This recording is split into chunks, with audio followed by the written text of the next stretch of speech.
Okay. Hello. Oh, gotta send this to my phone friends.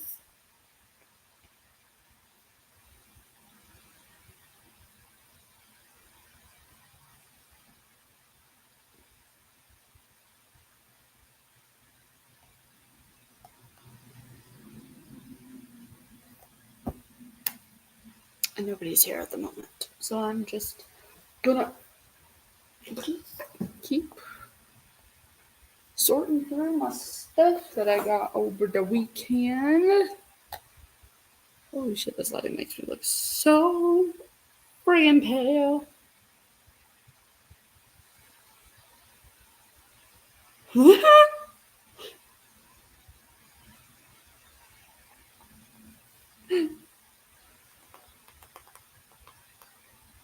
Okay. Hello. Okay. So I'm assuming people are watching this back because if you've been anywhere on book social media lately, you probably heard about the disaster that was Readers Take Denver. Um, yeah, it was an experience. That is for sure. And I'm actually in a group chat with a bunch of people who attended, and basically we are all talking shit.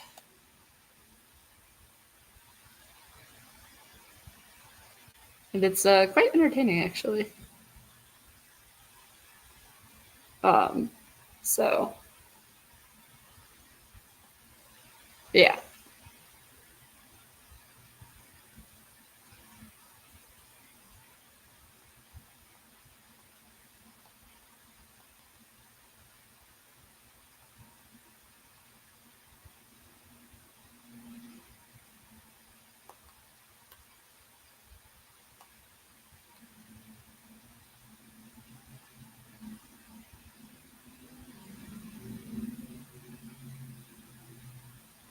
Da, da, da, da, da, da, da.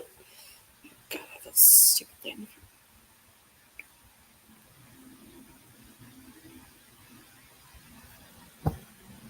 All right. So, as you can, well, actually, you can't see because I'm sitting in front of it. I have so much shit that I need to finish sorting through. It's not even a little bit funny how much crap that I have to sort through and deal with. Um, and while I do that, I figured I would just talk about my general experience at this event. And if y'all have questions, y'all can pop in and ask questions. And then obviously, if you were at Readers Take Denver and you're interested in being a part of this live stream, well, let me know and I can send you the link to hop onto the StreamYard conversation because, you know, just in case. I'm going to turn my ringer on just so that I can hear if the chat goes bonkers, which it has been because there's so much went wrong at this convention. And I would just like to say, I have nothing to compare this convention to. This was my first like big reader event period. I've gone to smaller signings where it was just one author or the max I had at like one event was 3. And that was like I want to say like probably almost 8 years ago.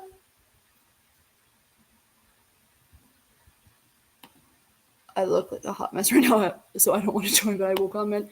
Girl, I look like shit. It's fine. I'm fine. It's fine. Oh my goodness. Everybody is talking to me.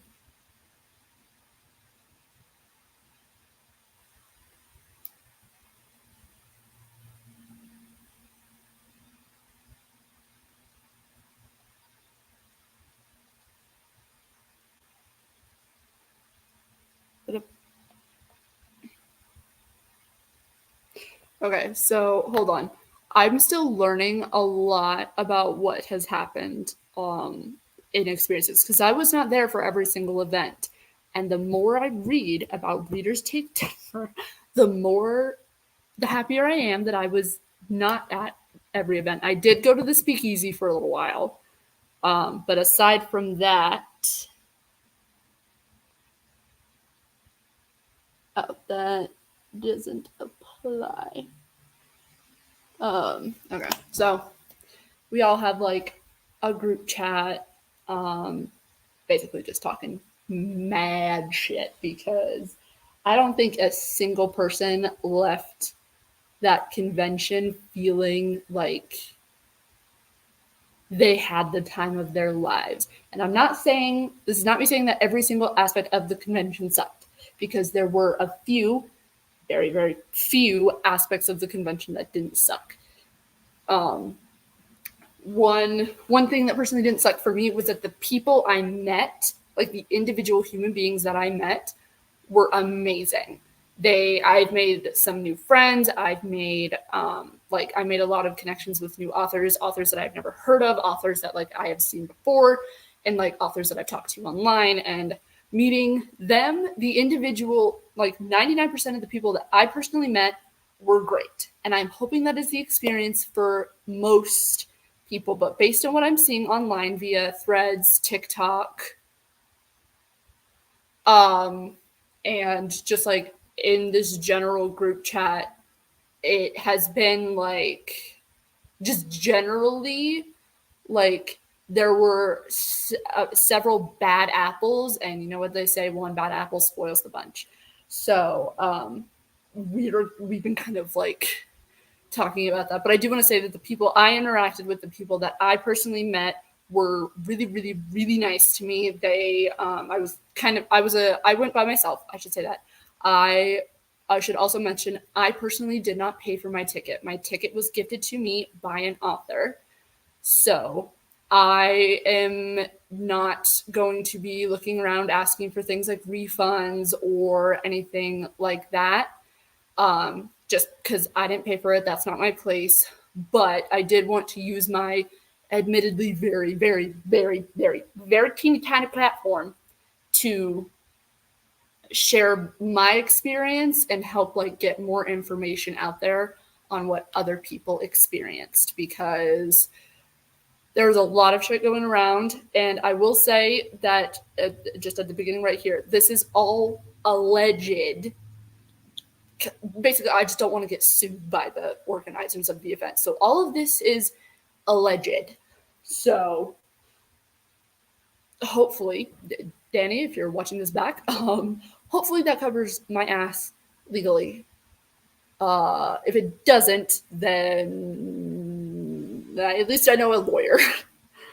But so we'll go through comments, and then we'll talk about some of the big incidents that I'm seeing like online, and then I can like answer questions or like whatever. So like, oh, I just read that one.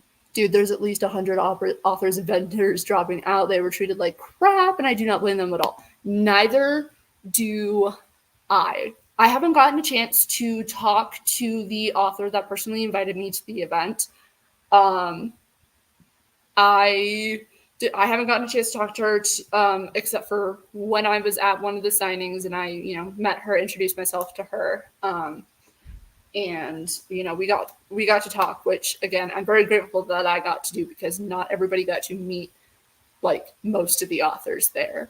I didn't have any pre-orders, so I don't want to speak on like the process of getting pre-orders, other than like based on what I'm hearing from other people who were at the event. Getting pre-orders was a pain in the ass because nothing was organized. So, and I know even some authors now are like they're just mentioning online how they have to send out like 15, 20, I think I saw someone say up to 70 different pre-orders. They have to now take time to ship those out because of the entire disorganization that was Readers Take Denver.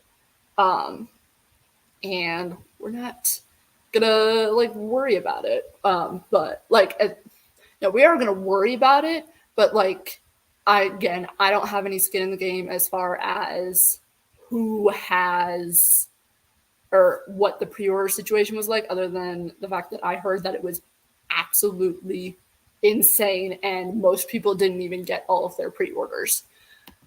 Loved meeting my bookish friends for the first time, and even some I met again from Love in Vegas.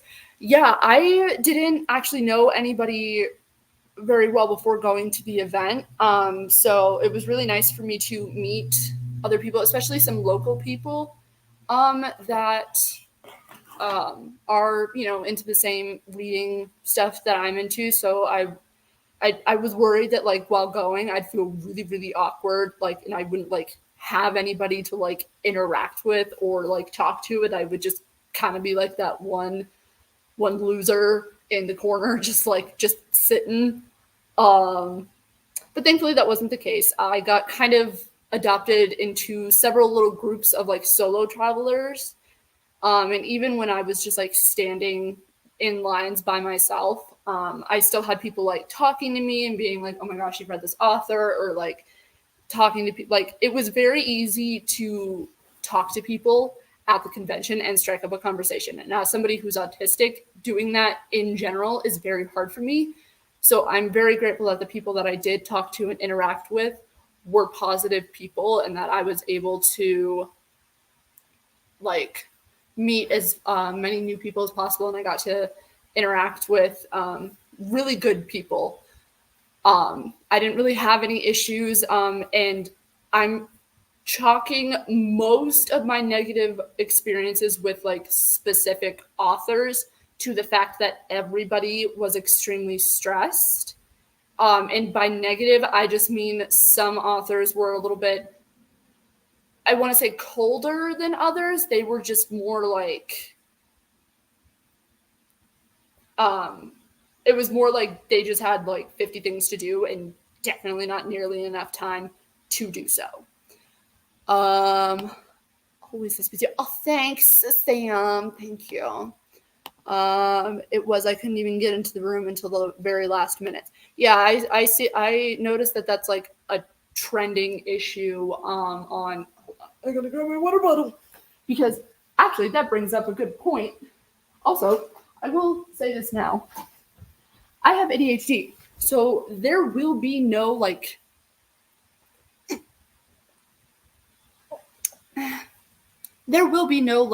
order to this live show. None of this is planned. I am literally just talking out of my ass right now. So be prepared for chaos. But if you're new to my channel, that's what this channel is. Sam or any of my other friends can attest to the fact that this channel is just pure chaos. And I create content for the chaos. Literally don't care about numbers.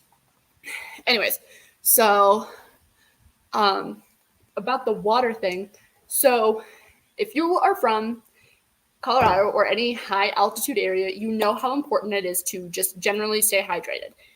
But it's especially important for people who are not used to this altitude to have water, and have water constantly, because one thing that helps a lot with altitude sickness is water and electrolytes, and making sure that you are retaining all the water that you can, and all that. And it's also, very dry here in Colorado, and a lot of people are coming from more humid climates. So you got to also account for the fact that you're also not used to having the humidity around you, and you're at a higher altitude. Which also brings me to the point about drinks. This is just kind of like, this is one of the more funny tidbits. It was very amusing for me, at least at the speakeasy, when I saw more people, to see people from lower elevations drink what they usually would, but they just got a little bit drunker because just because the alcohol hit them harder and faster because of the altitude. I do want to say, though, that anyone I interacted with who happened to be drinking was extremely kind. They were literally having the time of their lives, and I love that for them. I personally don't drink, and like it's just not my thing. But literally no shame to anybody who chose to drink at this event. Actually, I considered drinking at this event. I considered downing an entire bottle of wine last night. I didn't, though. Definitely thought about it, though. And honestly, if I said that to the people who went to the event, they honestly, if I told people that in the group chat, I'd be like, oh, I have a free bottle of wine and I plan on drinking it to forget about this weekend, I probably would have had like half a dozen people offer to come to my apartment and just be like, let's do this. So, Yeah, capacity charts for all rooms are online, and the rooms are on site. That does not surprise me a single bit. And not to get scary on you, but like with the snow, thankfully, um, thankfully the fire, like the fire watch did go down a little bit, but yes, we are in forest fire season or wildfire season here in Colorado, which the air is drier, fire travels faster. So I'm very thankful that, as far as I'm aware, no emergencies to that extent happened. Um, which very grateful for. I just yeah, it's just like one of those things that I think that nobody who was planning the event really took into account, and people who were there at the time of various incidents or have other things to add or correct me on, please do, because I am not an exhaustive source on everything that happened at Readers Take Denver, because I did not experience everything. Obviously, I could not be everywhere at once. But I do believe that at one point the fire marshal was called and things got a little bit chaotic after that, because some things had to be shut down, some things had to like change, obviously, and with an event that had little to no organization possible, um, you like are kind of like SOL. So let's see. I could say just popping this in my love. Time to leave work and go to knit group. You have fun, Sam. You basically got the lowdown of what I sent in our group chat earlier. I understand the room capacity was not safe, but putting all these more popular authors in two small rooms just doesn't make sense. In Love in Vegas, they had everyone in the same room. That is also something else I wanted to talk about, because I am not a writer. I'm not a published writer. I'm not a writer, period. I've never written a book. I thought about writing books. I have never actually sat down to write a book. So I can't talk about like that. But the term rising author gives me kind of a little bit of an ick. And from what I'm seeing online from other people who were considered the rising star authors, they were a little bit they were oh god, I got distracted, I'm sorry. Yeah, they were just feeling like it was very like high school cliquey. And the few larger authors that were there I saw did speak out about this, and basically they were not, the ones that I did see speak out about it were not fans of the fact that everybody was like segregated.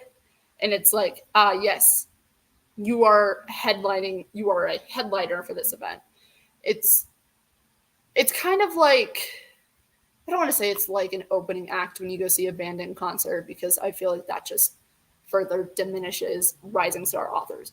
I hate that term, because if you have written a book, whether it is published traditionally, indie, on Wattpad, on AO3, all of that, um, all of like you are an author. An author is somebody who writes. Rising star author, I don't really like that term, because I feel like it diminishes the work that those authors put into their books. And some of the rising star authors have tons of books published. It's not like it's not like these were just debut books that got popular because of social media. They had some of them had like probably over, like I saw some others who had over 10 books published in the rising star room. And then even there was like a middle tier of like, they weren't like the big ticketed authors, but they were still kind of, I guess, by the organizers of the convention, they were still seen as like above everybody else, and they were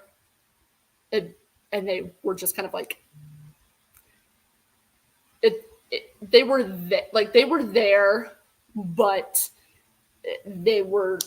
authors were definitely not treated as well. I did not attend this event as an author or an assistant or anything or anything like that. I attended as an attendee.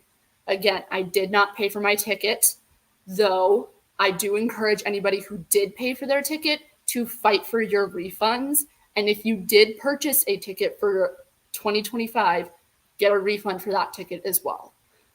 Again, I'm not going to say anything about the process of getting a refund because I don't know what the process is. I believe you have to email a specific person, and as well as, again, I will not be asking for a refund. Anything that I purchased with my own money directly from authors and vendors. So obviously, it's not their fault that the organizers of the event sucked at their job. So I'm obviously not going to be like, oh, give me a refund because I had a terrible experience at this event, even though it wasn't your like. Also, don't be that asshole that's like trying to get a refund from everybody, especially small businesses, because again, I wasn't there as a vendor, but I've seen a lot of vendors talking about online how they were basically treated like crap. And there was like little time to set up. There was little time to interact. Like there was basically nobody had any time to do anything. And the only reason that vendors are perceived to have done better than the authors is because vendors had more time to be open. Because in total, for the quote unquote main ticketed authors, there were 6 total hours of signing that weekend. Actually, I think it was less than 6. Because yeah, it was just under 6 hours. It was like 5 hours and 45 minutes. Barely, because they opened doors late and they kicked everybody out as soon as the clock hit 5. As soon as the clock hit 11:45. Like, it was not a good time. Regardless, that's not the point of what I was talking about.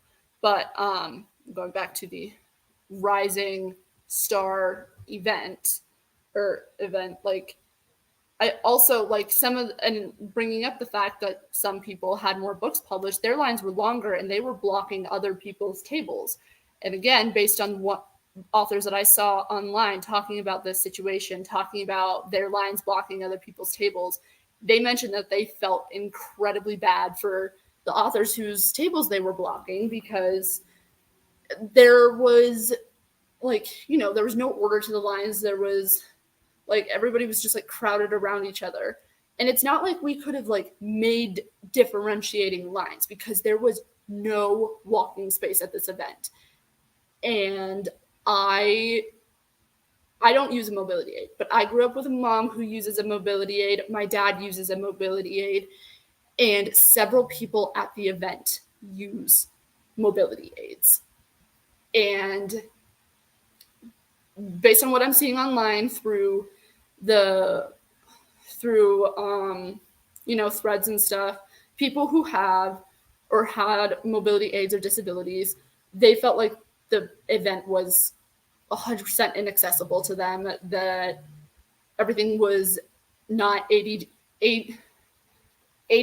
compliant, and people who had like wheelchairs, who had like walkers and stuff, they were pushed out of the way by, I don't know if it was by guests, volunteers, or staff, but that is like never, ever okay. You don't push people who are in wheelchairs unless they ask you to, or it's like a life and death emergency and they are unconscious and cannot wheel themselves out for whatever reason.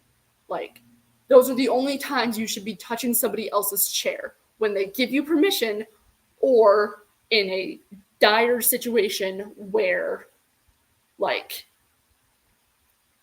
something terrible is going to happen. Like you don't push people in wheelchairs. You don't cut people off who are in wheelchairs. And I posted this on Threads, but I said, when I was talking, I said, anybody who has a mobility aid, if I accidentally ever cut you off, just hit me in the ankles with your walker, your wheelchair, your cane. Just hit me in the ankles and I will gladly move out of the way, because I would never do that intentionally, and it's likely because I was not paying attention to where I was going. And so it was very complicated.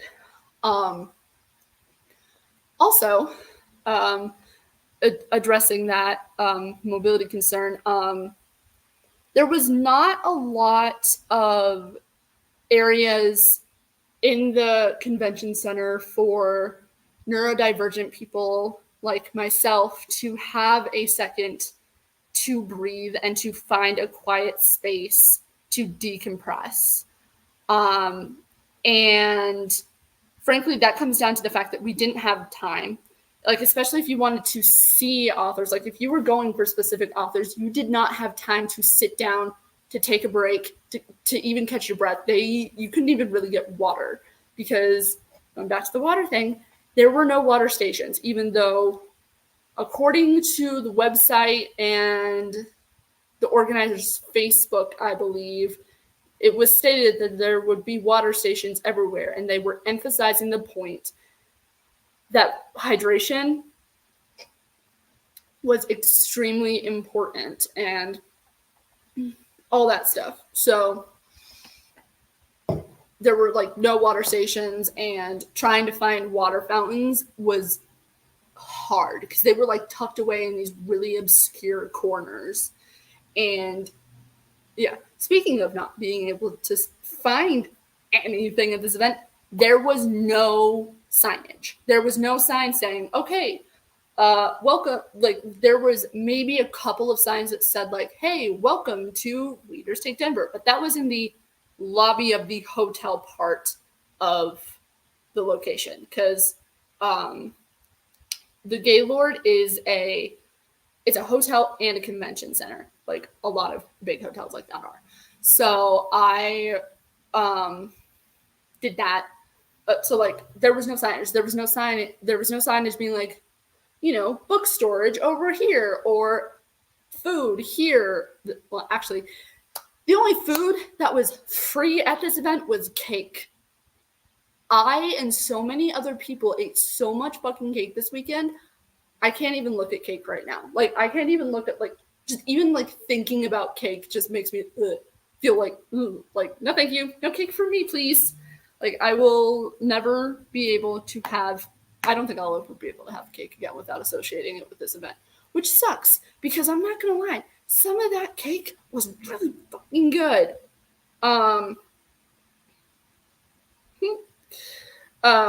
So just talking about that stuff. So, yeah. Let's see. This includes, I think these are authors who said they're not going. This includes S. Massery, Chantel, Megan, C.R. Jane, and more. And they used the tickets to come back and see them, or if they just wanted their pre-orders that they had access to. Yeah, because a lot of people did pre-orders. I know of some individuals, I'm sorry, Guardian, I'm up for calling you out, and I mean this with love, who spent a shit ton of money actually everybody spent a shit ton of money at this event, between travel, tickets, pre-orders, buying books at the event, shit like that. Like, a lot of money was spent by a lot of people. And so definitely, as someone who went for free, I still feel cheated out of shit. Like, I still feel like I did not get everything that I quote unquote paid for, even though I didn't pay it. I cannot even imagine how people who paid thousands, and I mean thousands of dollars to be at this event. Because tickets alone, if you pre-ordered them, they were $300. if you ordered them after the pre-order date, they were almost $400. I think they were either $365 or $375. And that does not count authors who, I believe their base price for a table was $450. And then they were able to add upgrades. Again, I don't know the behind the scenes of how authors were able, what upgrades were available to authors, which ones were like, how that worked. So if you are an author who is watching this live stream for whatever fucking reason and you are willing to talk a little bit more about that, please comment down below. I am more than happy to share that for you. It was not easy, not fun. Because something I learned this weekend is that most big signings like this, authors are not paid to be there, especially if they are indie authors or work with any publishing company that's not one of the big five. And I think even some who work with the big five don't necessarily get paid to be there. And from my understanding, most authors do not break even, let alone make a profit on these events. Again, I'm not an author. I do not know the finances behind this, but based on what I'm seeing online, a lot of authors actually have to write this off as a loss, but they do these kinds of events because they love interacting with their readers. They love talking about their stories, other people's stories, and all that kind of stuff. So that's like my understanding of like the authors, like in like experience as far as like their finances. I'll get more into their personal experiences in a bit because a lot of shit went down at this event. Let's see. The rooms hit capacity. Adams A was $14.95. Adams B was $5.12. Adams C $7.475. I'm assuming you mean Aurora A through C, but sweet girl, thank you. I shall try. Haley Rhodes has at least 20 books, and she was in the RS room. Yeah, this is an example of an author who I don't like I said, I do not like the fact that they had authors separated by the fact that they were either signing authors or rising stars, because I get having to put authors in multiple rooms, especially with how many authors there were there. I would not have minded going to the different rooms. That wasn't the part of things that bothered me. If there was more order to it, like going in between rooms to see multiple authors, that personally didn't bother me. Especially when it becomes a safety concern with how many people are allowed in a specific room or area, and making sure that everybody has like the time to see everybody else. So I also think that it's important to like acknowledge, at least on my end, that having the different rooms in theory was not bad. It was the execution of it that was where shit hit the fan. Let's see.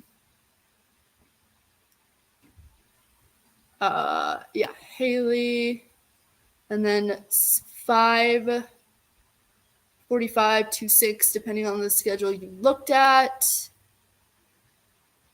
Hey, just popping in to say hello. Hello, Alicia. I'm listening while I'm getting dinner. That sounds massive. Oh, I haven't even gotten to the most chaotic shit yet. Like, I literally just gave you the highlights in my text this morning, and I can actually read that out for people. Perhaps a different organizer next time. Honestly, I think that Readers Take Denver just needs to completely shut down, and a new convention needs to take its place, run by people who actually know what the fuck they're doing, because it was a shit show. And I didn't even have the worst experience out of anybody there. By average standards, my experience was probably one of the best of that weekend, based on like the average person who went and people who aren't brown nosing the face of the event or things like that, because there is some of that going on. And if you are brown nosing, that's messed up. And like, don't ignore what other people are saying because, like I said, I acknowledge that there were some moments of that convention that were great. Like I said, I met awesome people. I made some really good memories, but the majority of the event and the majority of the average people who attended the event did not have a good time. They like and like obviously that's not okay with me, especially when it comes to those with disabilities feeling like they were not valued. That pisses me off because as a person with an invisible disability, like I like I feel I don't want to speak over people who have visible disabilities, but I feel like they don't get listened to as much as people who are perceived to be able-bodied, which makes me very angry. So I want to share their stories about how their experiences were because I shared my experiences as like a neurodivergent person, a place to sleep, basically what the Gaylord was. It would have been nice if all the authors were on the same floor or even the same part of different floors. I agree because trying also this kind of goes back to the signage. Trying to navigate that hotel, especially since there is construction going on, was a nightmare because this like as well as the signage not being there, things were constantly changing because I don't know I don't want to place too much blame on the Gaylord, but I don't know if they fudged up their times and maybe double or triple booked some events because I'll get to why that is more important in a second. But that it was very confusing. Rooms were constantly changing. Like you'd think you'd be going to this room, like this room is where this is, but then they'd be like, oh no, sorry, it's in this room, or it'd be in this room. And trying to find these rooms in these places was a very overwhelming. And most of the time that people could have spent waiting in lines or like waiting or like literally just going to up to an author's table was taken up by trying to find said table in the first place because there was no map. There was no like publicized general map of this is where each author is going to be. This is what row they are in. This is what room they are in. Basically, it was just kind of a you're on your own. You like you're on your own. Sorry about it. Figure it out. Or they would say, ask a volunteer. So I'm going to talk about the volunteers really quick. If you were a volunteer and either you're watching this now or you're rewatching this, I would love to hear your guys' experience on what you shared, or like not what you shared. I'm sorry. If you would share your story about what you experienced while you were there, because I know a lot of the volunteers are kind of getting a bad rap right now. And again, I do not want to say that all of the volunteers were bad. But again, the situations involving the bad apples are actually pretty serious allegations. Personally, I believe them because I don't know why people would lie about some of the things that the volunteers and staff were doing. So Adam's authors and yeah. Oh yeah, they were. And walking was so tiring. Popping in before work ends to say hi before I drive home. I heard the RS authors paid the same amount and they had 2 hours less for signing. That is yes, actually that is correct. They had half the signing time as the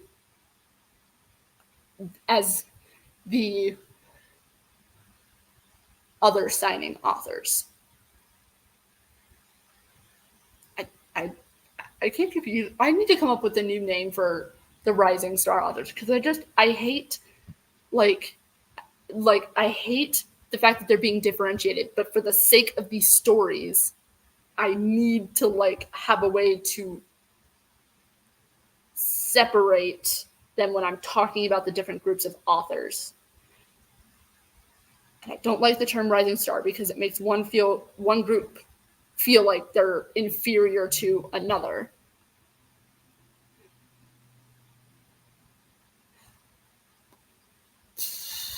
I don't know. I think most of the rising star authors were indie authors, but I know that some of the larger authors that were there too are also indie. So I mean,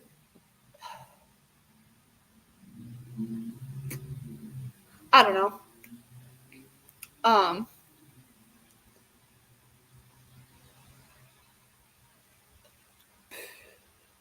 this I don't even know. Sorry. I will also be periodically checking the group chat with this, because I'm like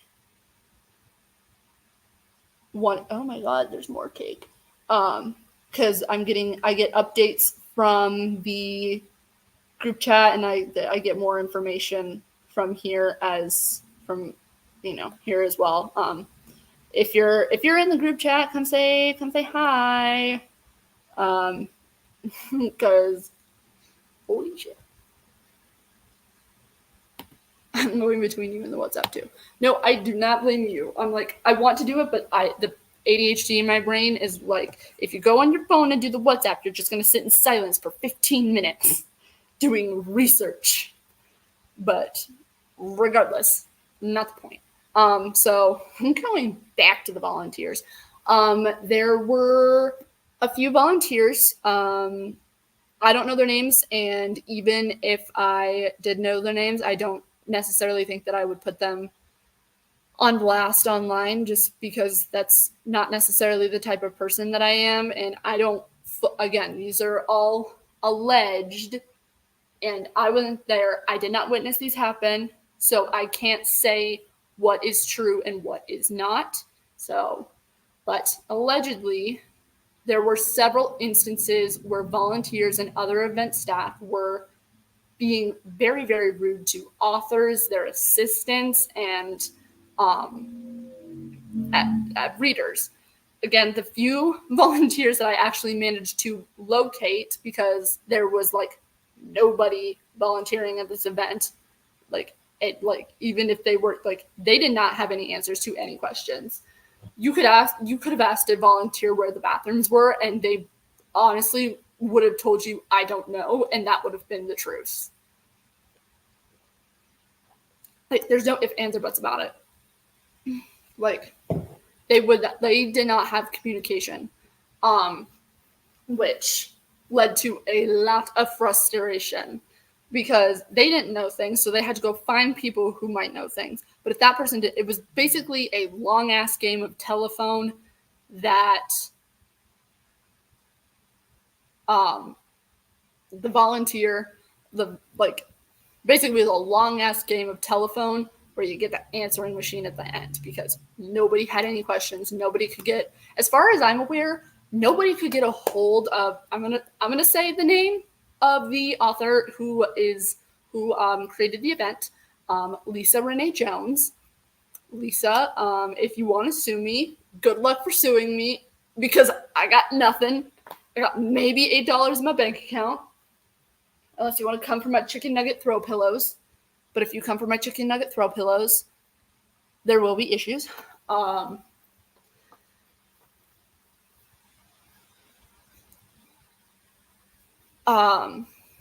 So that, Lisa, also, Lisa, if for whatever reason you're watching this, which I actually think you might be, because based on some of the things I've seen you post, I might get a strongly worded email regarding this.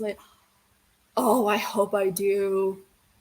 That'd be so cool. I could get so much clout for that. I'm kidding. I'm not actually using this to profit or do clout or anything. I just wanted to share my experience. But speaking of that, and the group chat, so we have had this running. I don't want to say it's a joke, because it's not really a joke. It's a meme basically at this point of hashtag RTD Survivor 2024.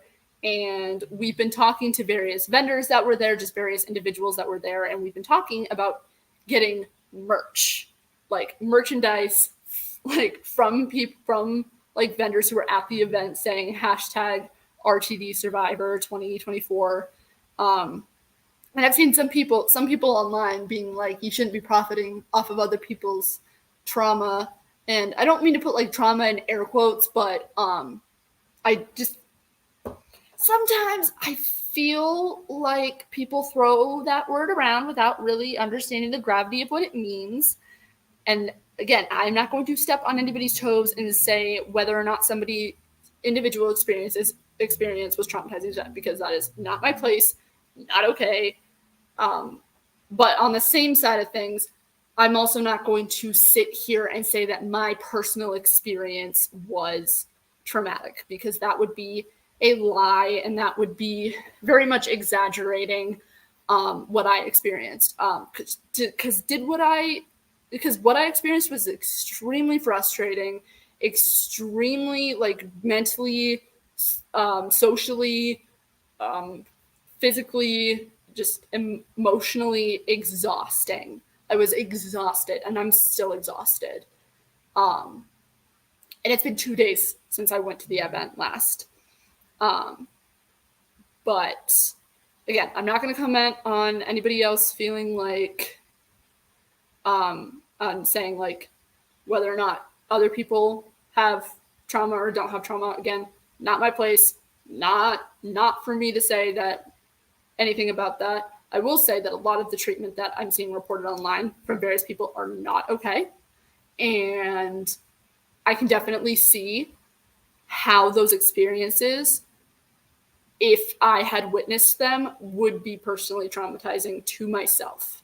But again, I'm not going to sit here and act like everybody was traumatized by the same things, or even has trauma to begin with. I feel like I'm over-explaining myself at this point, but like, I'm not going to comment on other people's trauma and experiences other than just sharing them and being like, oh yes, I noticed this too, or oh, I did not notice that. I'm glad if I know about it now. So I just want to put that out there. Personally, my experience did not fall under the traumatizing category, but there are some people who are getting very, very upset, I believe, and I think it's coming from a good place most of the time when they're talking about like, when they're like, don't profit off of other people's trauma, like that's, it's not classy, it's fucked up, whatever, in regards to this merch. Here is the thing. The vast majority of us that I have seen online are begging for this Readers Take Denver Survivor merch to exist. We have been joking about it like all day. And we actually have somebody in the group chat who is genuinely going to make that merch. And it's going to be, you know, I don't know what she's doing with it. Like I don't know if she's just doing concept art for it to be funny and to share as like a meme or whatever, but regardless of what happens with that, if anybody who was there, and I do want to specify, if you were there and making the merch, go for it. If you weren't there and you're making merch, that's a little iffy for me. But if you were there and you're making merch, please send it to me, because I will put it everywhere. Like, I may not be able to afford it after this weekend or this month because of my rent, but I will gladly wear it when I have the money, and I will post it on social media like crazy, because the idea that we have merch for that is hysterical to me. I just want to say, if you feel like you were there and you need someone's permission to make merch about this, you have my full support, because that shit is hilarious. And speaking of merch, anybody who was there and saw Emily Rath's thread post about her eating the pasta over the trash can like a raccoon, if merch gets made of that, please let me know, because I also want that merch. So I need it. I need that merch somewhere. And let's see. The author interest form doesn't even ask if you're indie or trad published. I think they look you up and see how many followers you have. Yeah, I thought that was a little bit ridiculous, because some of the authors that were classified as rising star authors, they were published by some pretty large publishing companies. I believe one of the ones that I saw was Harlequin, like the Harlequin romance, and they were in the rising star authors section, which doesn't make sense to me because everybody knows what a Harlequin romance is. They know the company, they know, like, they have like a general idea of that company. It's not like it's a small publishing house like some of these other places that other people have like seen things published. So I do want to put that out there as well because yeah, and since if they are doing it by just looking at followers instead of looking at, like, I think separating the authors based on their status is stupid in the first place because it fosters the idea of a superiority complex that frankly is kind of prevalent in the book internet community, and it has been for a while. I've just noticed it's gotten a little bit worse since the invention of TikTok and Instagram, but I'm just saying that because I'm biased to BookTube as somebody who's been on BookTube since 2013, even though most of my old videos are private. But also we re-release this. No.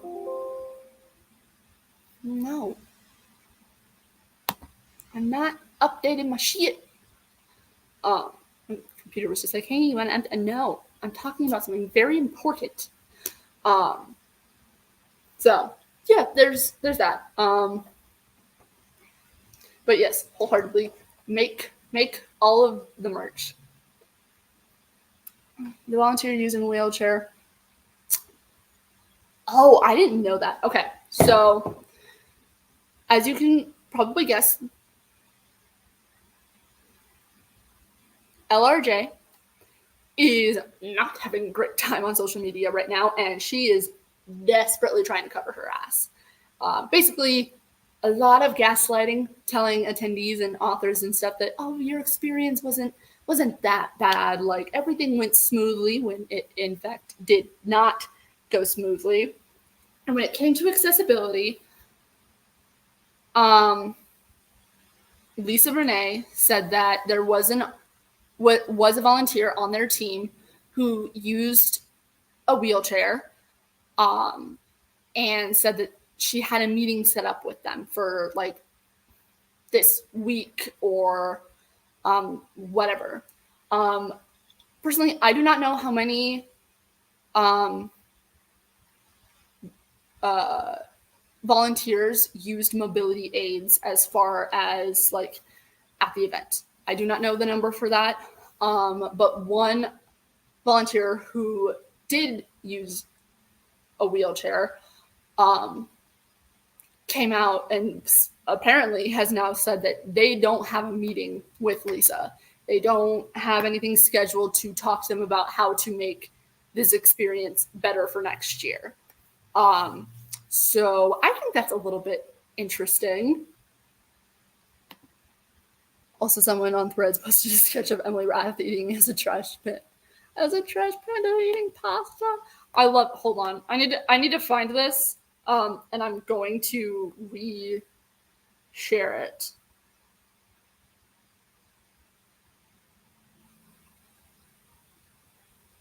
Oh my gosh, there are so many messages. Holy fuck.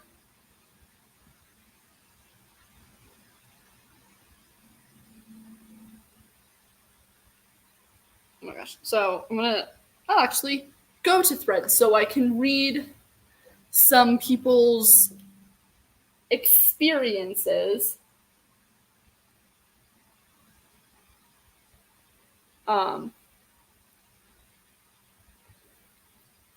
So talking about that, I did also post a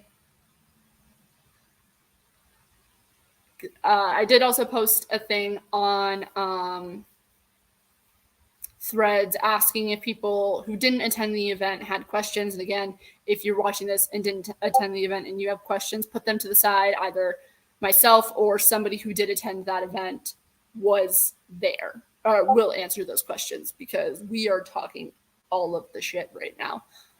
It's very entertaining. Um, so someone asked, why is a major book event funding a cat surgery, but also doesn't post how the charity money is spent? So I know nothing about the world of finance. Um, I can barely do simple algebra. I think like I can barely do simple algebra. I can barely do simple. I can barely do English, right? As you can tell by the fact that I'm talking. But what was I saying? Oh, so I don't know much about the world of finance, but there are some allegations out there that the charity that this event was supposedly funding doesn't actually exist. It does exist. I believe people who did finance stuff or knows what they're talking about more did do a deep dive via the IRS website, because I believe most charities are like, if they have to fill out a form and it's like public knowledge if they are an actual charity. I think. Again, I know nothing about finance, so I don't want to speak too much on that other than just share that, like, yes, I have heard that um, there is some suspicion going around the um, charity and where that money is actually going, because it certainly did not go back into the event. And there has, as far as I'm aware, there has been no public record stating where the money went. And I don't believe there was one for last year's event either, which I believe also sponsored the same charity. So, like I said, I do not know um, like where the money went. Honestly, I don't think anybody knows except for Lisa Renee Jones and possibly her husband. They are probably the only two people who know where that money went. Because, like I said, it did not go back into the event. Because we already talked about the lines, the signage, the um, lack of water, and the only food being cake. Like, Lisa Renee Jones really did just say, let them eat cake. She really just did say, let them eat cake and be done with it. Like, and I'm not saying that like they needed to provide 3 square meals a day for everybody, because that would have increased ticket prices, which honestly, our prices probably the ticket prices probably should have covered 3 meals a day. It did not. Um, Speaking of the food, not even authors got food. I believe that they were told that they would be getting at least 1 meal every day, like one meal that was paid for every day. Like they would get like a voucher or something. And supposedly a lot of them didn't get it. And frankly, even if they did get it, I don't imagine that they would have had time to sit down and eat, because even for attendees, it was, you were okay, you couldn't spend more than like maybe 20 seconds at a table before you had to move on to the next one. Otherwise, you weren't going to see anybody, because lines got insane. Oh, hello. Someone is talking about me in the chat.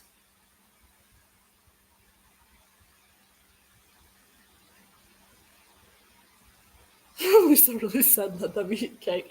I did say that, and I stand by that statement. She literally just said let them eat cake, as if we could survive only on cake and alcohol. Because they didn't have free water stations, but you know what they did have some of the days? Free alcohol. Like, and honestly, I tried one of the free alcoholic drinks. Not very good. But I don't know if that's just because like the recipe was bad, or if it's just because I personally don't drink and I don't like the taste of my alcohol or alcohol. Period. I'm very picky when I do tend to drink alcohol. I'm very picky about what I drink, because shit's nasty if it's not good enough. But yeah, speaking of the alcohol, that was all donated to Readers Take Denver by Tito's. At least I think it was Tito's. I think there were another couple companies who did donate alcohol. Wish they donated more of it directly into the swag bags that most of us got. Yes, you heard me correctly. I did, in fact, say most. Because not everybody got a swag bag. Because I and many other people are under the belief that they way oversold this event. As in, like, as much as it sucks, events like this need to have a cap on how many people they can reasonably accommodate for said event. Like, I think that there was something over like, I think there was like somewhere in the neighborhood of 3,000 readers, and that does not include authors, assistants, volunteers, and other event staff that was there, and other conferences that were going on at the same time, and other guests who just happened to be staying at the Gaylord Hotel. Because I got some pretty interesting looks from people who were just like staying there, didn't have any connection to the Readers Take Denver event. It was actually quite funny. Regardless.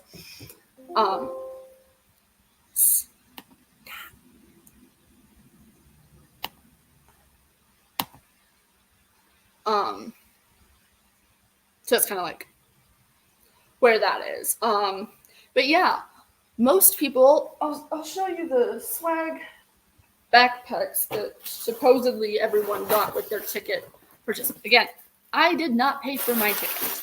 I want to put that out there. This was the swag bag that supposedly every single person who was at the event as an attendee was supposed to get. There were options for you to pay for like the Rising Star, like an extra swag bag for the Rising Stars, and stuff like that. And not gonna lie, most of what was in here, it's all mixed in with my just other shit, but was kind of crappy. And from my understanding, a lot of the books that were in there were from last year's event that supposedly had gone missing that previous year. And speaking of things going missing, there was a shit ton of thievery happening at this event. There was one instance of the big one is the Passion Flicks incident. If you were there, you probably you got the WhatsApp text message saying, "Hey, if you took stuff from the Passion Flicks table, return it, no questions asked." The way that it was worded in the message makes it sound like people knew that they were doing something wrong, which, from my understanding, was not the case. The attendant for the table had to get up really quickly to go use the bathroom, and there was no signage on the table. And when I stopped by that table, it was the same for me. There was no indication that this stuff costed money. There was no like t-shirts were like, I don't know, I think the t-shirts were like $20. The hat was like $15, and so on and so forth. I'm just like, I'm just naturally a paranoid person. So even if things were like labeled as free, please take one, I still would ask, because I'm like, is this actually free? Or like, was the free, like, basically just like to clarify, because I didn't want to accidentally take something that didn't belong to me. And that was actually what had happened with the Passion Flicks incident. I believe most of the people that took things from Passion Flicks genuinely thought that it was free stuff. That it was just set on a table and there for people to take, which was not the case.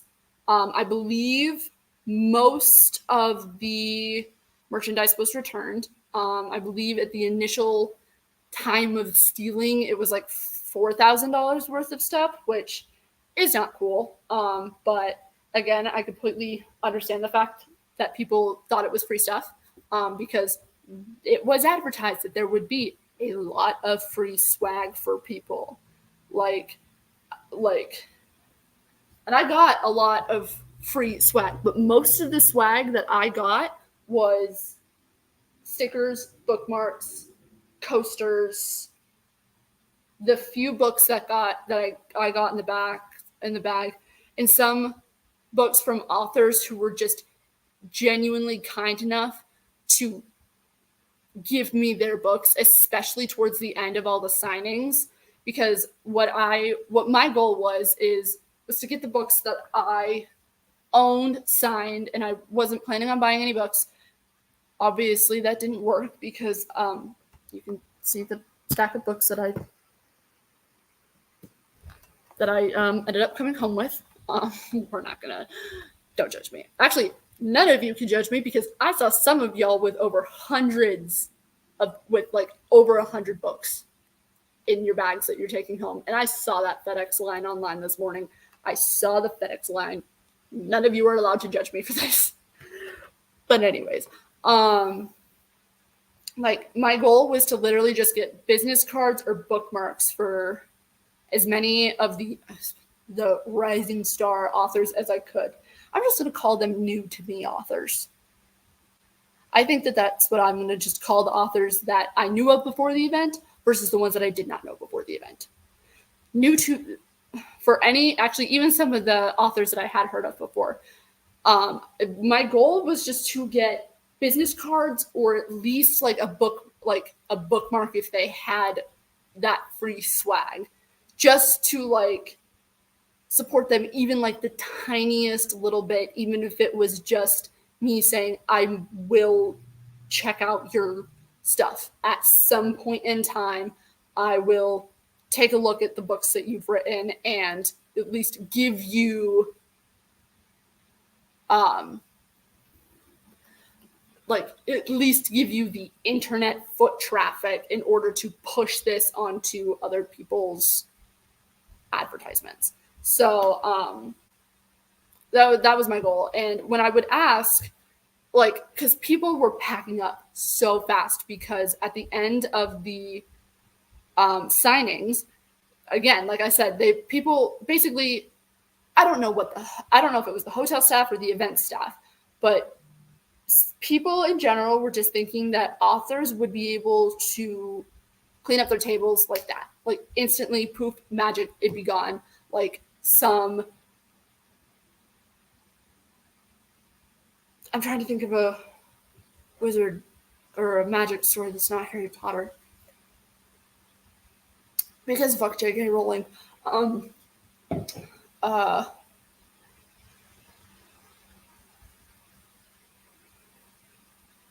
Disappeared like some Houdini shit. I'm just gonna call it Houdini shit. I know he was an escape artist. You get what I'm trying to say. But obviously that's not the case because the authors barely had time to set up their tables, and they had none of the help that they were promised in doing that. Like, they were not able to set up their tables. The event before Readers Take Denver, by the way, ran, I think it was like 7 hours over. And we couldn't even start getting set up. Like, they couldn't even start getting set up for our event until 9:30 p.m.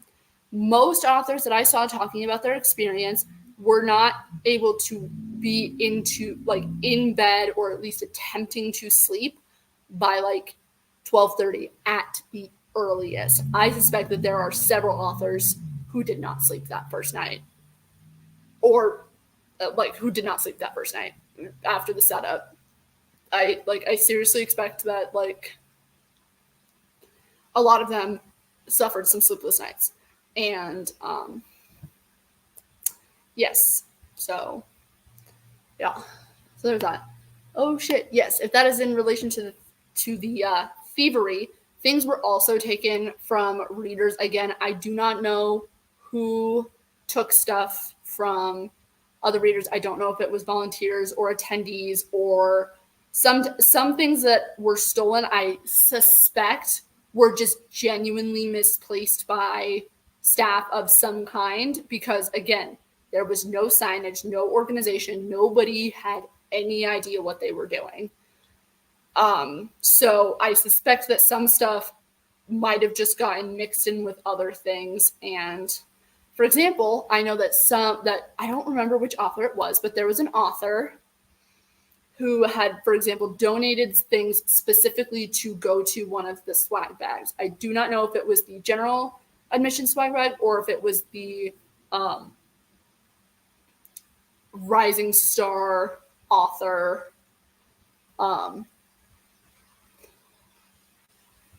I don't know if it was like, or the Rising Star author bags. Regardless, that's not the point. Those were supposed to go into a swag bag, and they did not make it in there. I don't think those were found until either today or yesterday, if they were found at all. Because again, there was no organization, nobody knew where anything was, and like all that stuff.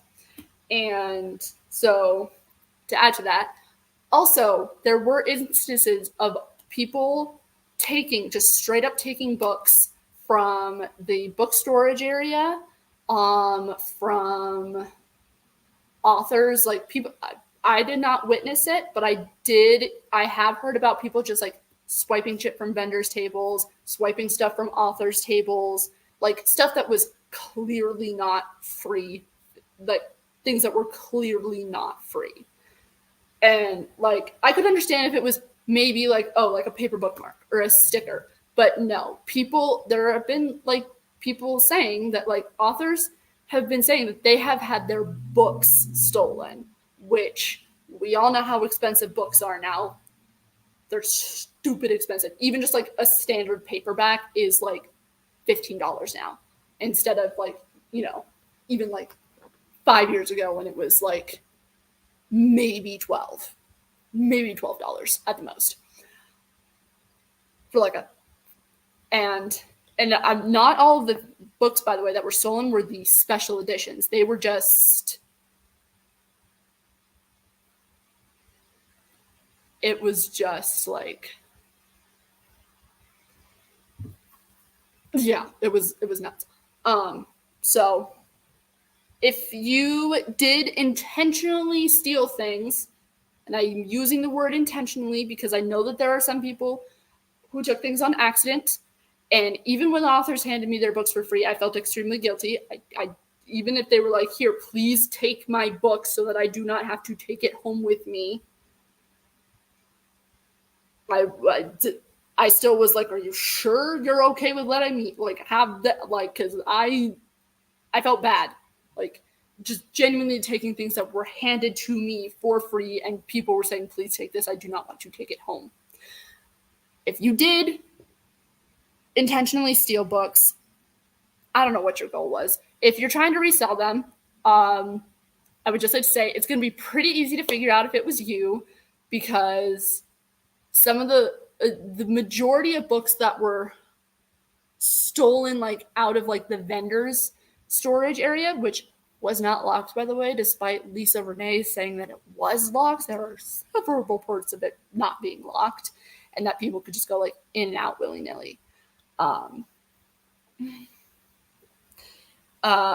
Please know that you, if people are going to find out what you did.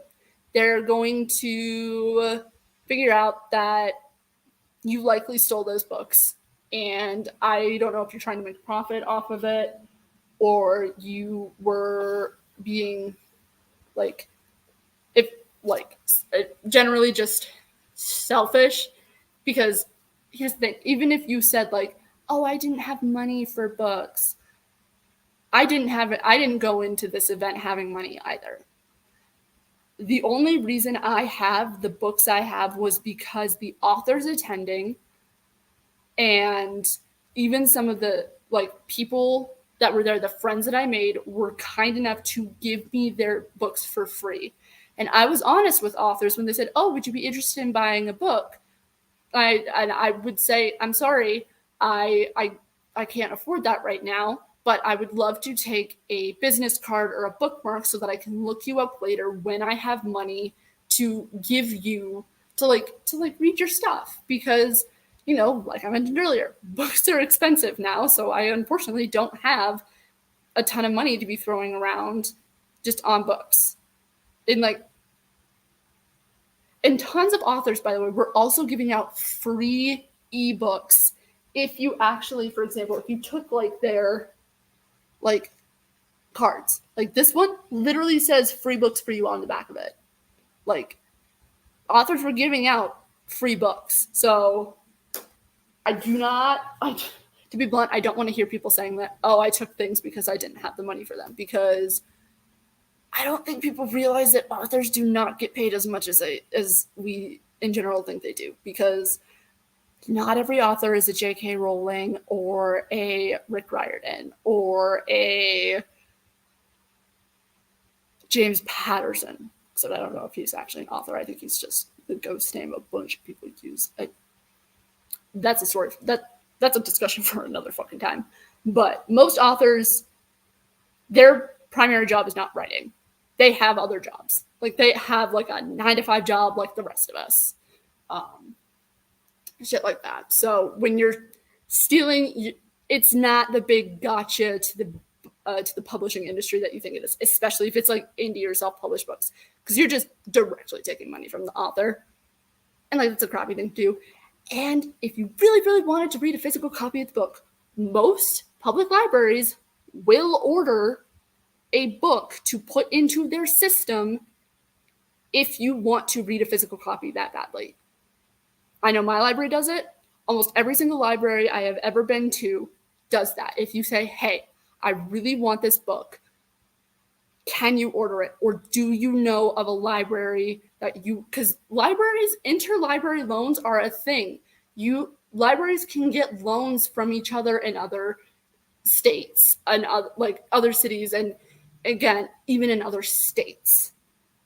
Libraries will have the resource to get you the book that you want for free.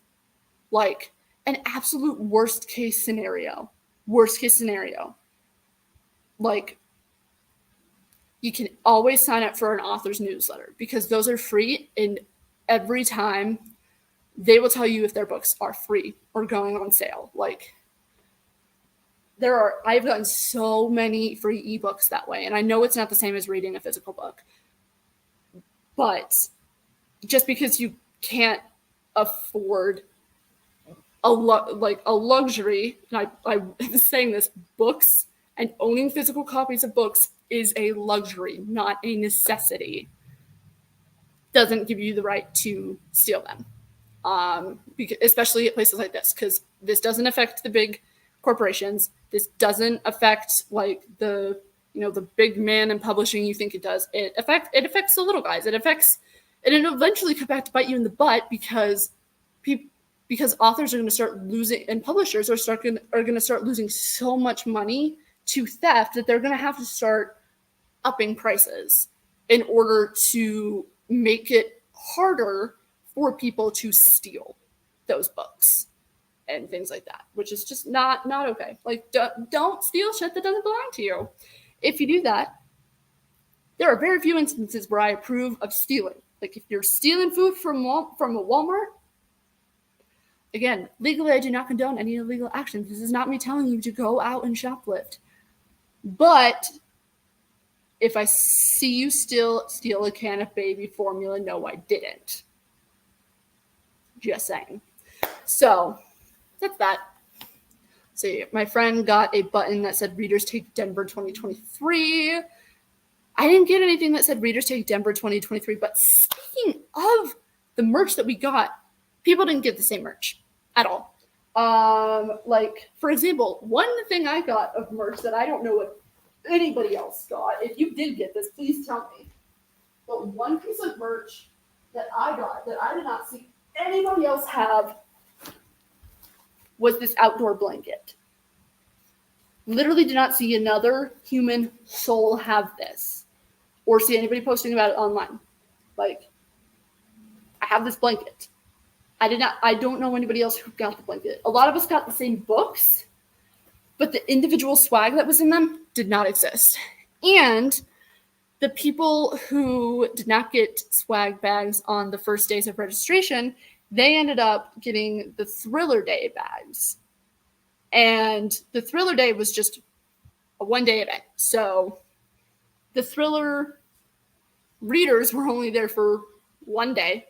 And so they probably got stiffed on some of their swag because it went to people who had paid for the whole weekend and they needed their swag. So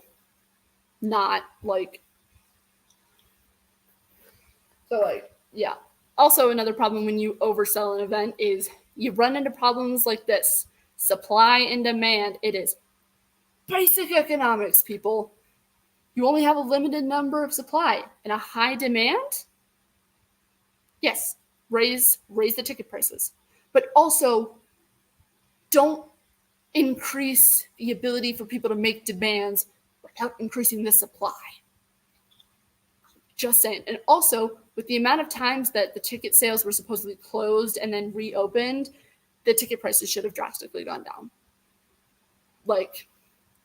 I'm just saying, if you're going to close your event ticket signups and then open them again, you got to lower prices because that's just a bunch of BS but I also am saying that take that advice with a grain of salt because the people who paid earlier shouldn't have to pay those exorbitant prices either unless they are getting other stuff that, for example, general admission didn't get. So for example, I think the people who paid the $300 when they signed up got the exact same stuff that people who paid $375 got.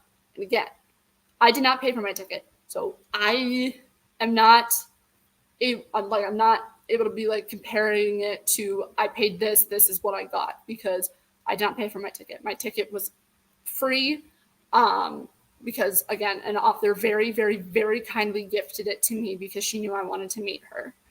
And so I think that people are entitled to their refunds from the event itself. Again, do not go after the small businesses who the vendors that were at the event because it's unless you had an actual problem with the vendor, don't just demand a refund from them just to stick it to the man or whatever because again, you're fucking with people's livelihoods and that's not great. But again, if you had a genuine problem with a small business or you bought something and it broke or whatever, I can't tell you how to live your life. Just don't be a douche canoe. So yeah. A lot of authors in the Rising Star have been around for years. They weren't new authors. I agree, and I heard several of them talk about this as well, even at the event. Not even in an elitist, I'm so much better than these first year authors kind of way. It was it was in a this doesn't make sense. Why am I being labeled as this thing when I don't fall under this category because I've been publishing for 5, 10, 15, even 20, however long you've been publishing. I think if they wanted to do a quote unquote separation, it would have been cool to see debut authors, give them their spotlight and be these are debut authors.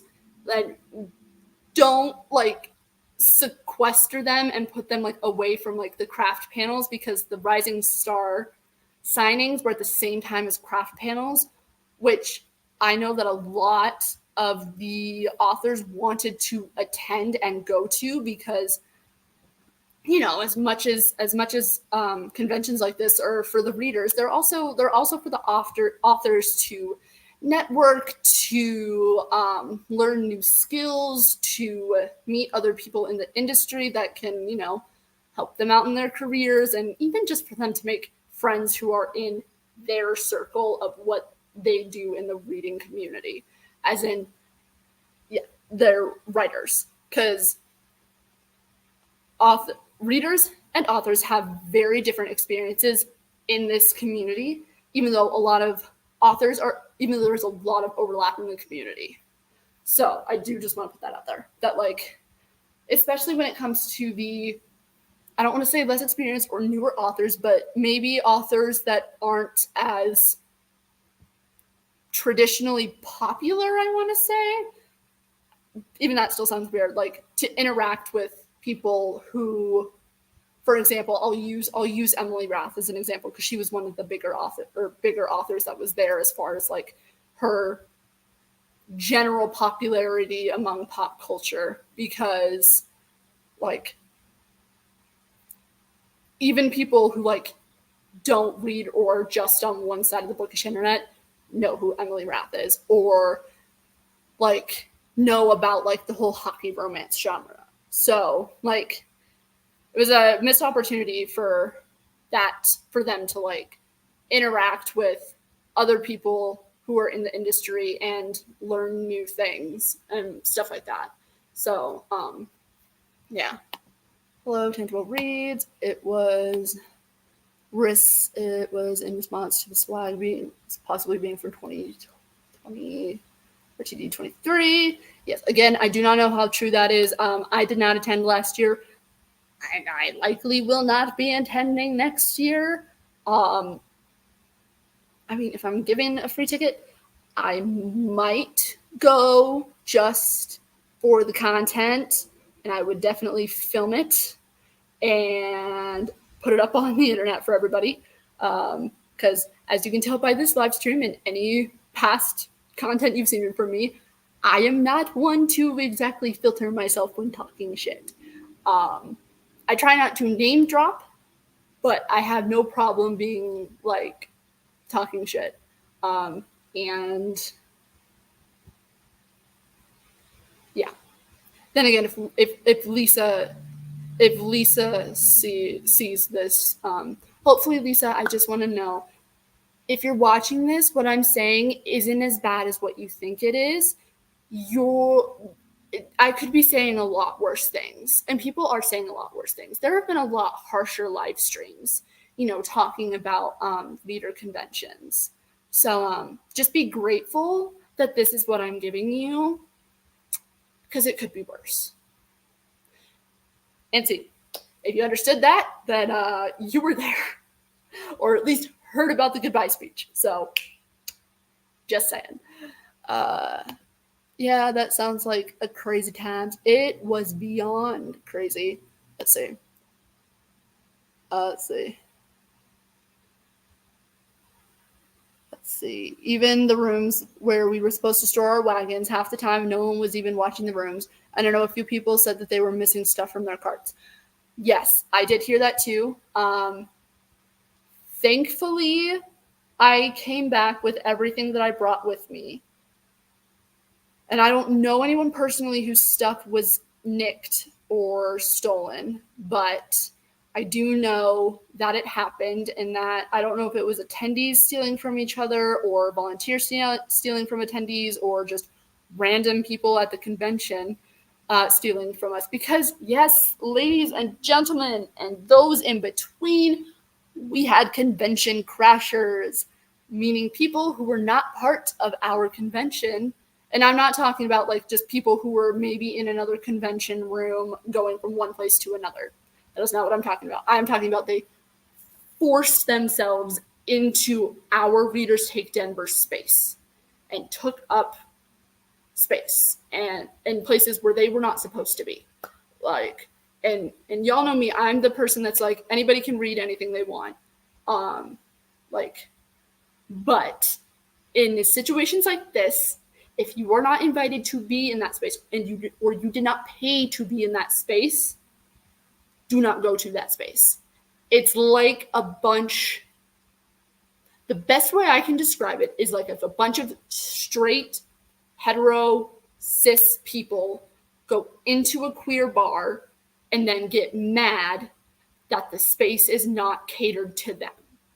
That is the best way I can describe that experience. And I'm not saying that like the Readers Convention and a queer nightclub are the same thing. They are very much not. But the sense of invasion definitely is a very similar feeling to what I've been told people experience when people invade. And the invaders, because that's what I'm calling them, they were very, very, like, again, I did not interact with them. I did not see any of them in person. I did not talk to any of them. I was not at the event where this happened. And I do want to say that if something involving these men happened to you, something physical, or even just like you felt uncomfortable in the space with them, I want you to know that I believe what you have to say. How you are feeling about that is 100% valid. And I'm very sorry that that happened to you, because as somebody who has survived sexual harassment and assault, I cannot, I can't imagine, like, I can't even imagine like the situation, like from the event where you are in a safe space with friends and other people who like the same stuff as you do, and that being in not only like having that be invaded mentally, but have you be physically violated or just in general made to feel uncomfortable. I am very sorry that that happened to you. Again, I believe you. Whether you want to speak out about it or not, that is completely valid. If you want to report it to somebody, I say go for it. If you would rather just let it go, I encourage that as well. Do what is best for you and your mental health and your mental sanity regarding this situation, because how everybody handles that is completely different. I will say, though, if you do choose to report it, I don't want to say be careful with like who you name, but I do want to say make sure that you're reporting it to the right person, because from my understanding, the people who crashed this party were members of the United States military. And as somebody who has had family in the military, I first of all would like to say that I'm absolutely disgusted that people, like, I do not agree with the military as a whole. I think that the entire military funding budget and everything about that needs to be redone completely. I do not support the US military as a company, because frankly, that's what it is. I support the individuals who have chosen this career path for them. The decent people who got into the military and decided, I want to try and make a difference. I want to try and make this world better for my kids, my friends' kids, my kids' kids, all of like everybody above. And for them to say that they were service members is absolutely disgusting. Because I don't know a single service member who would have tolerated that in any way, shape, or form. And I am hoping that when it gets found out who these men were that took advantage, that they are punished appropriately and swiftly, because there is so much going on when it comes to sexual assault in the military, both towards service members, with service members and civilians, and then amongst each other. And that is not okay. But I also want to say I am not in the military. I do not have any experience in how their enforcement works, but do know that if you need another voice to be heard, I will, or if you need help in being louder and get your story heard, I will be more than happy to find you a microphone or a megaphone, or even just put you on my shoulders so that you are able to be seen while you scream that this is not okay and that you are not okay. sorry, I'm getting like really emotional talking about this. But I just, when it comes to things like that, I want those of you who were impacted by that to know that what happened wasn't okay, and how you're feeling about it is valid. I don't care if you were 16 drinks deep or if you were stone fucking cold sober. I don't care if you were wearing a goddamn bikini or a niqab.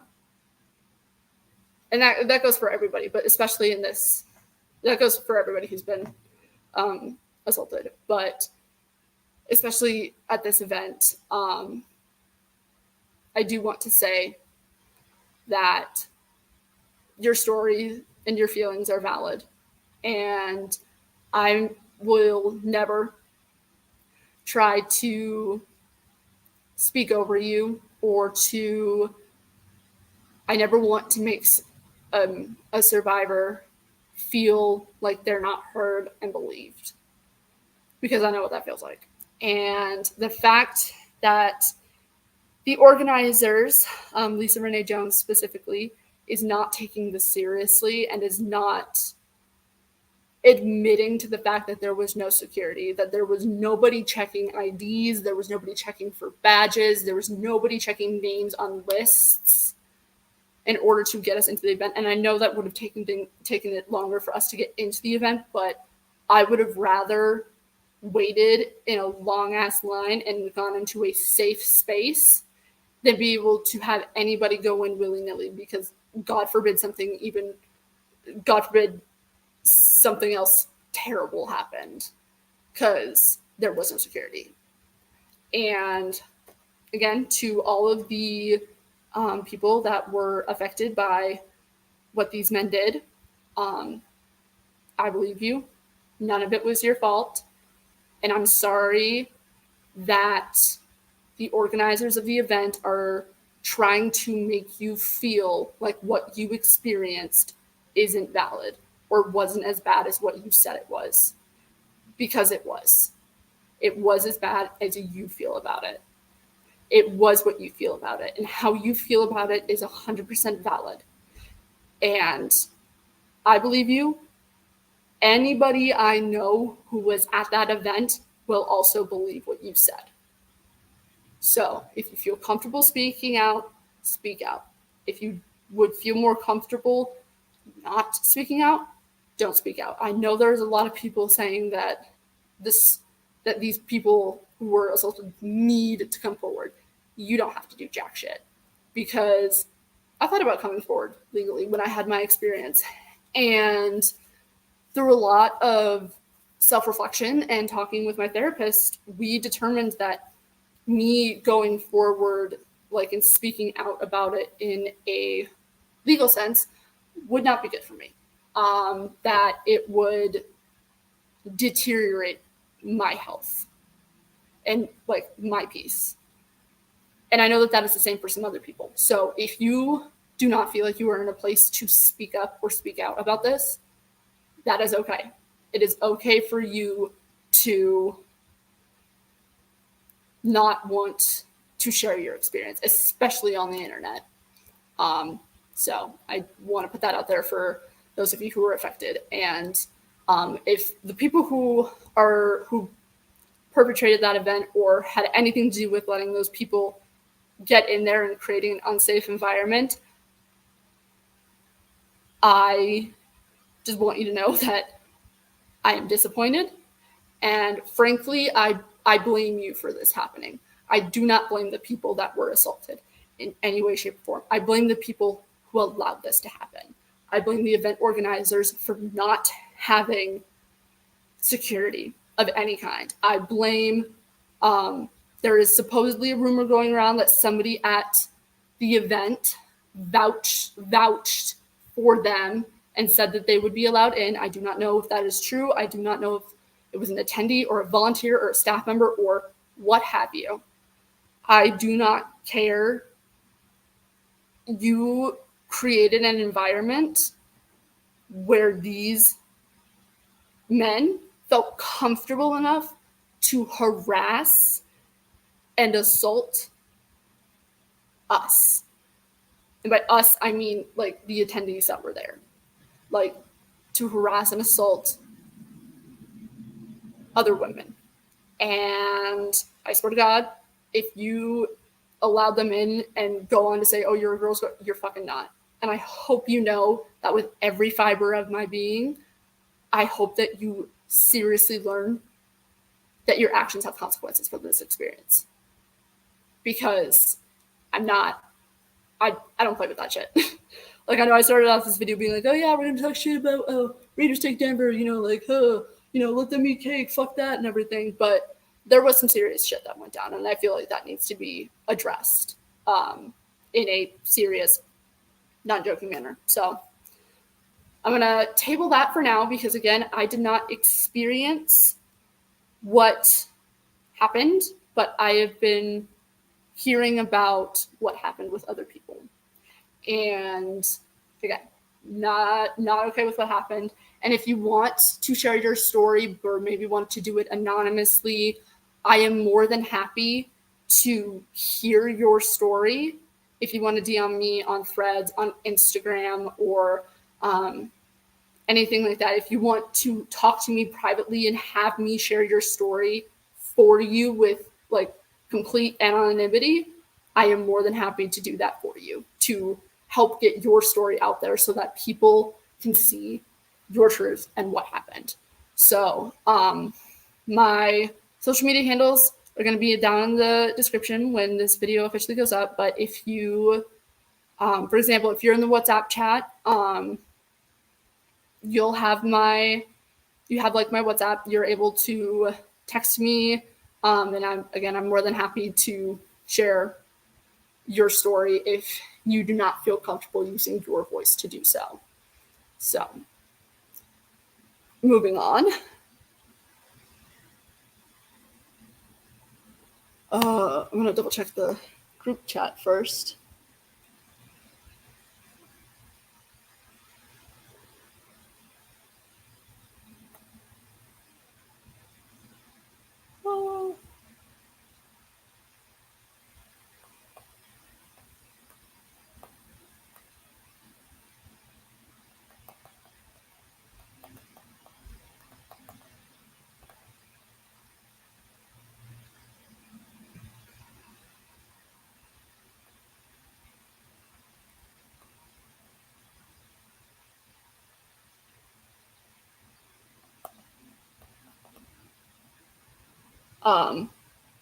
I didn't. Oh, hold the fuck on. Huh?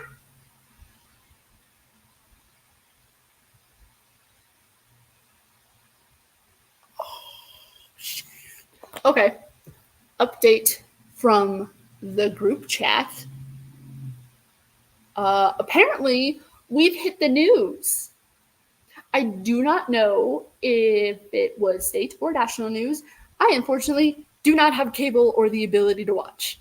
So I will have to do some research on that later, though I'm pretty damn sure somebody in the group chat is going to send me the link to a video of some kind.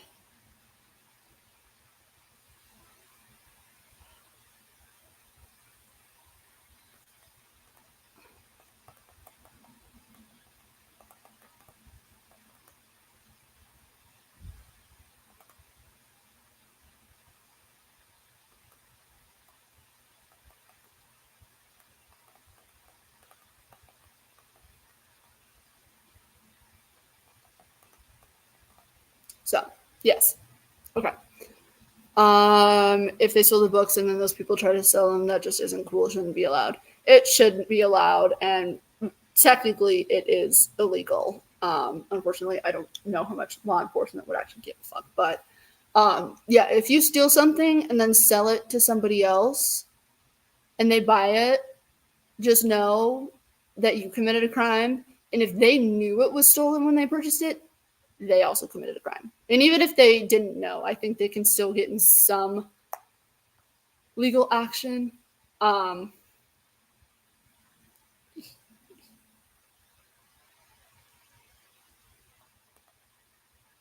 it go?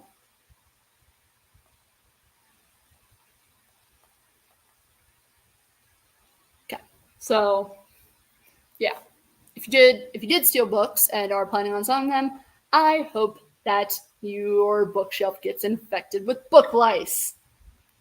I want you to know that I hope that happens. And by the way, book lice are a real thing. Learned that on the internet recently. But yeah, I hope that your bookshelf gets book lice. My library does it as well. Most libraries do. Yeah, most libraries will order books, or especially with ebooks now, it's really not hard for them to get at least an ebook copy or point you in the direction of where to get an ebook copy of a book. I barely got any merch. I got a different bag. I had 2 books in my bag and like 6 bookmarkers. Nothing else. I'm assuming by bookmarkers you mean bookmarks. Markers. I'm assuming that you meant bookmarks, not like pens that we got. But yeah, I think in total in my swag bag I got 3 books.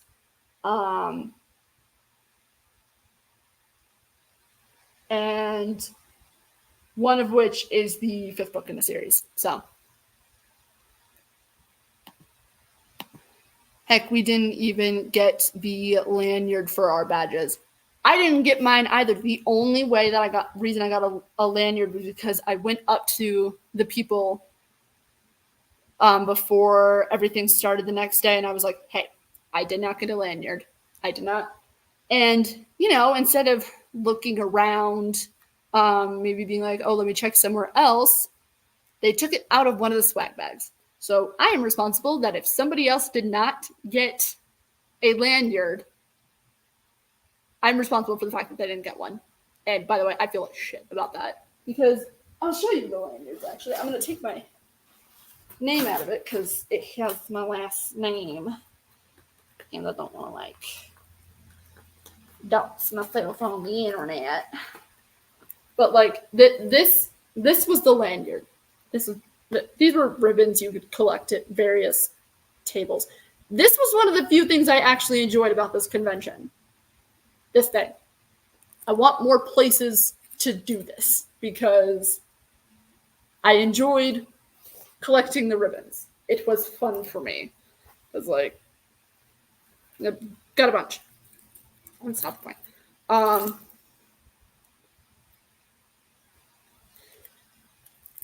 But yeah, most people didn't know that the lanyards were actually sponsored by authors who were there. An author who was there, which was Kaylin Winter. Yeah, most people had no idea that these were actually sponsored swag. So yeah, that's my lanyard. That's one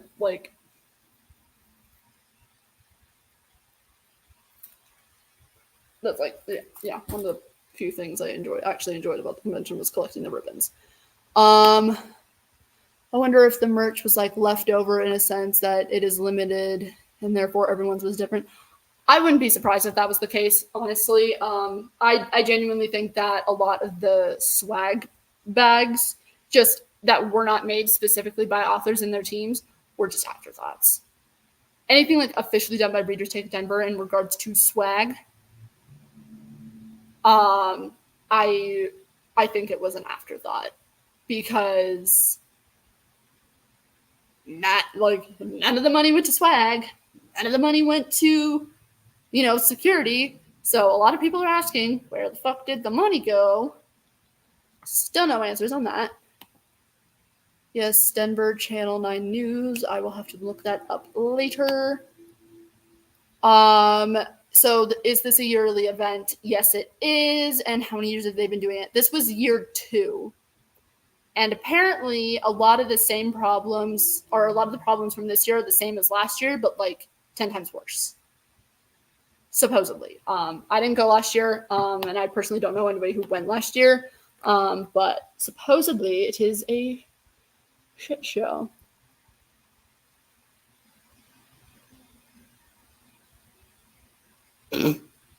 Oh, okay, Danny. I'm looking through the group chat right now to see if there's been anything else that's been updated and that I can talk specifically about my experience. Wow, this live stream is a lot longer than I intended it to be. Anyways, oh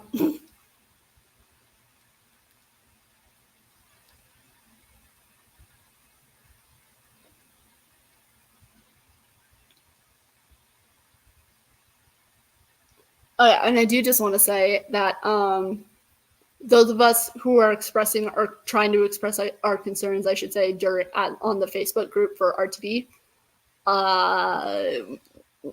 our posts aren't going through. They are requiring admin approval, and the Facebook group chat was deleted today.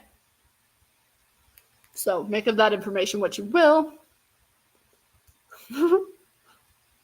Shout out to Tyranny for watching the news for us. You a real one.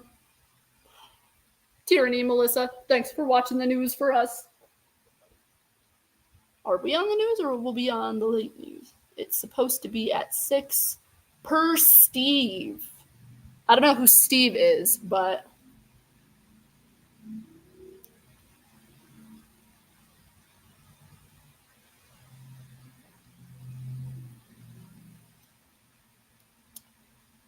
let's see. Somebody better get it.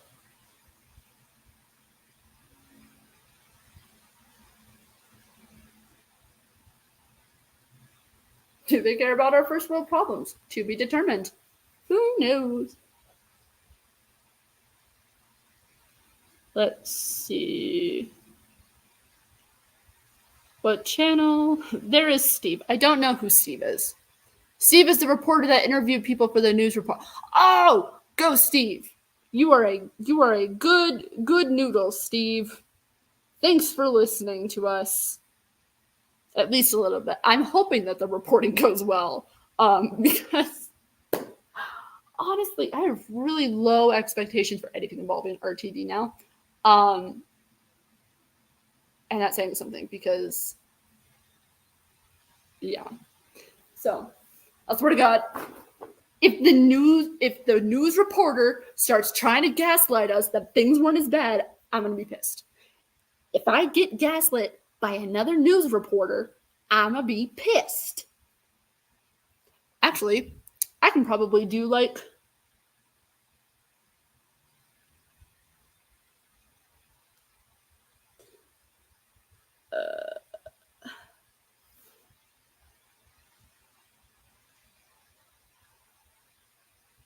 let's see. That's not what we were going for. I don't like all the negative stuff on the news. Unfortunately, I hate the fact that it's that they're happening. Not huge on the fact that the world is ending around us, but I'm trying to figure out if where the thing is, because I'm thinking maybe if I can find a way to do some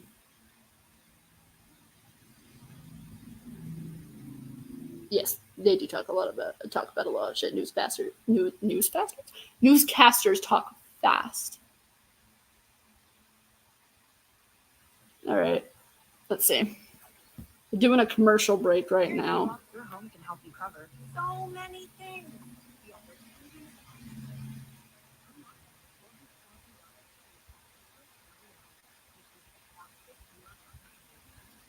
So we're gonna do a live reaction.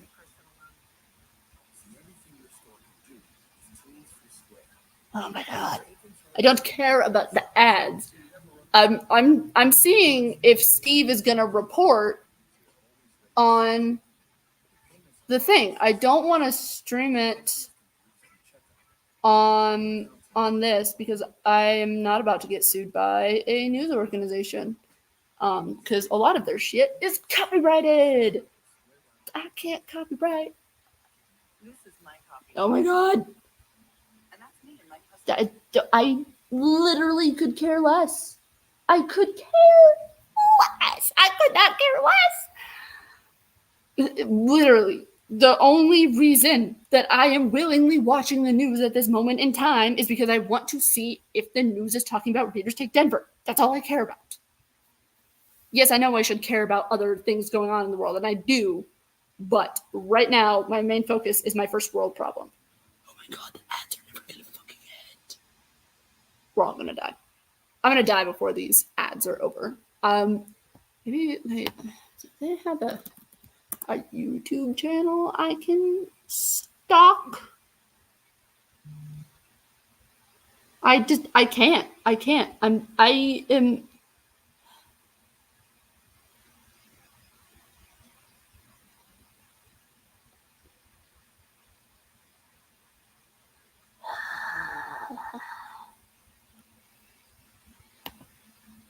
I'm trying. Oh, wait, he's speaking. I think it's Steve. Steve? The company said today that if the federal government approves their deal, Oh, they're talking about grocery store prices. Steve, with all due respect, I don't care about the grocery prices. specifically the parent company of Piggly Wiggly, which our Georgia-born producer Mallory informed is a very fine grocery establishment. I've never been inside one. It's about $1 billion more investments than the original plan. FTC didn't let. Oh my god. Hold on. Fuck it. I'm going to YouTube.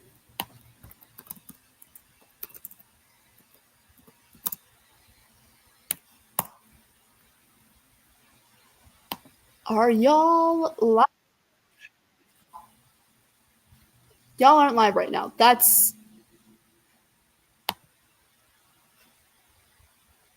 so annoying. Okay, going on your website.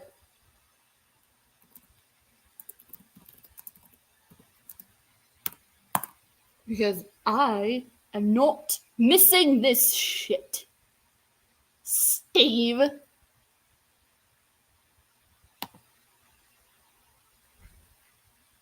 Oh, hello. It's a wolf. Not the point. Stop. I just want to know where I. Now a broken bridge. I don't want to talk about the broken bridge. Oh my god.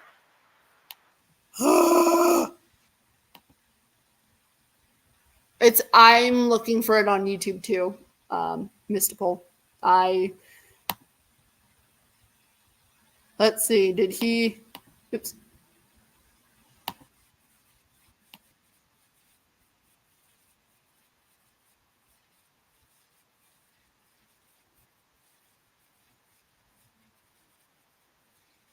I swear to God, if I feel like I'm being is Lisa Renee Roberts running the news channels right now? Is that what she's doing instead of actually answering her emails concerning what like everybody emailing her? Is that what people is that what she's doing? Is she in control of the new has she gaslit Steve? Oh my god, she gaslit Steve. She gaslit Steve. She gaslit Steve. No, not Steve. Our fallen bro.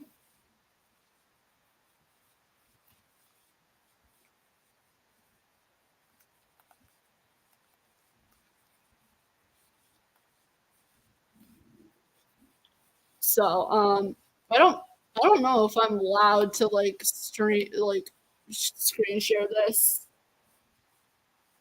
Um,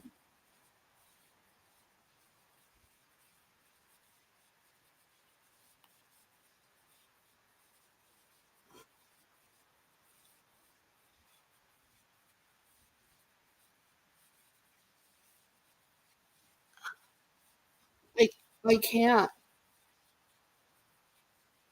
I think she gaslit the news, guys. Guys, I think she gaslit Steve.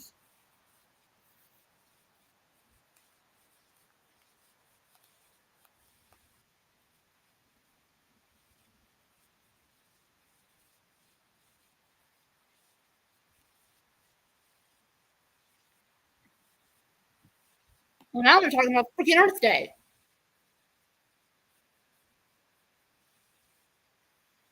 Oh my god. Steve has been gaslit. Oh my god. Steve has been gaslit.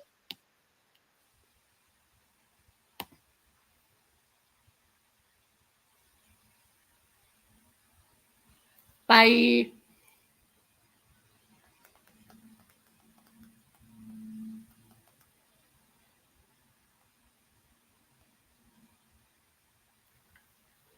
Steve has been gaslit. Steve has been gaslit off of the news.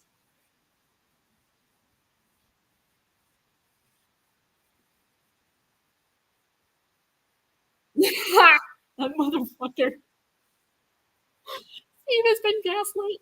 Steve has been gaslit into telling us that our experience wasn't actually that bad. Look, the night of the masquerade ball, I felt like I was under the mountain to die. But I didn't go to the ball. Oh, what does that make me LOL? I have to know if we're on the news. I especially want to see if any of my things that I posted online have made it. Like, oh my god! Oh my! I, I, I know somebody in the chat said that they were gonna record it, but I would love to give y'all my live reaction.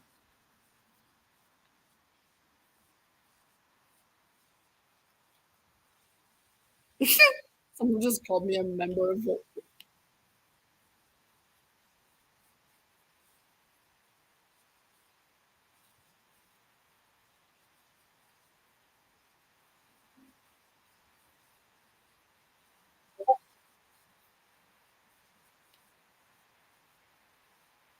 I don't. I do not care about Daily Blast Live. I'm sorry. I'm sure you guys have a ton of fun on the show.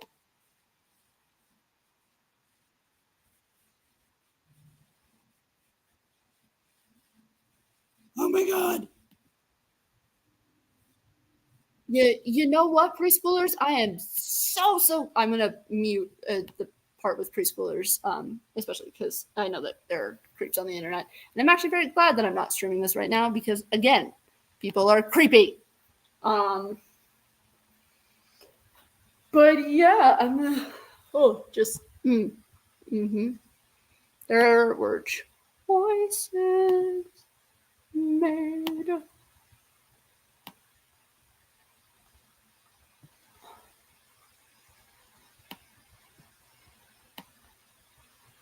Choices were made.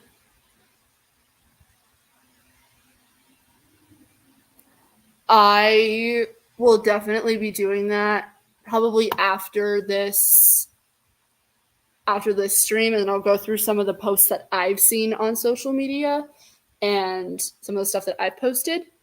Um,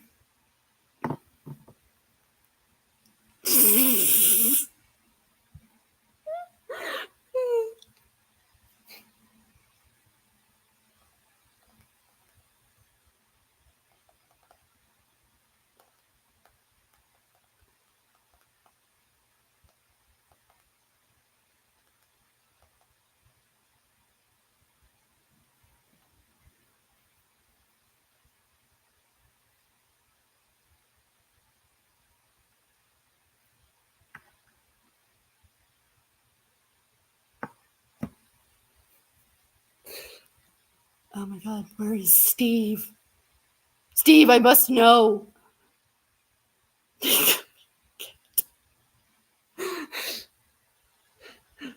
Oh my god, it's another fucking ad. It's more ads. It's more ads.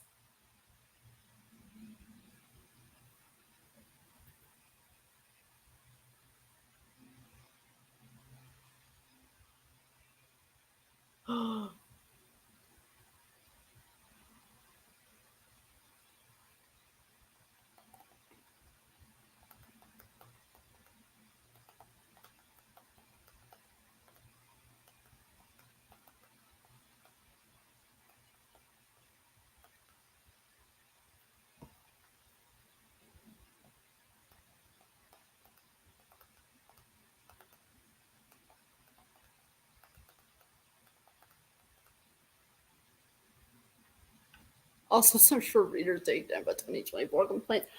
Bro, I will. I will be looking up all of the tea, all of the information.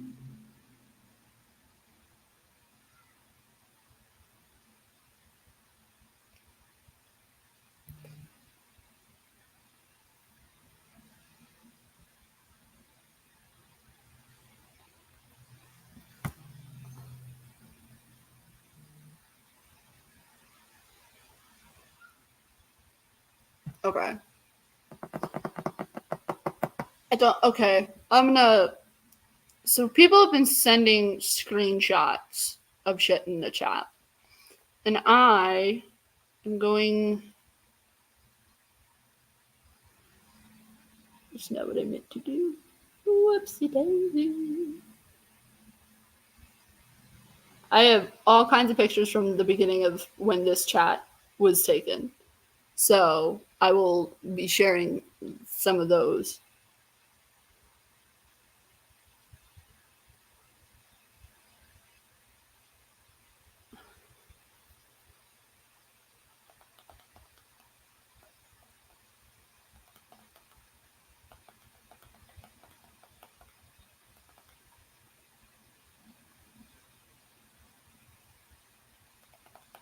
I'm wondering if we're on the right channel.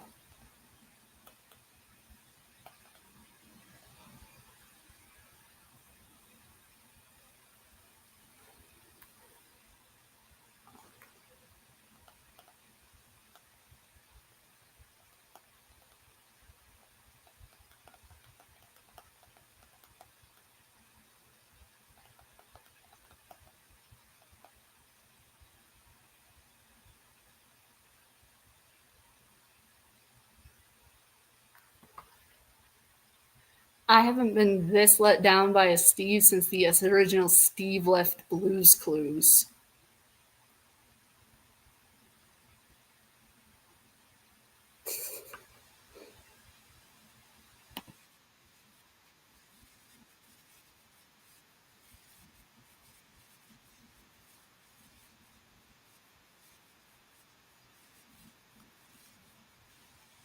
Steve, Steve, where is Steve? We want Steve. We want Steve. We want Steve. Where is Steve? Where is Steve? Who is Steve? Come back, Steve. Come on, Steve.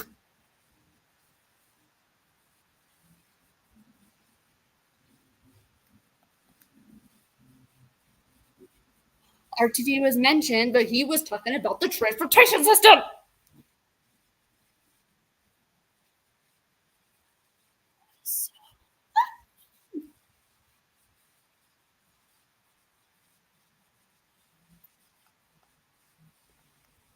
Honestly, at least I know that if I give my money to the RTD trans.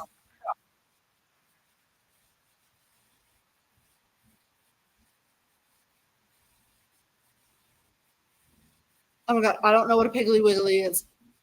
I really.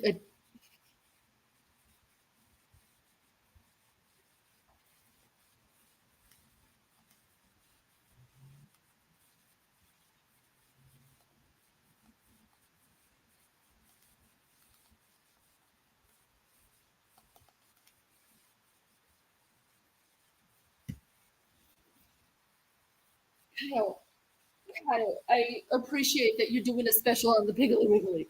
I do. I appreciate the fact that you're shouting out local places.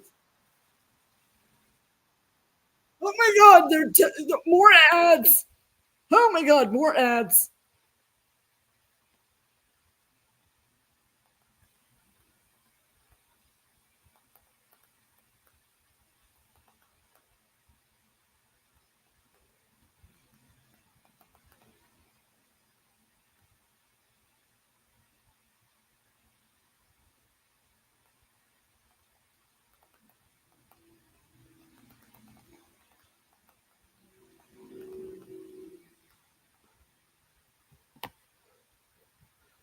Like, hold on.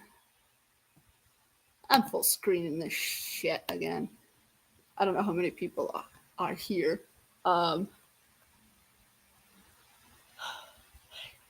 Alicia, I hope that this is entertaining for you at least a little bit because I know that you were not there, and you're all just anybody who wasn't there is just getting this information secondhand.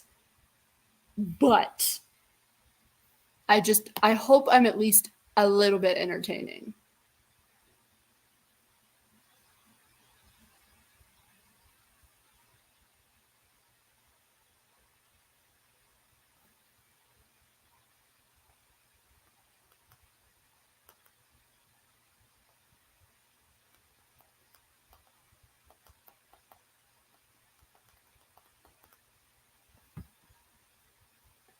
Oh my god! Oh my god! Oh my god! Oh my god! Oh my god! Oh my god! I don't care about the ads. I don't care.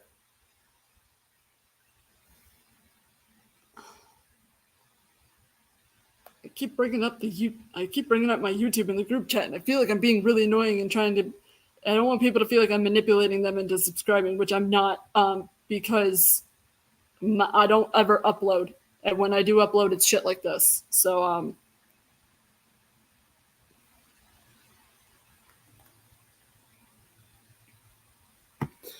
but you know, I hope I'm at least mildly. I'm always interested in what goes on at the book conventions because I am a reader. I've never been to one, and as an aspiring author, I need to know if I ever participate. Don't ever go to Reader's Take Denver unless it's being managed by somebody else. The news is always half ads, anyways. That is very true. That is very, very, very true. Oh, oh, are they back? Is it Steve?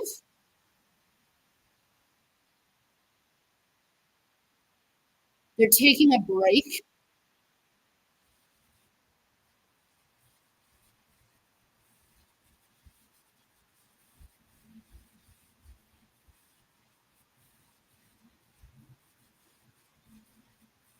Oh my god, now they're talking about politics.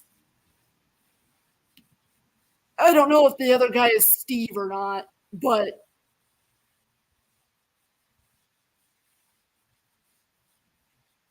oh my god, now they're talking about immigration.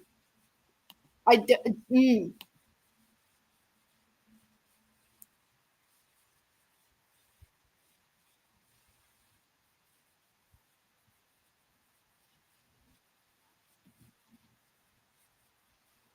talking about immigration, which I'm not gonna get into politics here because I know nothing about political science.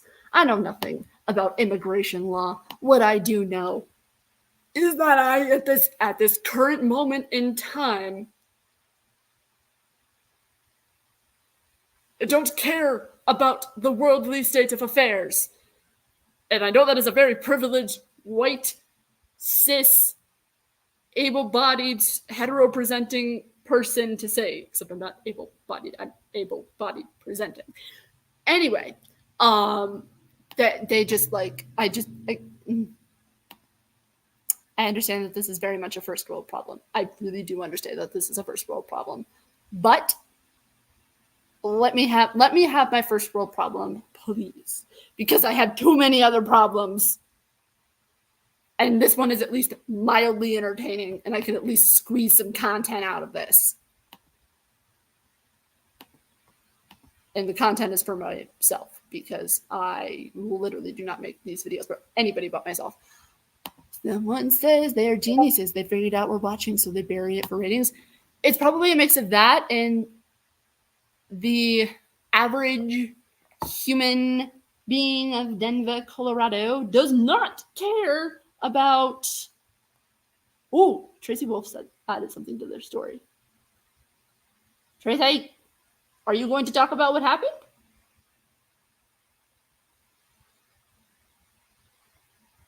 Oh my god, it's not.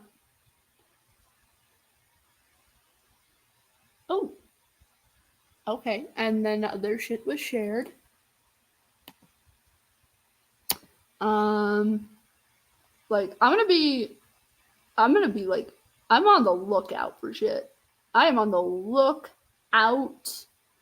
I cannot believe.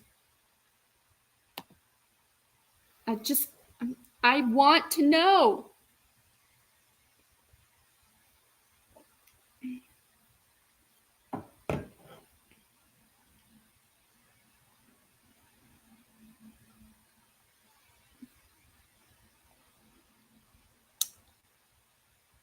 Okay. Again, legally, everything that I am saying in this video is alleged. When I'm talking about specific people, everything is alleged.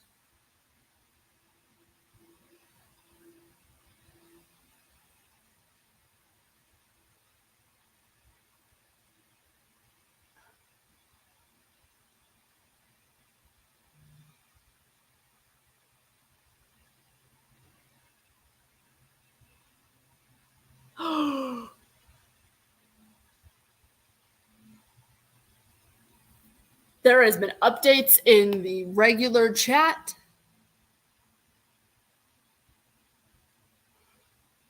Oh, hold on. Screenshotting.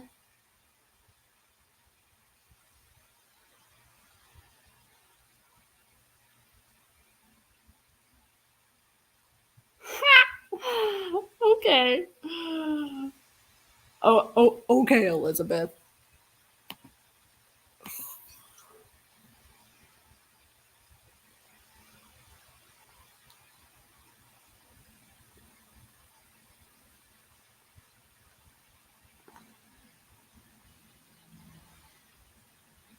Ah. We will be. We.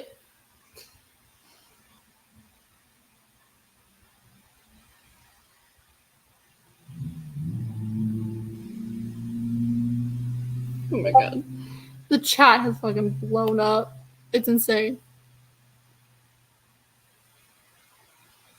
TikTok has some before and after reels from some of the volunteers and people that went there.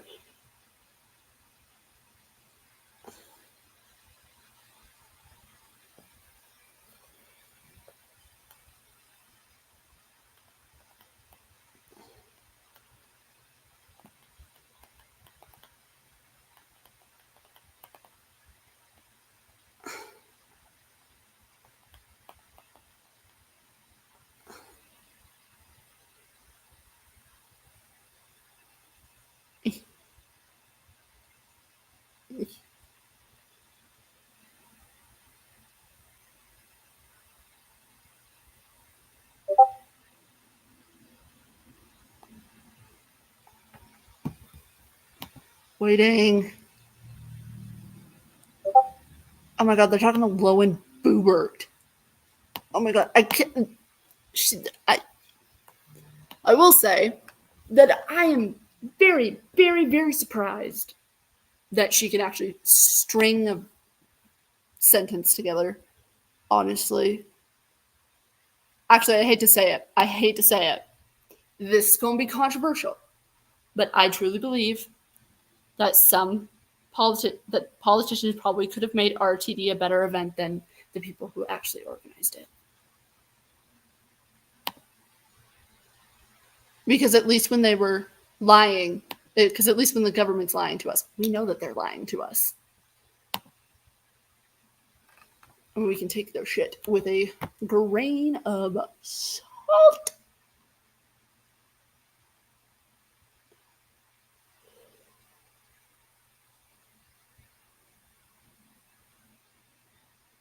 We're not. Okay, great. You're talking about your philanthropy. Philan,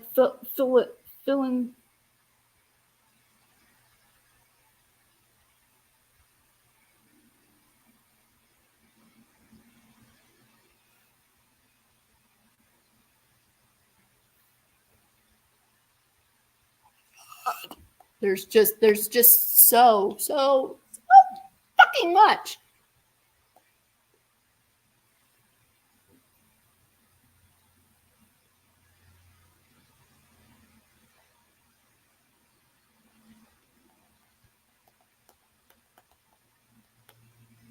Hold on. I need to double check. I need to check Steve's social media. Where is Steve?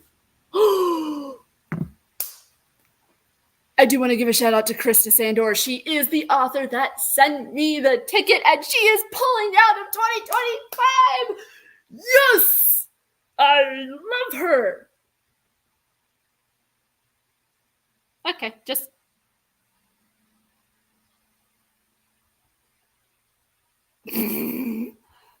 Not Molly Doyle saying. God, I love Molly Doyle, man.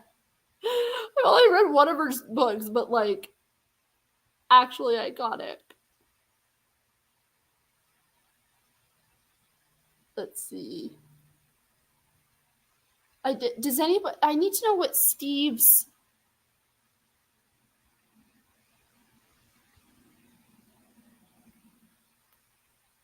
What is Steve's thread handle? I need to know. I need to know. I need to know. Steve!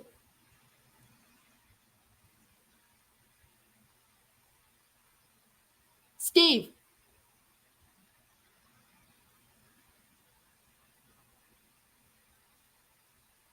Where?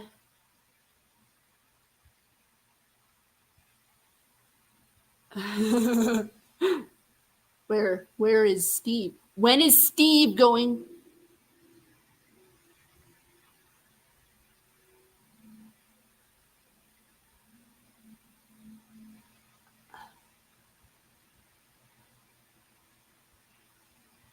If that are in down. Where is Steve? Steve, I Steve might have gaslit us. When is the story airing, Steve? When is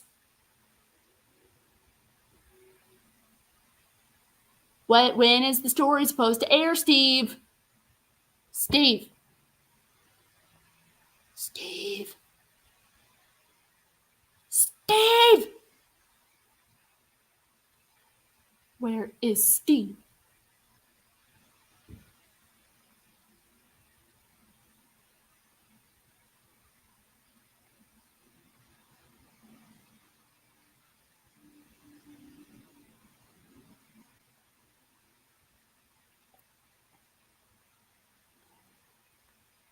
I found Steve. I found Steve's Threads handle. I found Steve's Threads handle. But I didn't find Steve!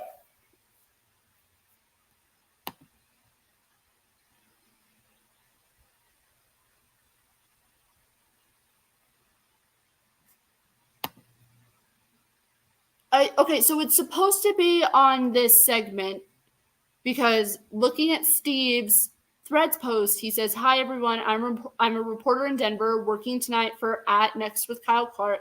I'm looking for anyone who attended RTD 2024 Readers Take Denver who'd be interested in a TV interview for a story airing tonight. Hit me up to share your experiences." Like we are, like Steve, we are willing to talk. We are willing to talk, Steve. It just you need to tell us when, because I need to know. And I get things like this take time. But Steve, come on, Steve.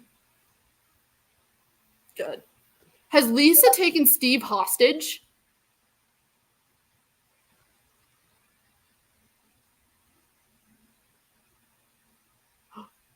Did I? No. Did I? Am I the reason there's no Steve? Steve, I'm sorry if I scared you. Please come back. Steve. Because, like, I have Steve's. Like, Steve's handle has been posted in the chat. I do not know if Steve, by the way, Steve, if you're watching this,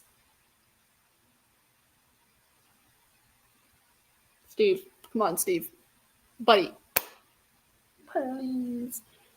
People are talking about how he didn't respond to my post or email. I posted as well. It's also, I should say, it's entirely possible that he could only grab a few stories before he had to submit stuff, because with the news you have to submit stuff like hours earlier so they can put it into the schedule and rotation and shit. But they're probably also going to do multiple days talking about this because of how much social media attention Readers Take Denver is conjuring. So while he may not respond to you today, he didn't respond to me either. So it's entirely possible that he'll reach out to other people for more comments in the coming days. I really hope Steve isn't fake news. If Steve is fake news, I might cry. I don't think he's fake news because it looks like based on his threads, it looks like Steve is an actual human.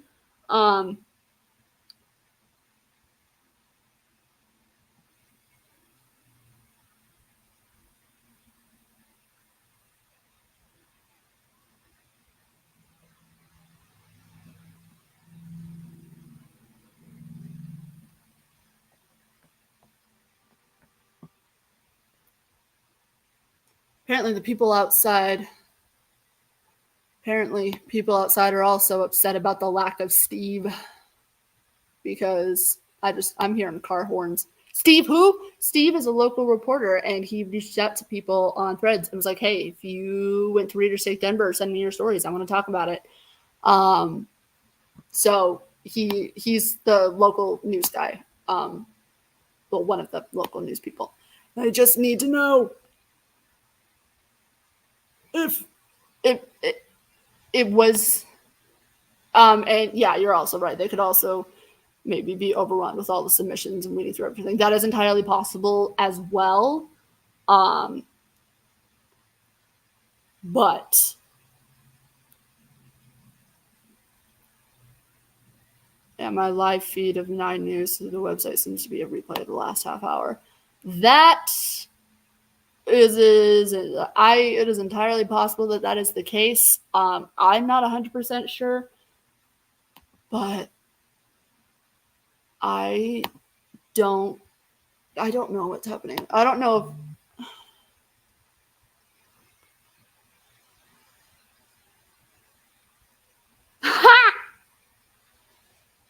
okay, that's funny. Someone posted concept art for the merch in one of the group chats, and it is from 2024 Readers Take Bumpy Bumps. Hashtag Bumpy Bump Survivor.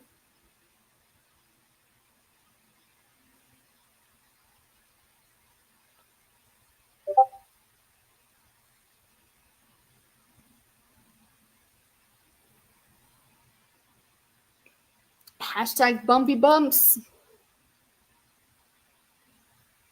TikTok Readers. Thank you. Where is Steve?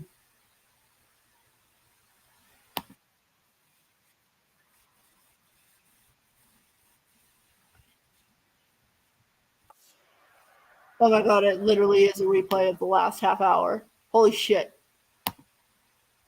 The news just gaslit us.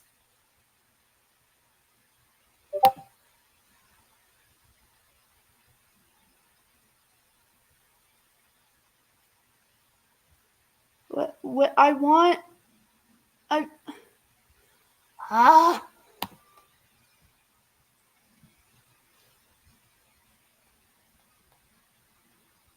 Well, if Steve is not going to reveal himself yet today,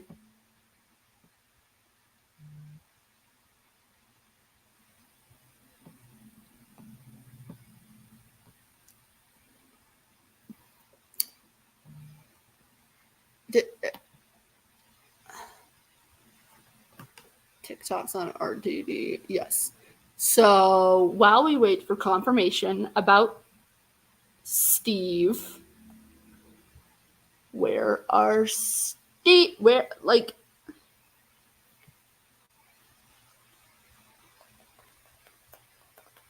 where is Steve? Um,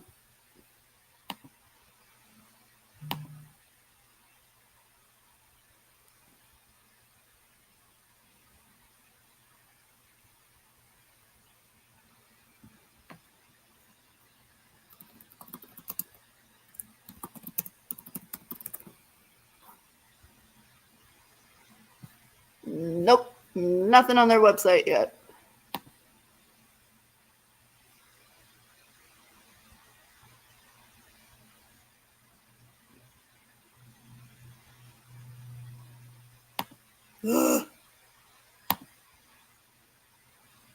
That's so annoying.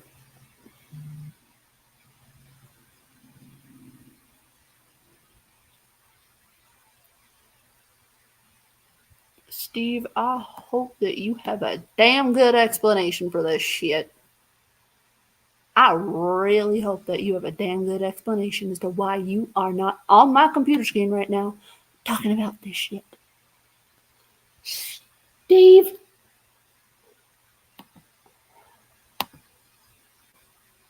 Steve, if Lisa Renee has kidnapped you, say something.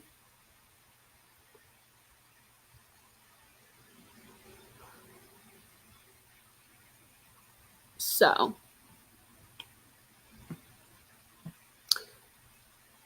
let's talk about, while we're waiting for someone to say something about the news, because, oh wait, what?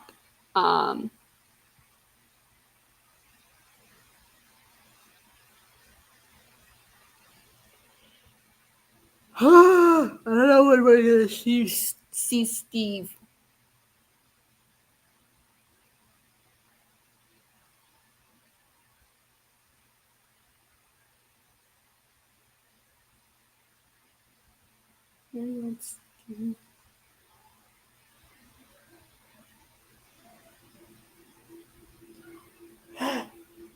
Steve, I hope if you see this that you are okay.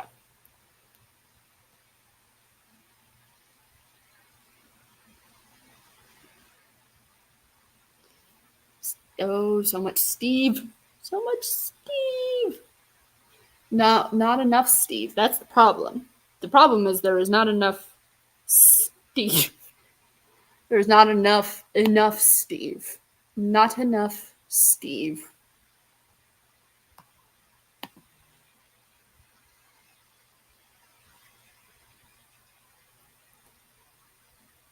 I guess they might still be on a break.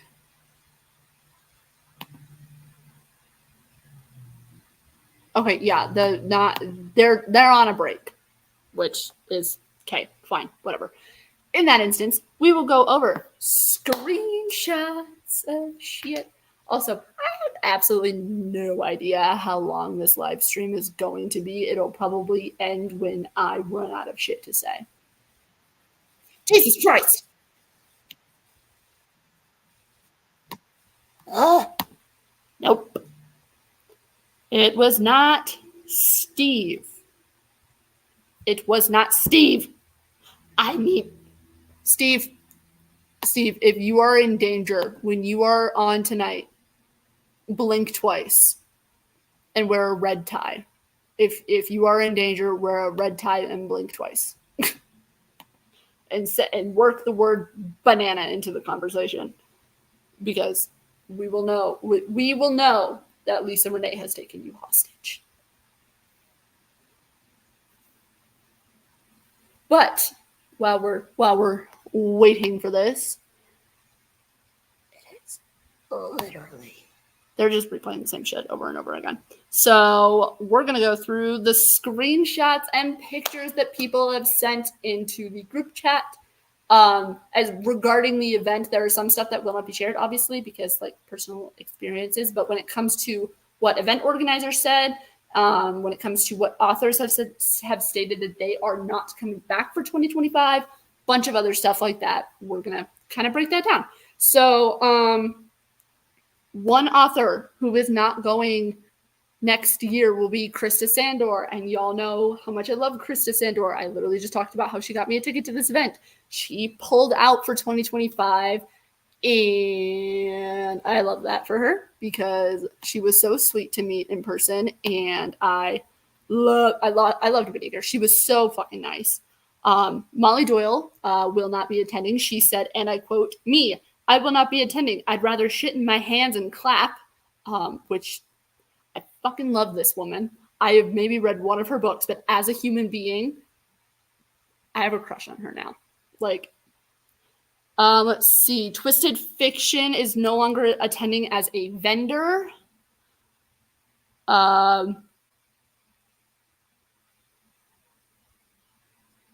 So this is from author Chantel. Oh my god, there are people. Oh my god, so much people. So it's so this is from Chantel. Again, these are on Facebook. So these are on like their author Facebooks and stuff. So I'm just reading what I have access to. Again, so Chantel says, "I am not one to make posts like this, but I will not stay silent on the events that happened this past weekend at RTD. I want to say that I am sorry to anyone who has had a bad experience at this event. My team and I personally had several issues, but I'm not going to speak on those. After speaking with my legal counsel, I feel that those concerns are best kept between the host and me," which implies that at least one author is potentially taking legal action against what happened at Readers Take Denver. I don't know how much attendees have in the leeway, have in the realms of taking legal action. I don't believe it's much, if at all, anything regarding legal action, unless like you had stuff stolen. So again, I am not a lawyer. I don't even study law. The closest I got to being a lawyer is I've seen Legally Blonde a bunch, and that's it. And that is like an older movie about older law practices. So let's see. First and foremost, I'm always there for you, my amazing readers. Your safety and happiness are all that matters to me at these events. My team and I always make sure to do everything we can for you. If that means staying late, we stay late until the line is finished. If that means signing in a hallway, I sign out in the hallway.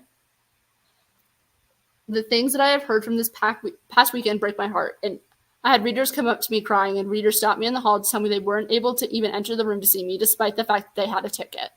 Which, yes, that was a frequent problem. Eventually, once lines were getting too big, authors were being like ticketed. Like you would be given a number. Actually, I have examples of the tickets that we were given to go see authors. You were given a ticket like this. It had the author name and then where you were in that line. And people either didn't have their numbers called, or they didn't, or when they did have their number called, they weren't allowed in for some stupid fucking reason. So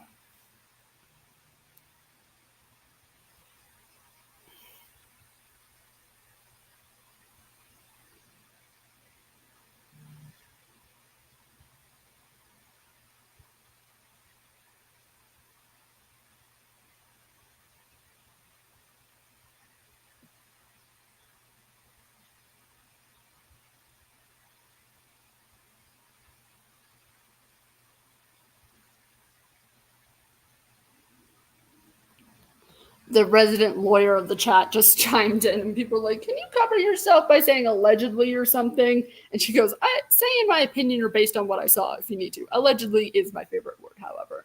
So again, this is all Crystal. Crystal, no. Actually, Crystal, yes, that is hysterical. Okay, so me saying allegedly and basically saying based on what I've heard, um,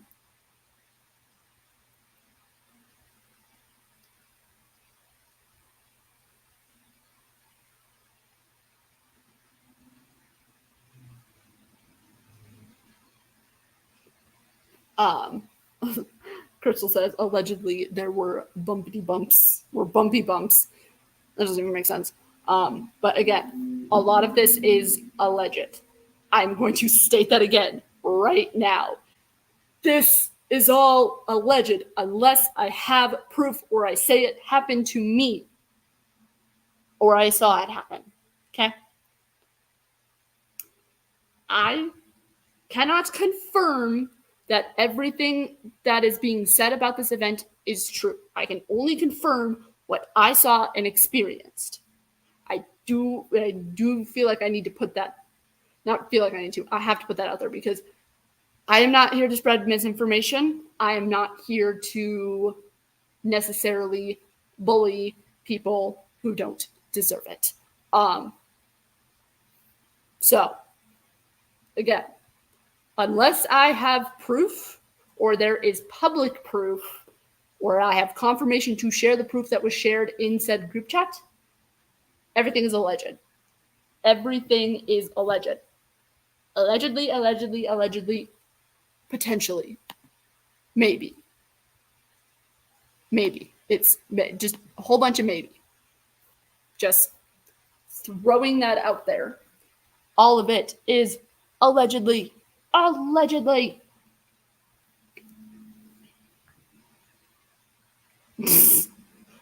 Say that in a boardroom and what's up. Okay, going back to pictures that were sent. So that was Steve. Let's see. Okay, so that was that. Oh, but where was that post that I was looking at? I was looking at something, and I cannot seem to find that post I was reading. That's very frustrating. Okay, I'm just gonna put up. Okay, we're going to, I guess, go back to the beginning of screenshots. So they sent out a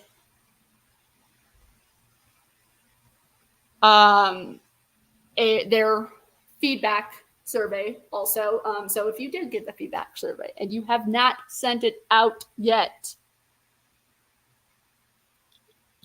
fill it out, send it back. Just saying.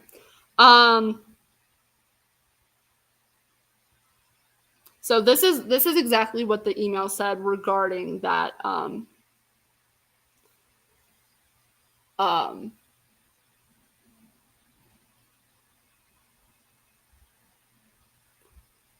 Like, this is what was said in the email of the forms. It said, "Hi, thank you so much for joining us at Readers Take Denver 2024. We were honored to have you, and we are eager to talk about all the ways to make 2025 a better experience. We are sad and concerned that we had some very bumpy bumps, understatement, at the new hotel, and we are already setting up meetings to make sure everything is addressed for your 2025 experience," which, by the way, is supposed to be in February. I don't think that there is enough time to iron out all of the bumpy bumps that happened this year in May, June, July, August, September, October, November, December, January. In like 10 months. Because they had over a year to plan this event, and all this shit happened. They have less time to plan it now, so who the fuck knows what happens in 2025? And again, I won't be going unless I somehow get a free ticket. I will not be paying to attend that event. If I am paid to attend the event, I will take the money, but I will be honest about it. I will be honest about my experience there. I will not lie, because that's fun. We want everything to be amazing and are truly disappointed and sorry. And sorry that some of you experienced some of those bumps. Big conferences have challenges, and we want to make sure we try to work around them.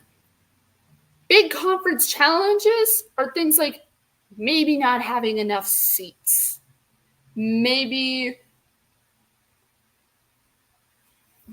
being a little short on how many packets you had to print, and so a couple people have to share. Big conference challenges do not include people sneaking into an event where they aren't belonging, people getting their shit stolen, people having to deal with the fact that there were some volunteers, I can't believe I didn't mention this earlier, who were allegedly physically assaulting authors' PAs. Whether it was verbally, and there are some allegations out there that someone was physically assaulted. I believe they were pushed. Again, that is the story. That is allegedly what is going on. But based on what I've seen and the response from the event coordinator, they have somewhat confirmed that that story is more likely to be true than not, because they are actively looking for security camera footage of said event. But again, I am not a lawyer. I did not see this happen. I don't even know which PA this happened to. But there has been confirmation that the event the incident of physical assault by a volunteer was more likely to have happened than not have happened. I do know that some of the verbal assaults were there. I did hear some people getting very, some of the volunteers getting very crass with. Oh, also, this is just something stupid that they tried to make for the stupid fucking This was just a stupid rule they tried to make for the event. Apparently, we weren't supposed to swear. I didn't know about this rule until I joined the chat, but apparently, several people were told that they weren't supposed to swear, and that includes authors. And if you have, by any chance, know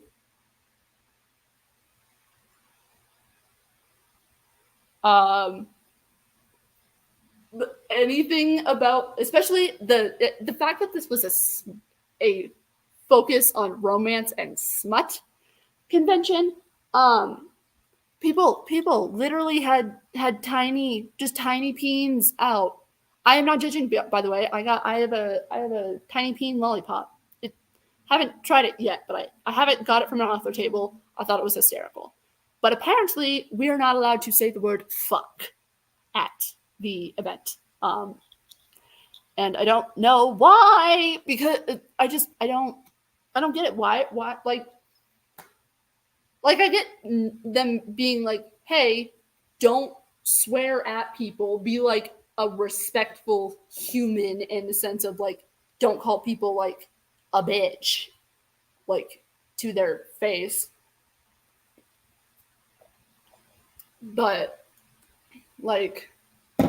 you got a bunch of mostly adults who are over the age of 21, because again, there was alcohol at this event. I do know that not everybody who was there was over the age of 21. I do know that obviously not everybody was drinking. But if you are at an event where you are serving where your focus is on adults, whether that be like adults, like whatever way you are servicing it, you better expect some adult language and topics to come up. Like don't tell people not to swear. It's just gonna make us do it more. It's so dumb. That was a stupid rule. I don't know who did. Let's see. Okay. So basically, the entire event was kind of a shit show. And I've kind of gone through like most of it, so I'm just gonna kind of like go through things that like I did not witness and things that are being said. So apparently there was supposed to be a goodbye breakfast yesterday. I did not go to that event. I chose instead to miss it and sleep in, which, based on what I'm hearing, is probably the best decision I could have made in that situation. I did sleep very well. And there has been some allegations against an author. I am not going to name that author at the moment, for the sake of I don't want to get sued because I am poor and cannot afford a lawyer. So, nor can I afford to pay any damages that I would be required to pay. But depending on what the profit was from this event, did she really need my money? Just saying. She said, so basically, before the breakfast started, Lisa pulled this author to the side, and she was in literal tears, crying about how sad and frustrated she was about how mean everyone was being to her and her staff. From my understanding, a lot of your staff was mean first, and we, in 2024, we are in the age of matching energies and fuck around and find out. And I know a lot of the authors that were there, they had to be held back. I do not know if that was like physically or being talked down from a ledge of having to go off on people. That is what they have said has happened to them. They were told that like they had to be talked down from going off on people who were acting all sorts of out of order. So there is that. She also said that the venue messed everything up and that everything that occurred was out of her hands, which is not true. It is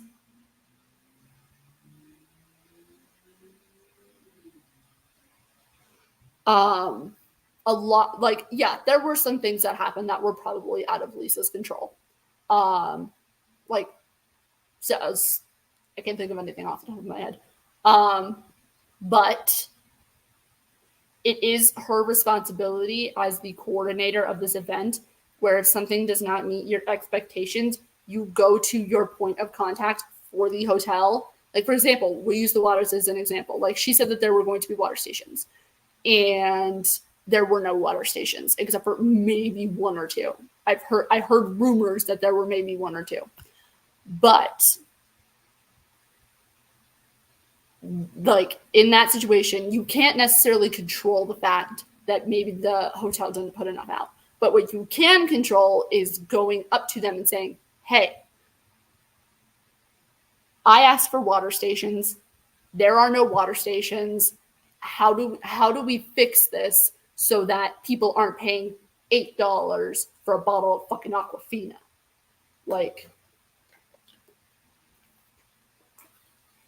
it's like, how does, like, it's your responsibility as an event coordinator to,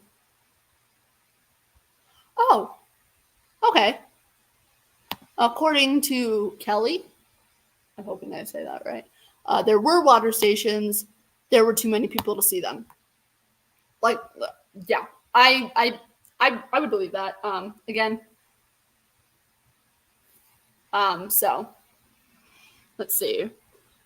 So, anyways, going back to this, author being the sweetheart that she is, tried to make her feel better. I heard the entire combo from the side. After the event was over, I went to say hi to Author, and she said she was so sad about seeing Lisa crying and told her that there is a lot happening behind the scenes, and she had no idea. So I'm not entirely sure what the situation going on between Lisa and her author friend is. So I'm not going to say anything about whether or not it's true or what. If it was a genuine miscommunication of author did not know that her friend was being a shady person and like shit was going on behind the scenes that she had no idea about and was just trying to comfort her friend, I do not think that author needs to be shat on for that. Because like if you don't know the full story and your like friend comes up to you and they're upset and they said like you don't know the full story and you're like and they're like crying, your initial reaction isn't to like, well, it shouldn't be to blame them. It is to be like, okay, my friend is upset. How do I fix this? And if that means speaking to a room full of people and trying to stick up for your friend, even when you don't have all the right information, that's what you're going to want to do. Now, if you like, obviously, I don't know how much this author knew about what Lisa was doing behind the scenes. So I don't know how involved they were in the planning or how much of the feedback that they've seen online. Like, as far as I personally know, they have not put out a statement regarding this event. But a lot of people haven't, and that's probably a mix of people, like literally the event ended yesterday or the day before yesterday. Yeah, the event ended yesterday, so people are still trying to get home, trying to get themselves like physically settled back into their homes and trying to mentally sort through the emotions and situations and just feelings regarding this past weekend if they were there. I know I'm still doing that, and that's part of the reason I'm doing this live stream is because I I tend to talk things out a lot better than just like thinking about it quietly. Oh,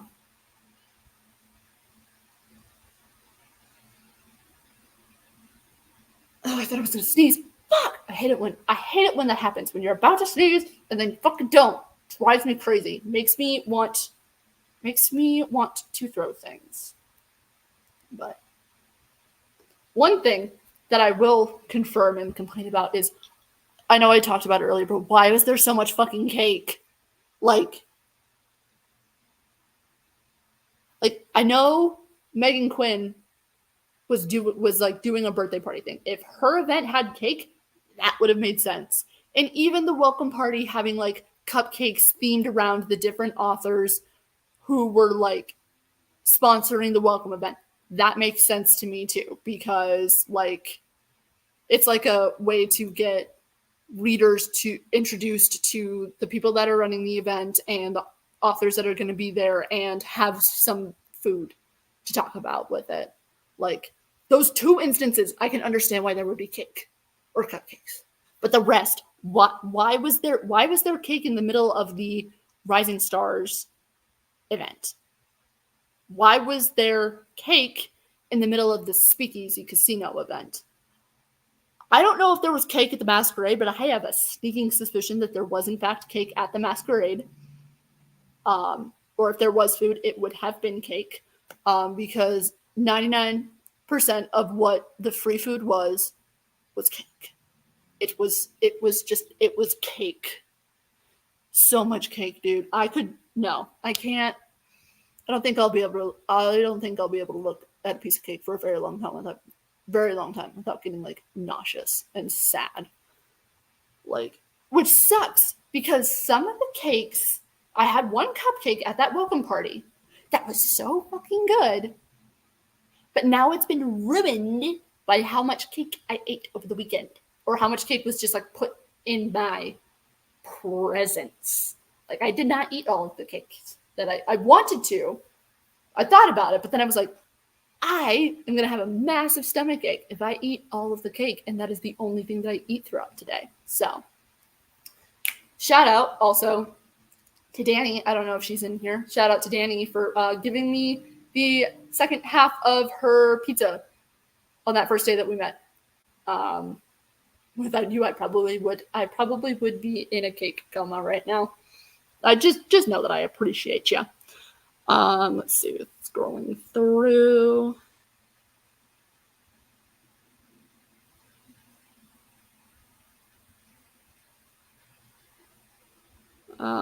Scrolling.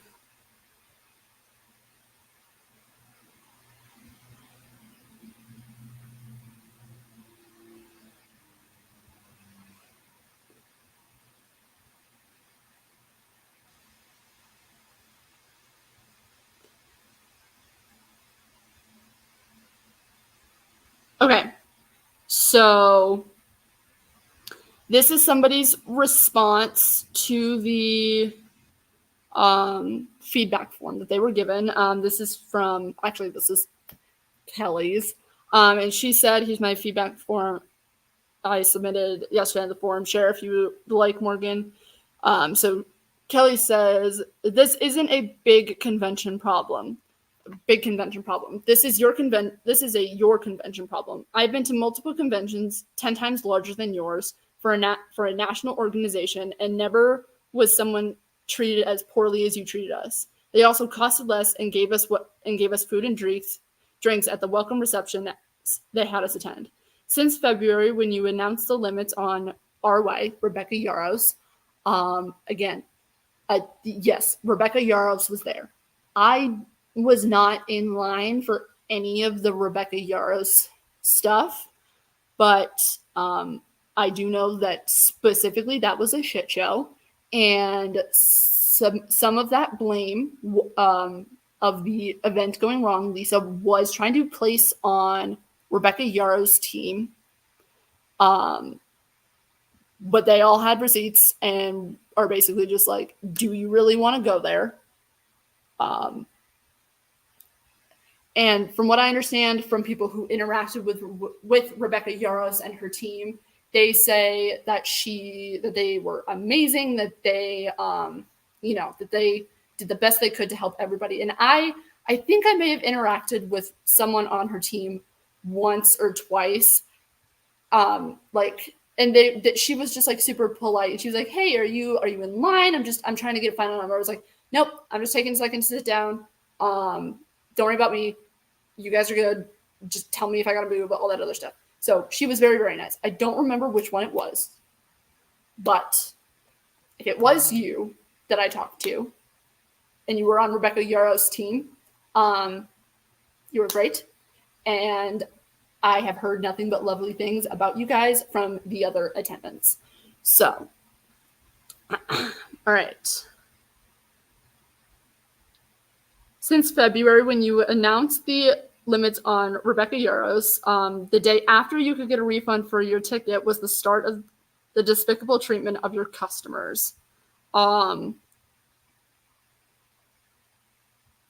Again, I don't know anything about that. I did not have tickets for Rebecca Yaros. She was not one of the authors there that I was there to see.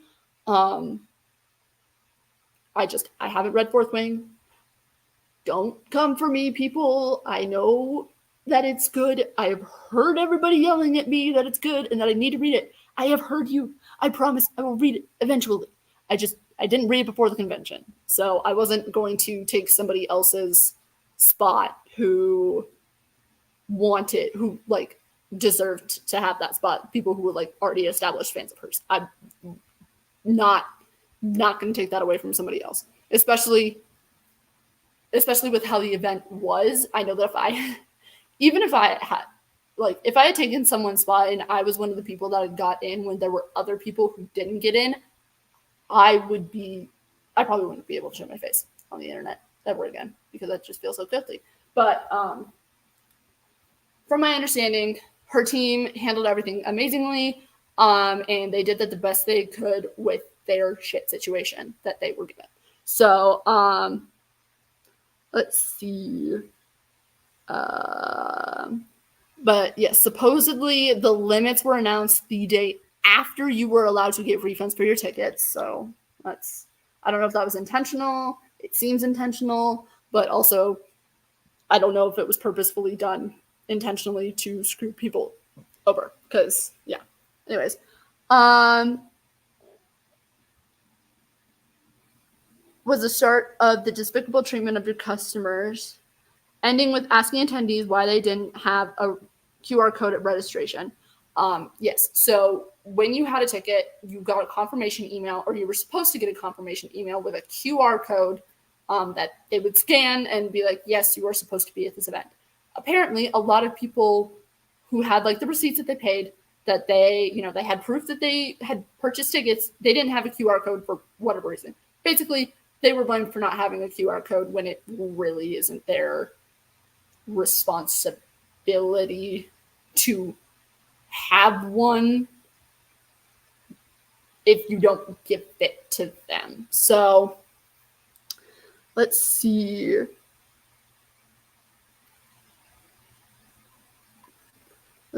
Registration being 3 hours long to get a bag full of cheap, useless items.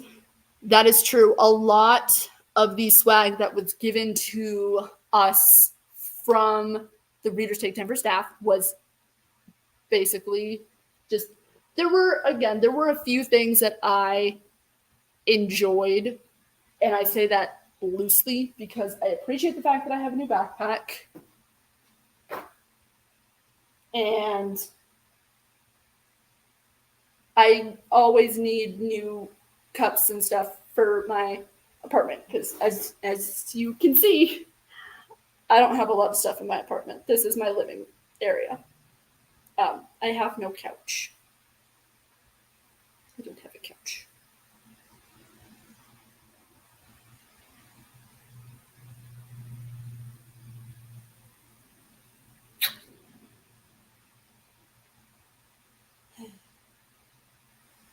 But I have a beanbag, so enough about my couch. The rooms were so full of people, the water stations weren't even visible. Telling attendees they did it wrong when they waited in lines and followed your convention's instructions, that supposedly happened as well, where people, like, there was a ton of miscommunication on what was allowed and what wasn't allowed. And then if you talked to two different people to get clarification, you never got the same answer. You did not get the same answer for any questions that you asked, as far as asking staff or volunteers. They were just kind of like, or they would say something and then you do the thing and then somebody would, yeah, basically lack of communication. When you looked puzzled as to why we were in lines and told us to go have fun being your solution. The problem is the reason that we were in lines, when, by the way, you promised no lines, which I get that is a very far-fetched promise to make, because there are going to be lines when meeting authors. Even if they call in a small group of people at a time, you will still be in some kind of line. Even if it's like a line for like 5 seconds, just to like get into an order. Like, that's one thing. But like, yeah. But in fact, we were stressed to the max about trying to retrieve our hundreds of dollars worth of pre-orders from rooms we weren't allowed into, or if we were, we had so little time in there. Which, again, I didn't have any pre-orders, so I didn't experience this, but I have heard several people talk about the fact that they did not get their pre-orders in a timely manner. And again, I did mention this earlier, some people didn't get their pre-orders, period. Like, they don't have they never got their pre-orders, and authors are having to take them home to ship to people that pre-ordered them. For the lack of security at your event that allowed for unidentified men to crash a masquerade and assault/touch without consent multiple women. Again, I was not there, so I cannot confirm or deny whether or not this happened. But like I said earlier, if this happened to you and you say that it happened to you, I believe that that is what happened to you. Because I do know that there were I do know for a fact that there were uninvited and unidentified guests. And they knew that they were doing something wrong because they were picking up masks that people were leaving around and putting them on to pretend like they belonged there, supposedly. So, like I said, I do not disbelieve anybody who says that if they were there that night and they were assaulted or made to be uncomfortable by these men. I believe you.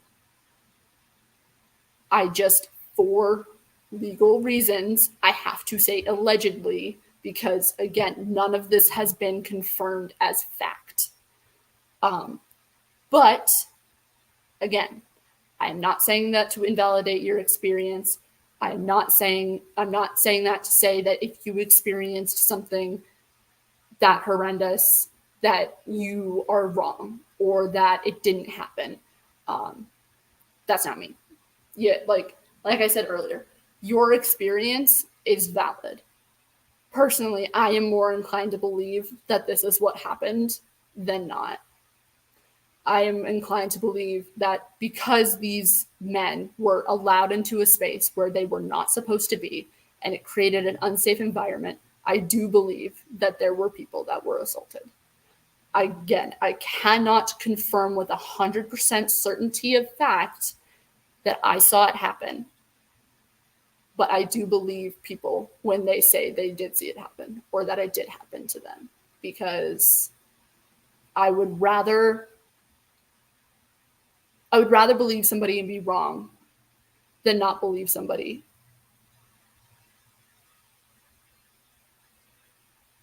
I'd rather I would rather believe a liar than believe somebody than not believe somebody.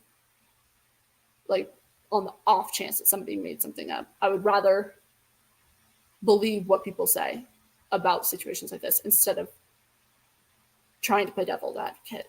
Because again, I've been in that situation. I've been in the situations where I've been sexually assaulted before, and I didn't even realize it until after the fact, like months after the fact.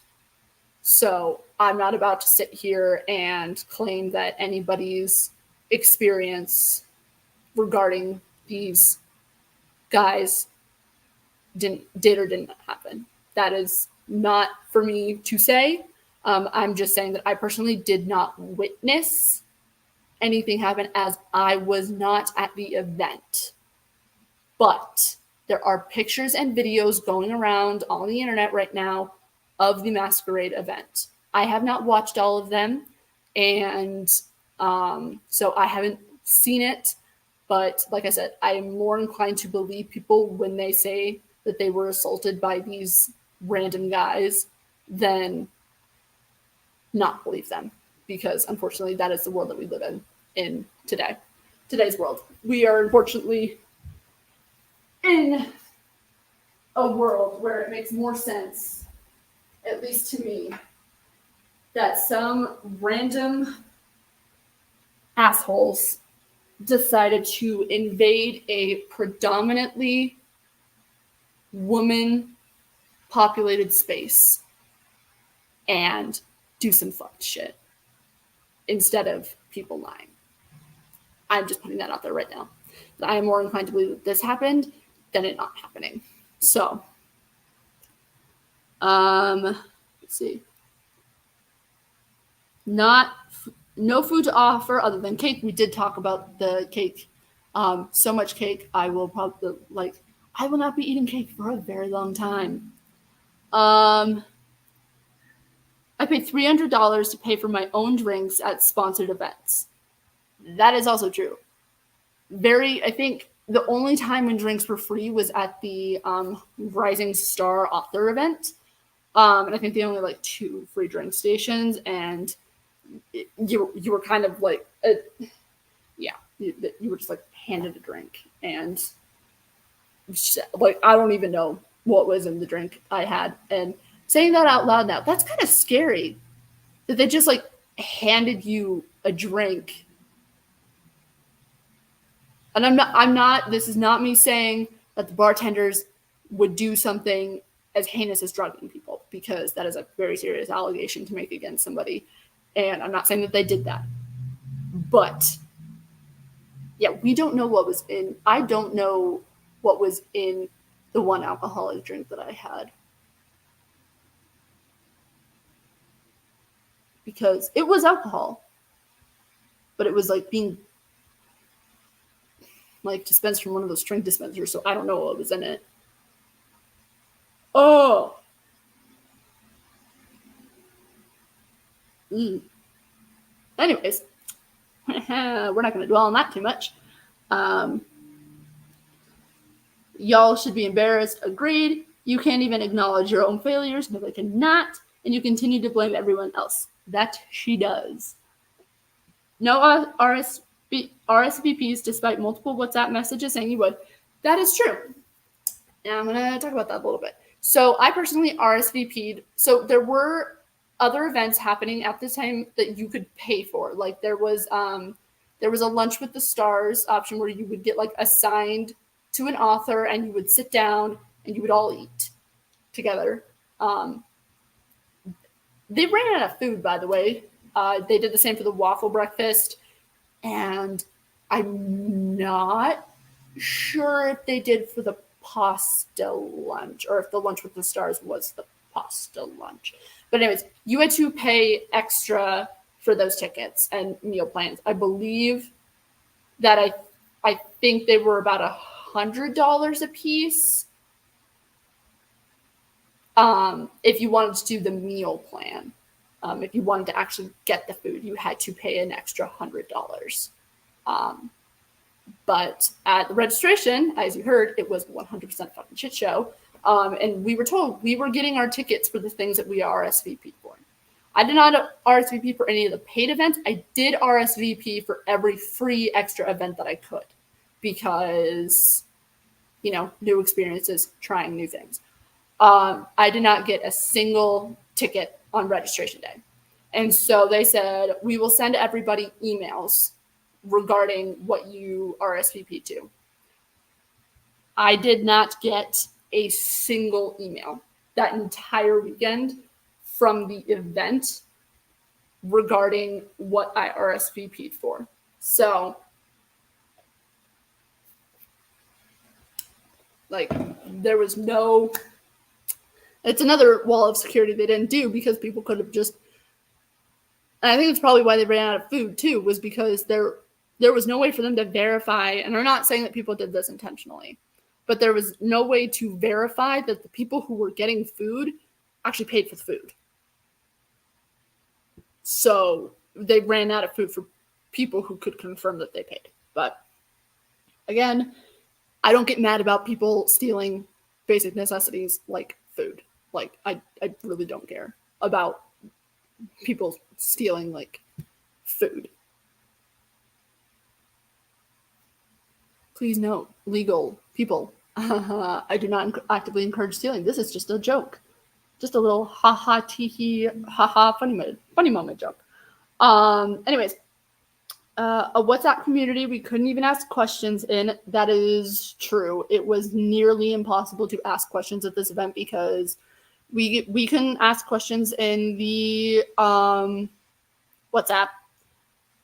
Nobody was moderating the Facebook chat.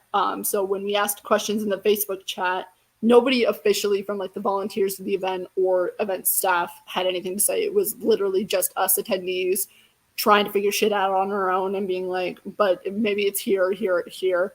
I have never been in a busier group chat than that one in my life. And I've been in some busy fucking group chats. I would join random group chats on Kik when I was like 13. And if you were around during the Kik era, you know how crazy those chats could get for more reasons than one. But anyways, and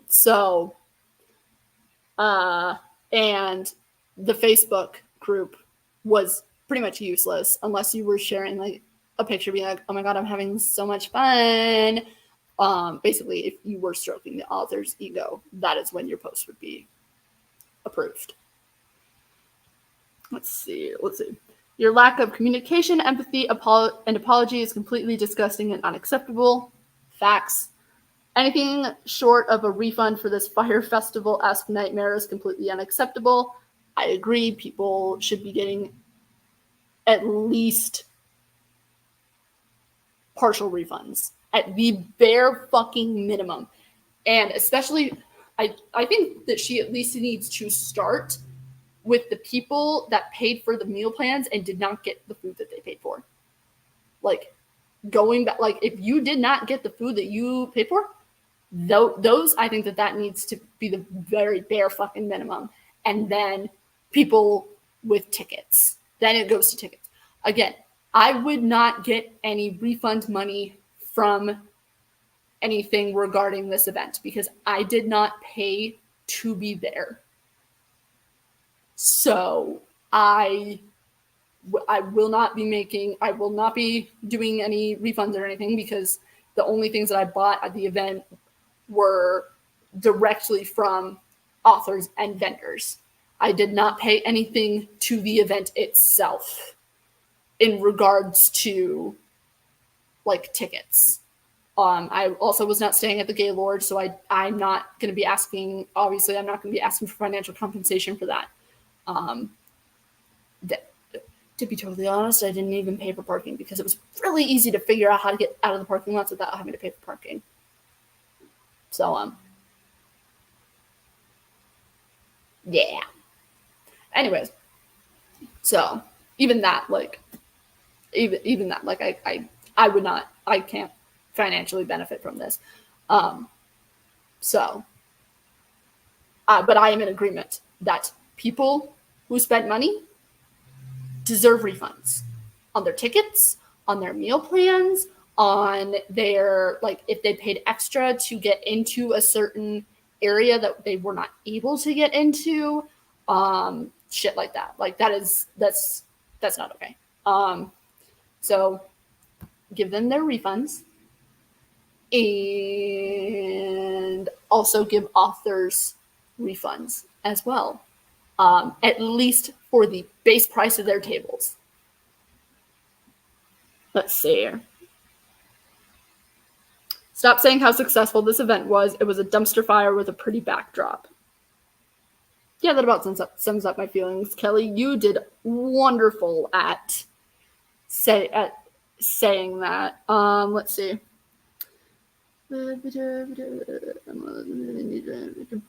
can barely walk today. My head is pounding. I feel like I need a week to recover. Hoping I don't have an episode.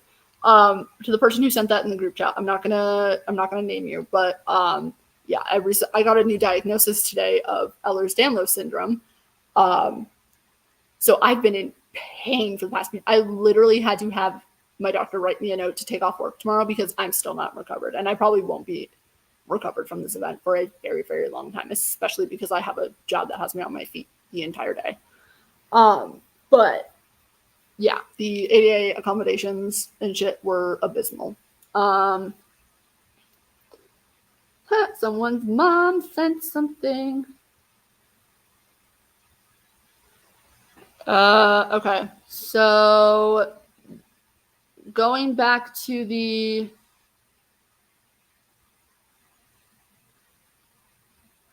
thing,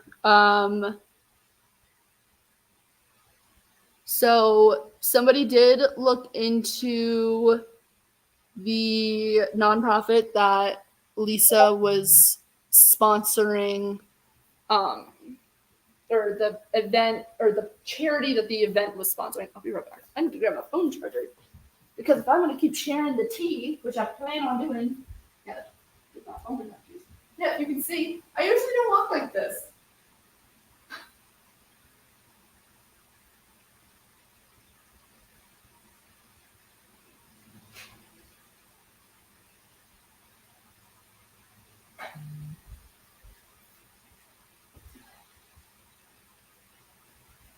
I was going to sort through stuff, and I might do that a little later when I'm doing my reaction to the news, but I need to charge my phone a little bit first. So we are going to move to Beanbag Land.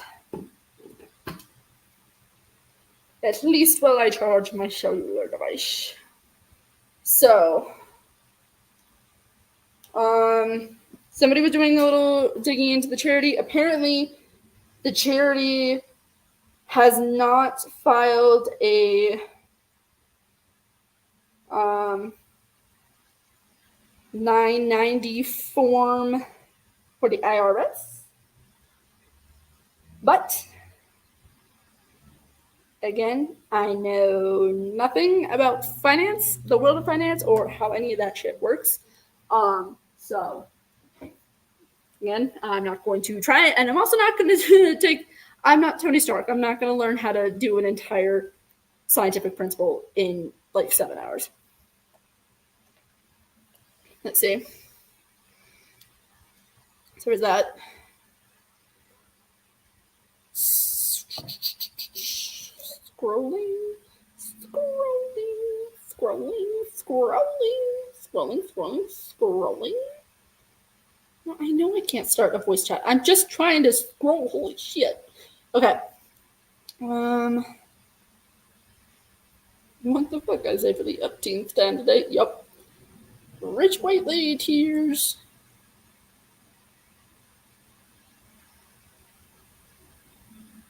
Oh, someone is basically calling out Lisa for having white lady tears, which is Faya. Let's see.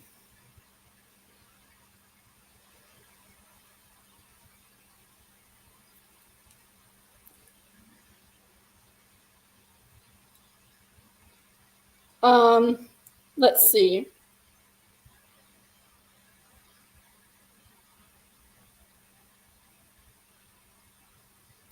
Okay, so another author, Elizabeth Suffler. I did meet her. Very nice. She signed the poster board that I brought for authors to sign. She said, sitting at the airport today on the way home, trying to get my thoughts together about Readers Take Denver, which I attended as an author. Not sure I can add anything useful, but I have thoughts. I want to express them thoughtfully versus quickly. Please do not take my silence as anything except I'm exhausted, missing my husband and puppy, and my heart is hurting, especially for readers who mean the world to me, and honestly, all authors. Spoiler alert, I had a blast, but won't be going to the 2025 event. So, again, more authors are dropping out of 2025 and vendors. Like, everybody is, like, dropping out, which I'm like, hell, good for them. Okay.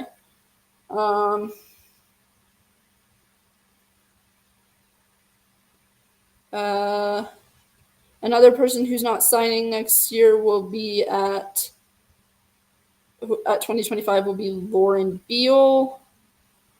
I don't believe I've read any of her works, but I am finding a lot of new authors that I want to try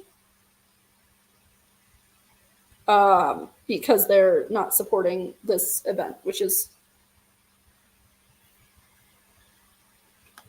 very, very nice. Okay.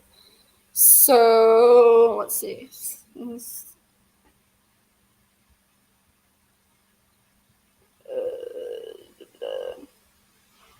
Aurelian Knight has canceled as well.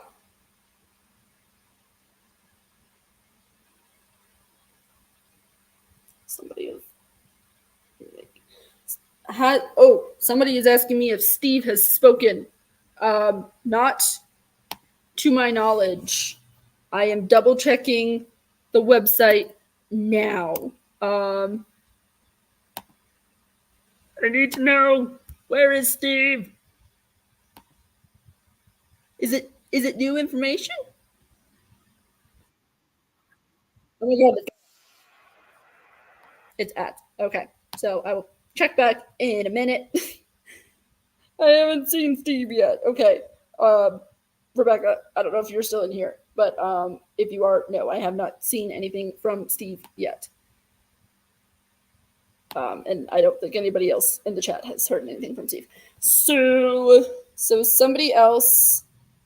Okay, so these are screenshots that I got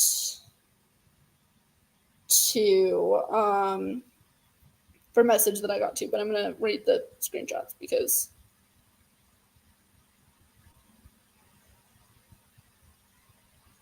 I'm gonna go through those really fast as I continually check for Steve. Where is Steve? If Steve doesn't come on tonight, I might actually. Oh my god, it's the freaking ladybugs again. It's the lazy. It lazy. It's the ladybugs. It's the ladybugs. It's the fucking ladybugs. Give me Steve or give me death. Let's see. This may be long, but it needs to be said. This comes from me as a volunteer and is not intended to represent Readers Take Denver in any way. I want to take a moment and personally apologize to all of you. I'm so sorry to everyone, especially those that were harmed in any way during this past weekend. You all deserve so much better in every regard. One can hope that an apology will be coming from the event, but I refuse to have their lack of apology speak for me. Their treatment that everyone describes is unacceptable. You deserve better. I want to apologize for your experience, your time, your money, and your safety. I made several videos leading up to the event based on what I had told people and, in effect, made promises to people that weren't kept. I provided information on good faith, believing um, believing it to be the truth. I now know better. Whether my own fault, Readers Take Denver, or the hotel, it doesn't matter. What matters is that people were harmed by these actions or inactions. As a volunteer, I tried my very best to advocate for everyone, from a health and safety perspective in particular, and it wasn't enough. From the water to the tables being too close together to the lack of accommodations for pumping or changing babies. For that, I am sorry. I will forever wish that I had been able to sway the direction of the event for the better, but with so little power, it never amounted to much. This event had the potential to be an amazing experience for um,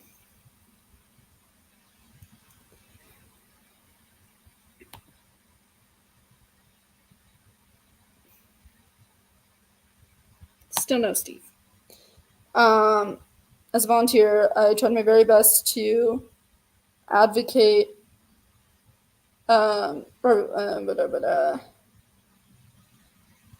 for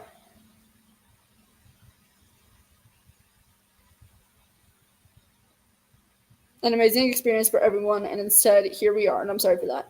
I want to thank you for all your help this weekend, for the early mornings to the late nights, for the long shifts with no breaks, for the lack of meals, i.e., I ate dinner on Wednesday and didn't have another meal until Saturday night, so I hear you. The lack of water, um,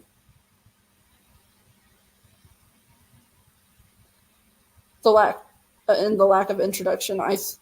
Through all of this, you all continue to show up and do your very best in the worst of circumstances. Thank you to each and every one of you. Um, they have asked me to shut down the WhatsApp groups, which I'm starting to do. I wish you all the best. I'm sorry and thank you. And then, so that was sent to the volunteers.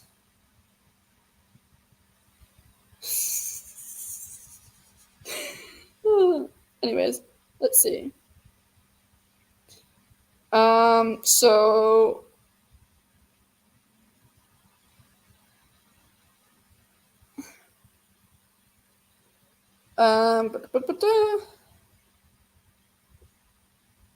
Alicia Williams is also saying no. But somebody has been asking about Steve. Somebody asked about Steve. I'm keeping my eye. I am not going to go to bed until I figure out if Steve is showing his face or not.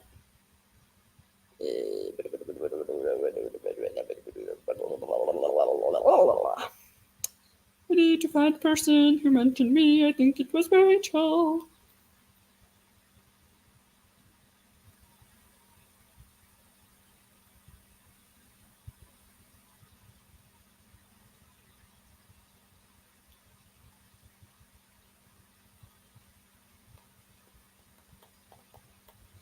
No Steve yet. They're still just talking about ladybugs. But I also don't have cable, so I don't know if they do their whole broadcast. I'm gonna double check his threads though, because maybe Steve will have posted something. Steve! When is this airing? Steve, Steve, Steve, Steve, Steve, Steve!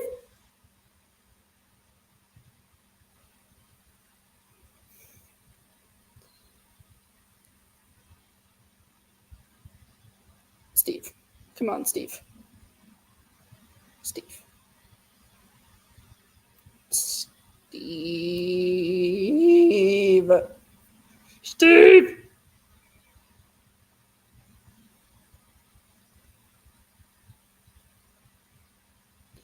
Um,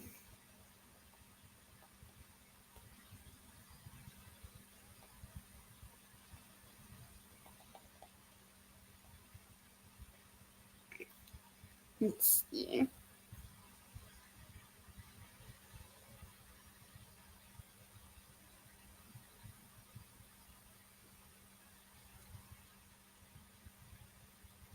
Where is. Okay. As far as. Okay, I can talk a little bit more while we're waiting for Steve. You want Steve. I swear to God. So far, there is a list of authors. There is a large list of authors who are not going, which is alright. Not going to be able to go through all of them just for like time's sake.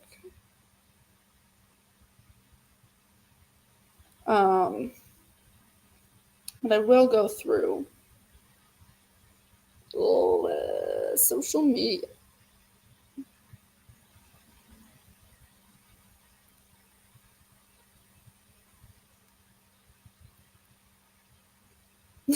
Facts. Um, I'm scrolling through to see.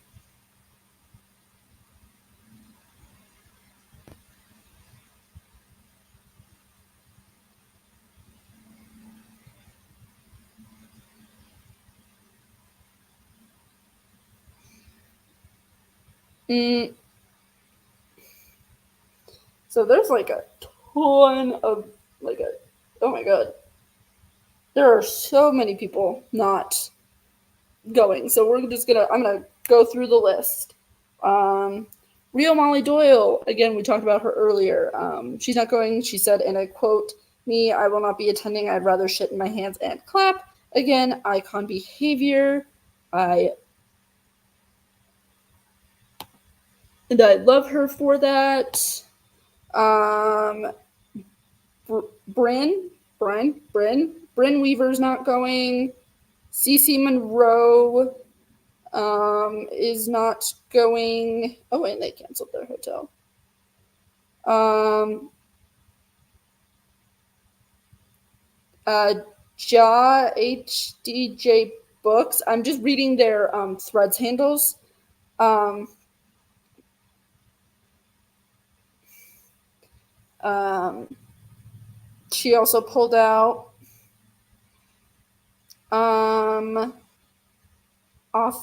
Allison Aldrich is also pulling her acceptance. CJ Primer has also pulled out. Krista Sandor, love her, my queen. She also pulled out. And someday I'm going to get her on this channel to do an interview about her books. And it's going to be a good time. It's going to be a very good time because that's all I want. I just want it to be a good time. Let's see. Ava Moore is not going.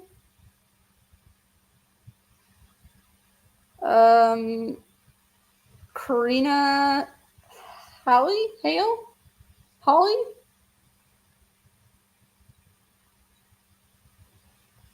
Hallie? Hale? Cannot pronounce names. Let's see.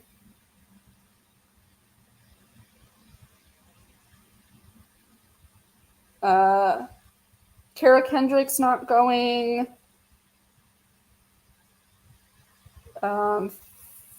Fabled Co., which is a vendor, is not going. So Selena Cuscio is not going.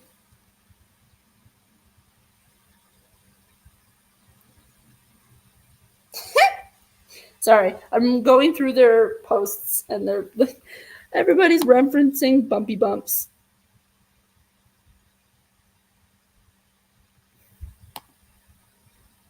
Money saving hacks, right? Money saving hacks, you say. Here's a money saving hack: do not go to Reader's Take Denver. You will be miserable and sad.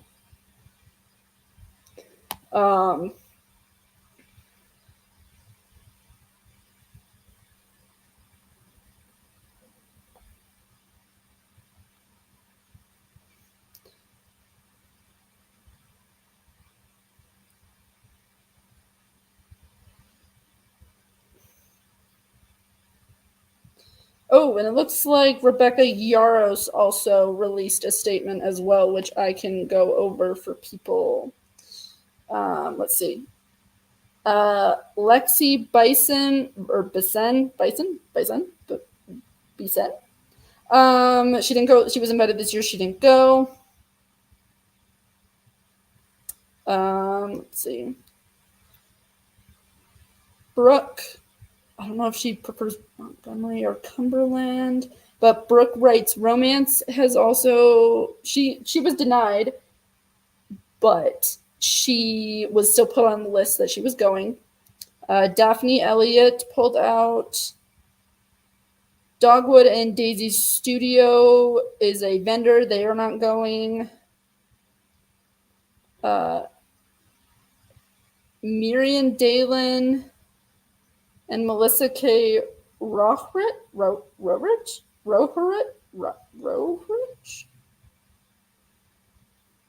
Don't know how to pronounce names. I'm very sorry.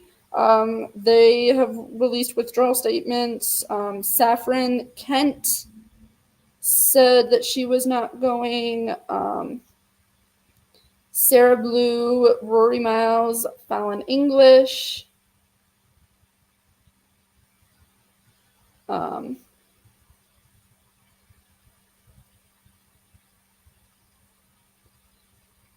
Dr. Joel Shulkin.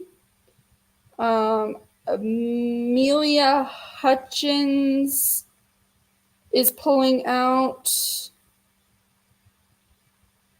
Ryan Marie, Kimberly Carrillo.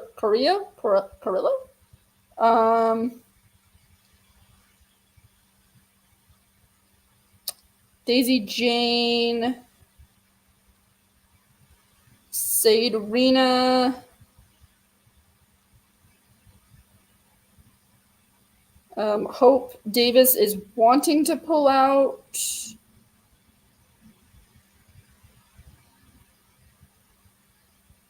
Brightside Candles is a vendor that's trying out.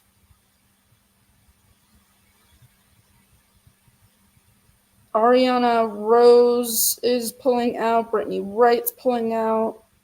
Clarissa Wilde is bowing out. Amanda Chaperone, Allie Beck, Brianna Lynn. Let's see.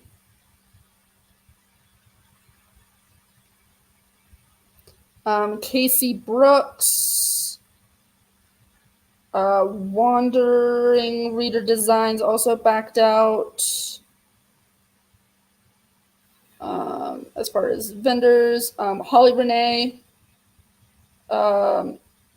C. Garrett or E.C. Garrett, Hannah Cohen, and Emily Rath are not going, I believe. Santana Knox is not going. Mary Shotwell is not going.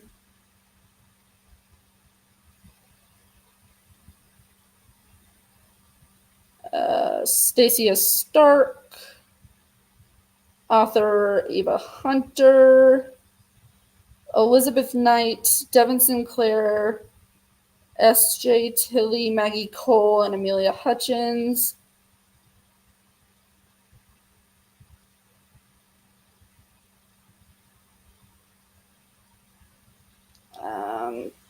Just a whole bunch of shit. I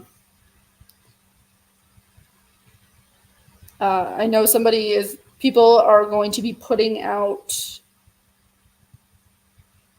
I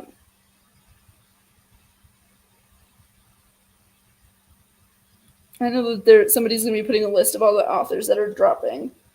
But honestly, if you go on any social media and said and just looked it up, you would see how many authors are just pulling the fuck out, and it's like a ton.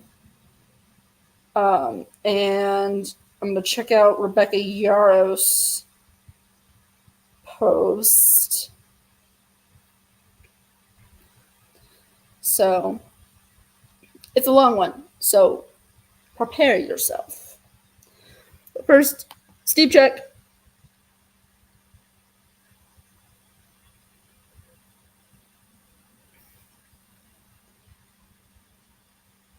Um,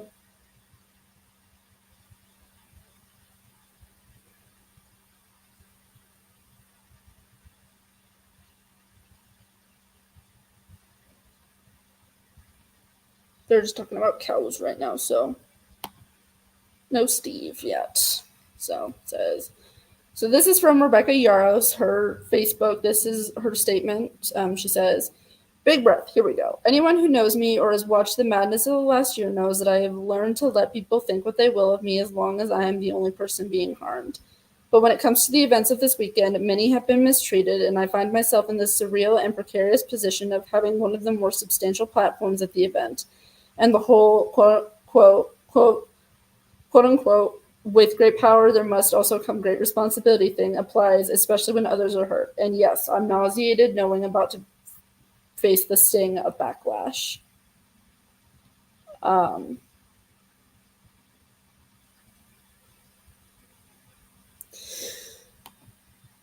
Still talking about cows, no Steve. First, let me address my personal experience as I've been blamed by RTD for honestly, I'm not sure. But I think it's not seeing every attendee who purchased a ticket and announcing a signing limit after the refund policy was announced.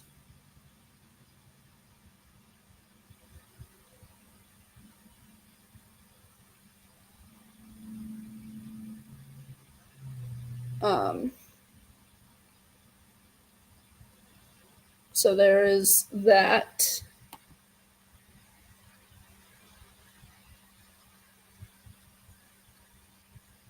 No, Steve. Where is Steve? Where is Steve? Okay. When I signed on to RTD in June 2023, the publicly announced estimated attendance was at 1,700 to 1,800 readers, and the mission of the signing at the time was short or no lines and the ability to see as many authors as attendees wished. I wasn't arrogant enough to think all 1,800 people would want to see me, considering last year was split pretty evenly with thriller readers. Want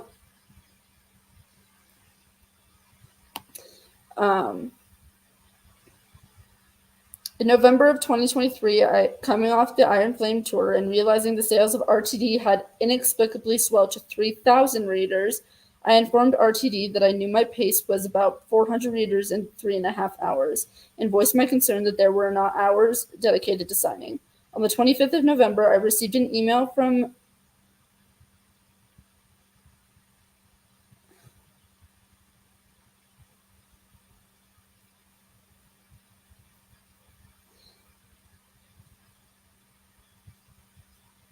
Hold on. There's a lot going on. Okay. Um, I received an email from RTD noting my signings would be limited to 600 readers with a wait list and one panel for 900 readers so that I could see as many attendees as possible in the allotted time. I was heartbroken to limit it, but it was better for readers to know whether they had a ticket than hope and leave disappointed. They knew November 25th, peeps. Right here is where I will absolutely take accountability as others have failed to do. The RTD staff knew at this point I could not see every reader and had the basic details of how signings would proceed, just not the nuanced details of how to ticket. Between the cogs of my writing deadlines, travel schedule, booksellers, and holidays, we could not find a time to meet until the middle of January to finalize the details on ticketing/announcement. Please know that I had no idea that RTD had a quote unquote no refund policy or a deadline approaching, or I would have juggled everything to make that announcement happen sooner. I was shocked and am truly sorry to every reader who had purchased a ticket to RTD with seeing me in mind and were denied access. You have my most sincere apology. I'm disappointed that RTD didn't make it known to me so we could give readers ample time to make informed choices. I will never sign on to any event without knowing such details in the future. So good on her for the feeling like, taking accountability for what she feels like she needs to take accountability for. Again, I did not participate in any of the Rebecca Yaros events, just because. Let's see. I requested that the interest forms for the signing and panel go live simultaneously so that readers who rolled their eyes at the rules could have their second choices deleted according to the time they entered them. First come, first served. It was not my wish to do a lottery, as I think lotteries are impossible to keep transparent or fair. In February, amid the concerns over denying refunds,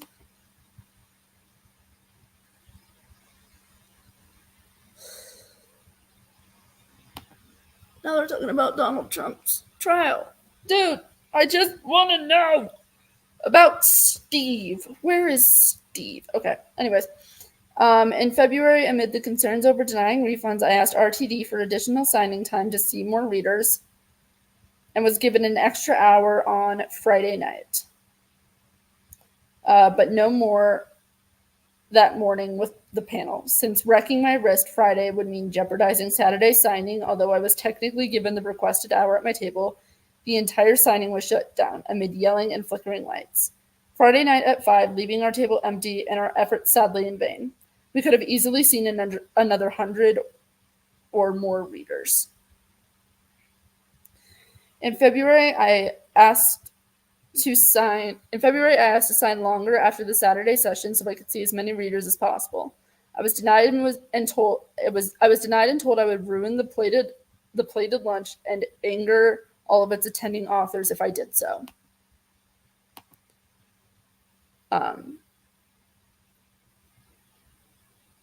I continued to ask for a month with the same response. It was suggested that I sign during the Rising Star signing we'll address in a second, and I declined as to not detract from those authors.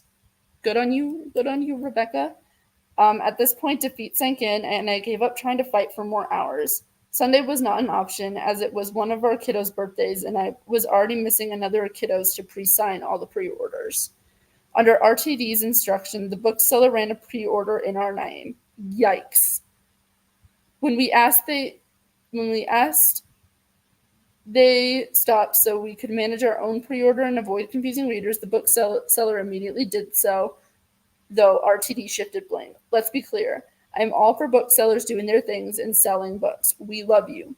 But RTD selling my signature without asking me first is icky, and twice as icky when readers didn't know where the heck to pick up their books. I don't know if I'm going to be totally honest. I don't know if it's legal necessarily that they used her signature without her permission. But anyways, and twice as icky when readers didn't know where the heck to pick up their books. To readers who spent precious time bouncing between our booth and the bookseller, I am so very sorry. Our team did our very best to mitigate confusion, and we weren't always successful. If you ordered it through the bookseller and didn't pick up your books at our booth, RTD is now in possession of your pre-orders. If you didn't snag yours placed through us, I have your bags at home and I'm absolutely willing to ship them out so you get your books. For the most part, our signings were left alone and our team got through as many readers as we physically could. If you were on the wait list and hung around, Rachel snuck you in between numbers. However, the system of calling numbers was inefficient and didn't allow for equity. We were 100% shut down on Friday, and none of our requests for more readers were posted until after 11 a.m. on Saturday after we reached to 625. I'm frustrated and so very sorry.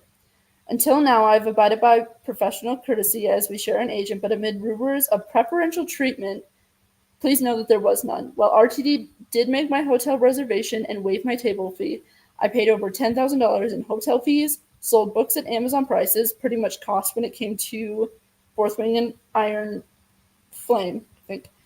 Hauled my own books slash swag bags, books slash swag slash bags from home through the hotel and was so very lucky to have my team with me. Though I actually asked to be included in the ballroom with other authors. I will say that having a private room ended up being a blessing as it allowed my team to bring in as many readers to us as possible without the constraints based on other ballrooms. Holy cow. It's popular shit.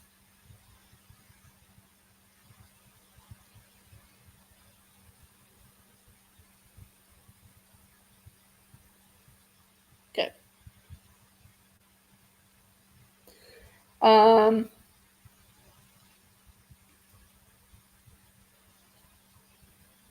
take a quick. Still no Steve. Let's see. Though I did ask that let's see. I will say that having a private room ended up being a blessing as it allowed my team to bring as many readers to us as possible without the constraints faced in other ballrooms. Though I did ask that everyone be seated in the panel when we entered for safety, and so we not waste reader time with me shimmying through the crowd, which ended up wasted anyways when the panel mics didn't work. Yikes. I never asked for special treatment nor additional security measures, but I was constantly warned slash told that I was a security risk by RTD, told I'd quote unquote cause chaos if I informed readers where I'd be outside signing hours or socialize. I was told other authors at the event hated me for pulling attention and would only draw more ire if I asked for more signing time because it would pull readers from panels and events. I was such made to feel like an absolute burden, a pariah, and yet somehow simultaneously a diva, which was a truly novel experience. I only say this because if this is how I was treated given the size of my platform, then just yikes. No one should be made to feel this way, then be gaslit by being told they've bent over backwards for you.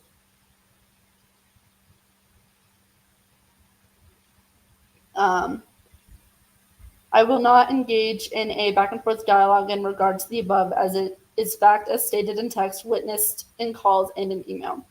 Here's the thing, my team had a feeling we'd face obstacles and rallied. I'm so very lucky to be surrounded by a protective husband and incredible women who care about readers just as much as I do, and were willing to give up their time, their energy, and their sleep to pack books, stress out, haul pre-orders, listen to Taylor Swift, and put up with my squirrely self to give readers the best experience possible given the circumstances we felt were headed our way. I'm eternally blessed by their organization skills, and if you had a good experience at our little corner of the RTD world, you have Rachel Christine, Ashley Scales, Casey Schlenk, Katie Luster, and Lizzie Mason to thank. So shout out to those individuals on Rebecca's team for helping things run smoothly.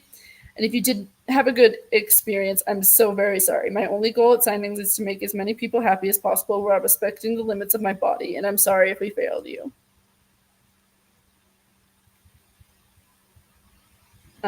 If you were one of the readers who came across me in a moment of scurrying from one place to another or at the end of a spontaneous / unapproved signing, please accept my apology.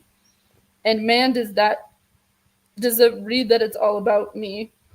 But another author and good friend told me last night that it's important for other authors to see that it wasn't just them and reminded me to speak since I have a loud voice in the room. But the real travesty is how others were treated. I cannot speak to every instance, especially the disturbing reports of essay, as I was quite sequestered, but I'm reading accounts and have my hackles raised. Some of the issues I took umbrage with, but did not personally face. Again, I will confirm whether or not that I witnessed these or did not. Let me just check for Steve.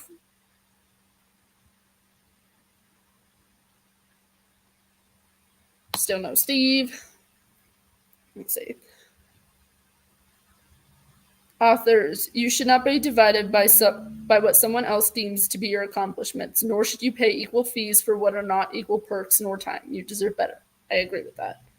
Volunteers, holy cow. One, Ivana, wherever you are, you rock. Florida, you worked your butt off. I have never seen a more exhausted group of people. Having arrived at the hotel on Wednesday, the workload appeared borderline abusive. I really hope you guys are getting some sleep. I also agree with that. The good for the good volunteers, I hope you are all getting a lot of rest. 3, shutting the lights off on a group of people who aren't moving fast enough for your liking isn't just a juvenile form of communication. It's dangerous, and whoever flipped that switch is dang lucky no one was hurt. What the heck were you thinking? Again, I did not witness this happening, but if it did happen, like, honestly, that's fucked. Like, don't do that.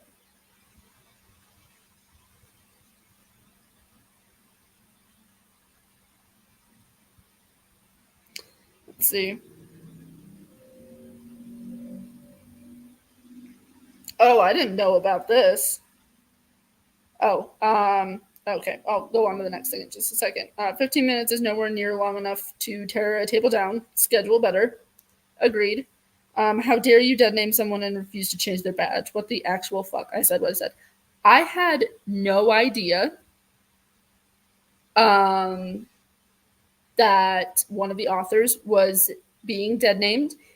And if I use their dead name in this live stream, please correct me. If I use someone's pronouns incorrectly, please correct me, because the last thing I want to do is misgender or dead name somebody, especially when they do not want that information to be public to the world. Because nope, not we are not about that life here. We're not doing that. So we don't do dead naming here. We don't do that. Dragging my friends into a line of 40 readers into the hallway at the end of the signing is just, I'm speechless. Signings are for readers. They are not cattle. You do not prod them along to fit your agenda or space. This entire event is for them. If they want to dance on tables, we should hold the table legs and cheer them on. I'm assuming she doesn't mean that literally, but autism brain is like thinking literally. But yeah, don't do like that. And this one's kind of funny. Okay. I honestly don't care that I didn't get a backpack, swag, or a lanyard, but every reader should have. And I join with the rest of social media and wondering where the cookies went. I too wonder where the cookies went. And I think the missing cookies has been answered. I believe that they were given to authors by a volunteer who did not know better and say that they didn't know what was happening. So that's why they didn't say anything, or that's why there were no cookies, question mark. Let's see.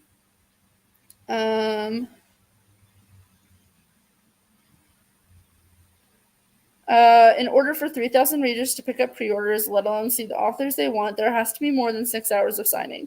As it stands, this is a convention with a signing afterthought. To truly be a signing, both Friday and Saturday should have been dedicated to all-day signings. Agreed.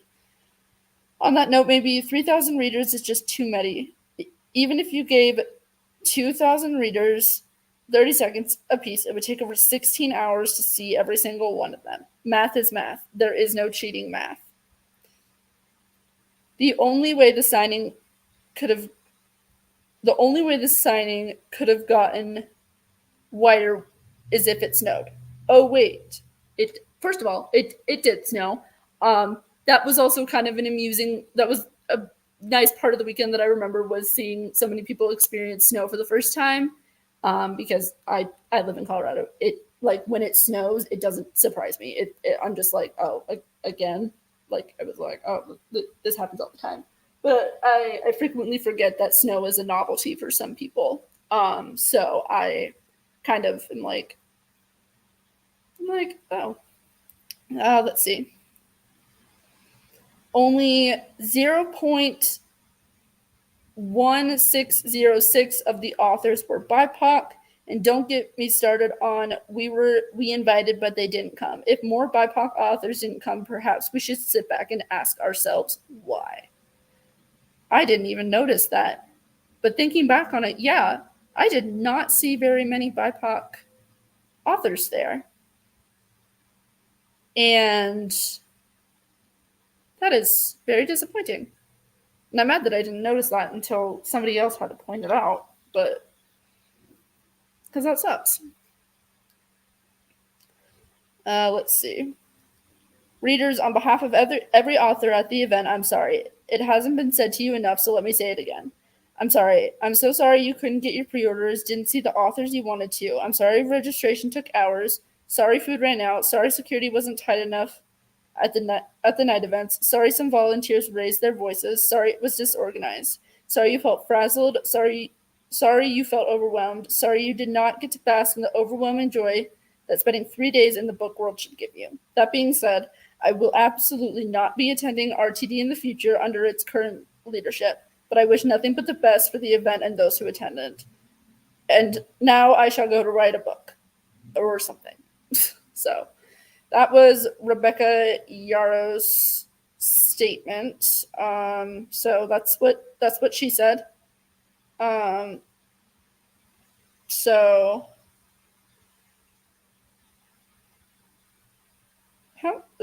so now there's debate on how many authors were actually there, but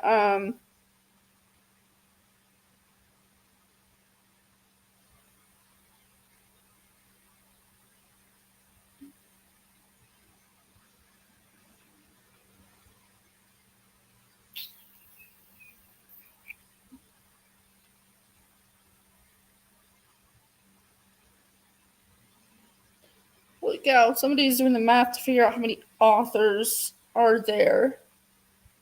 We're there, and it's around 300. Not Rebecca wondering where the cookies are.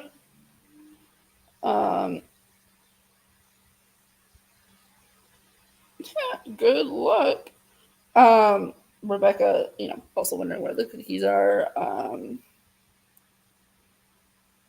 Let's see. Oh, this is some of the information from this from 2025. Let's see. Readers Take Denver 2025 registration. We have an all-genre packed event with close to 300 authors already confirmed and many more to come. They should probably edit that statement. There will be 2 days of author book signings, panels, workshops for authors at all levels, events to meet with publishers, both domestic and international. A true gathering together of like-minded people and fun. But okay, I do not believe that.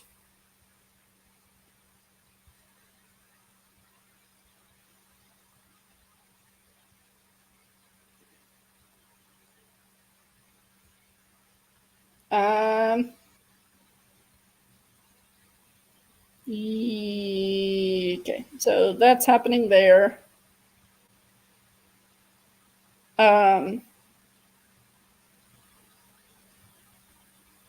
So continuing to go and scroll.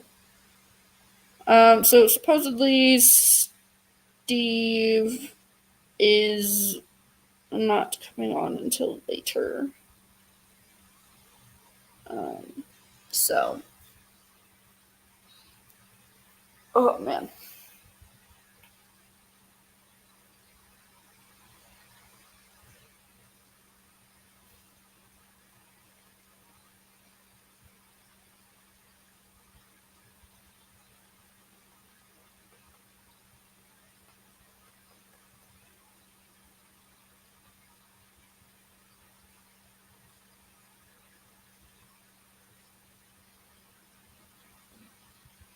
Oh, oh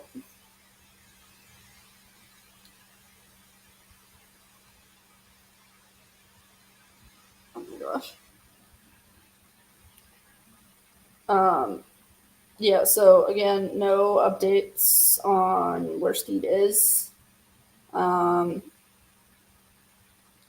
Steve might have been kidnapped, um, and just possibly just being gaslit into believing that he's not been kidnapped.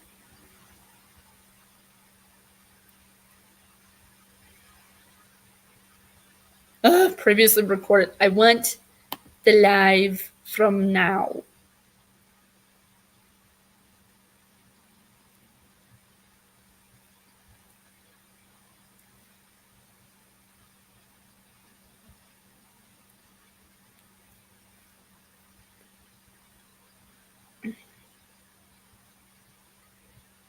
Oh my god.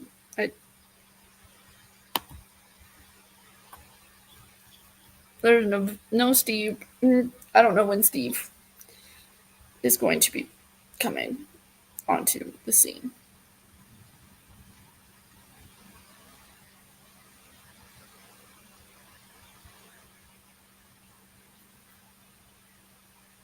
Um, Trying to think if anybody has any questions about either my personal experience at RT or anything like that. Feel free to leave them.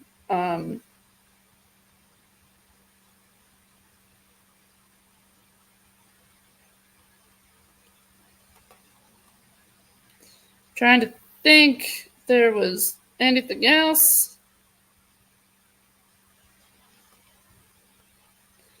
Um,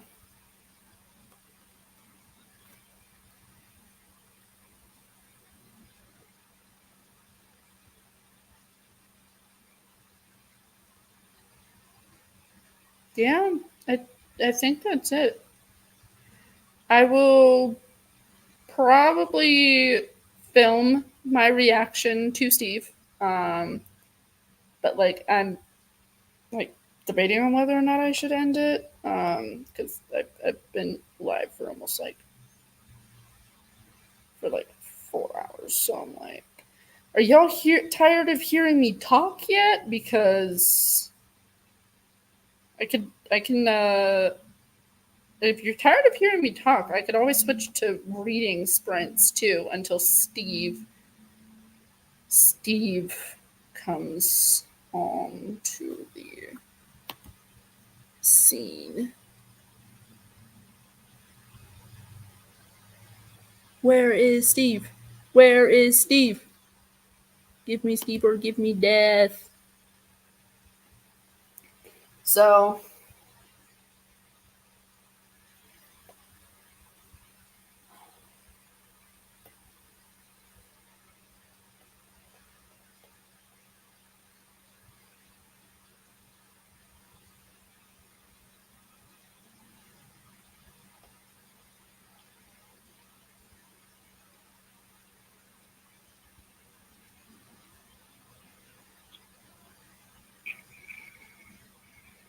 where is Steve?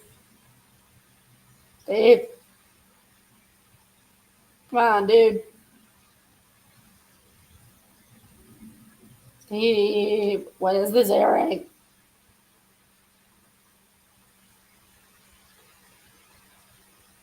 Steve, Steve. Steve. Who is Steve? Steve is uh, uh, local reporter who is doing a segment on the news. Steve, come on. Steve! Steve! I was told you were going to be on at 6. It has been 2.5 hours, sir, and it.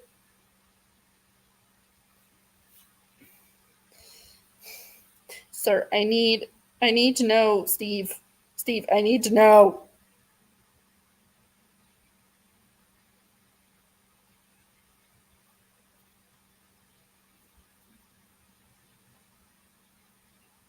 Oh my god, did she.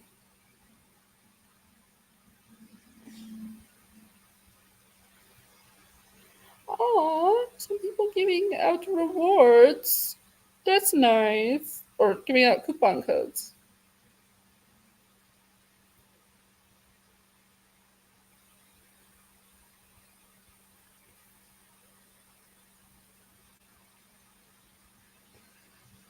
Oh my god. So much is happening right now. I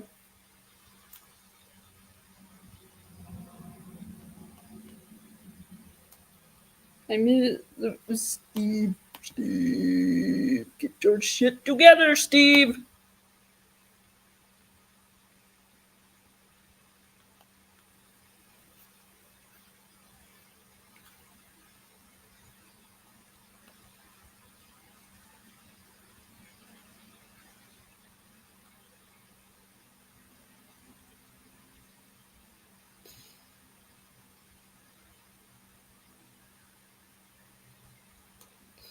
Meh. Grab a snack.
Oh my gosh.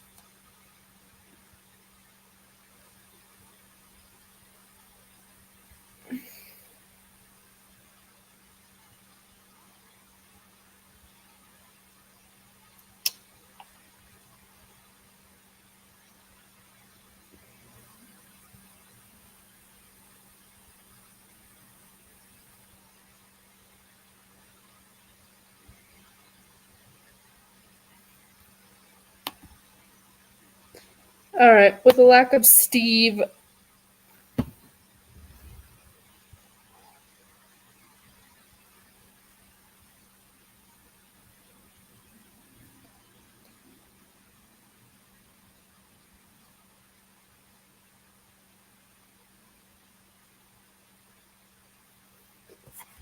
I don't know where Steve is.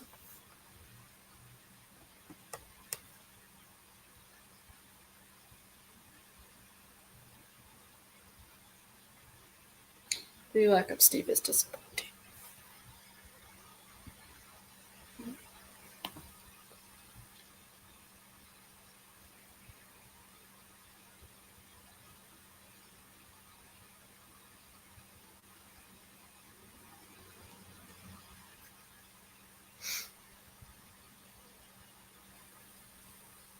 Oh, Is it the actual news?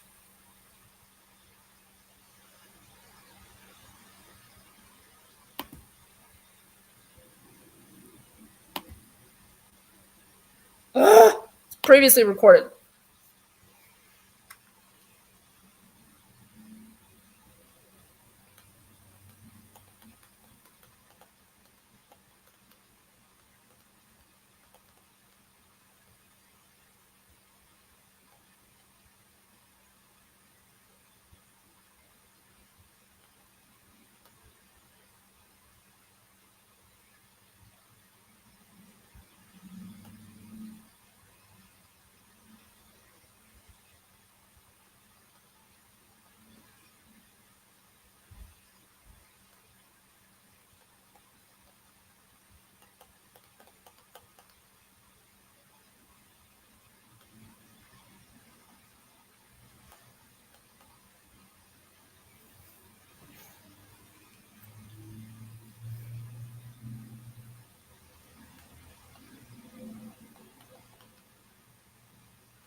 I need snacks. I need to get food.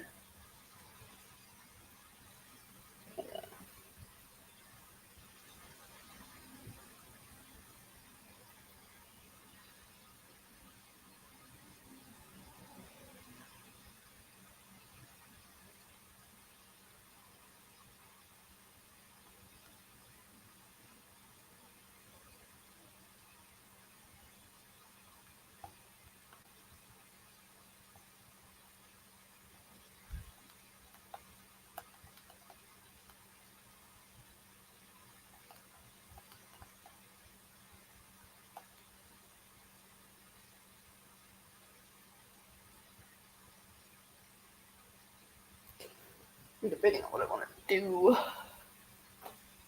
But first is food. Because food is food for you.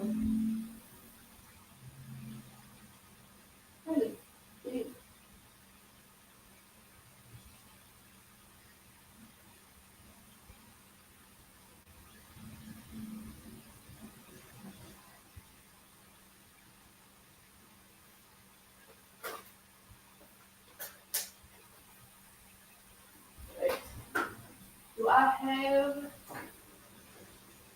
No, I do not have any nuggets. I got what I need.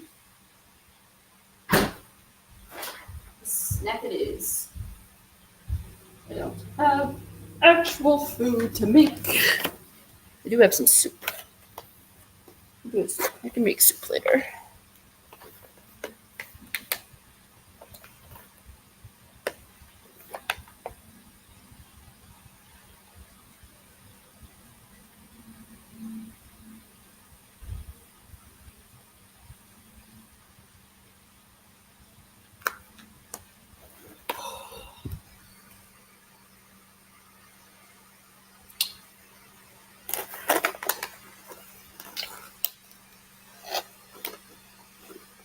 I don't know what flavor this is.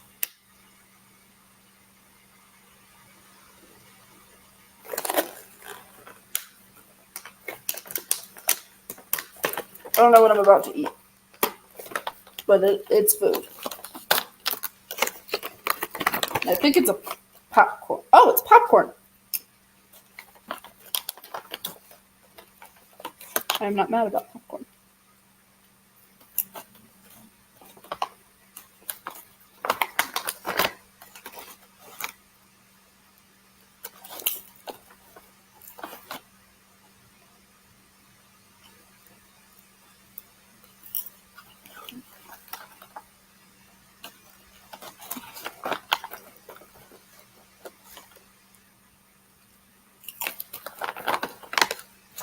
All right. I'm going to head out. I will probably film my reaction to Steve. So, goodbye.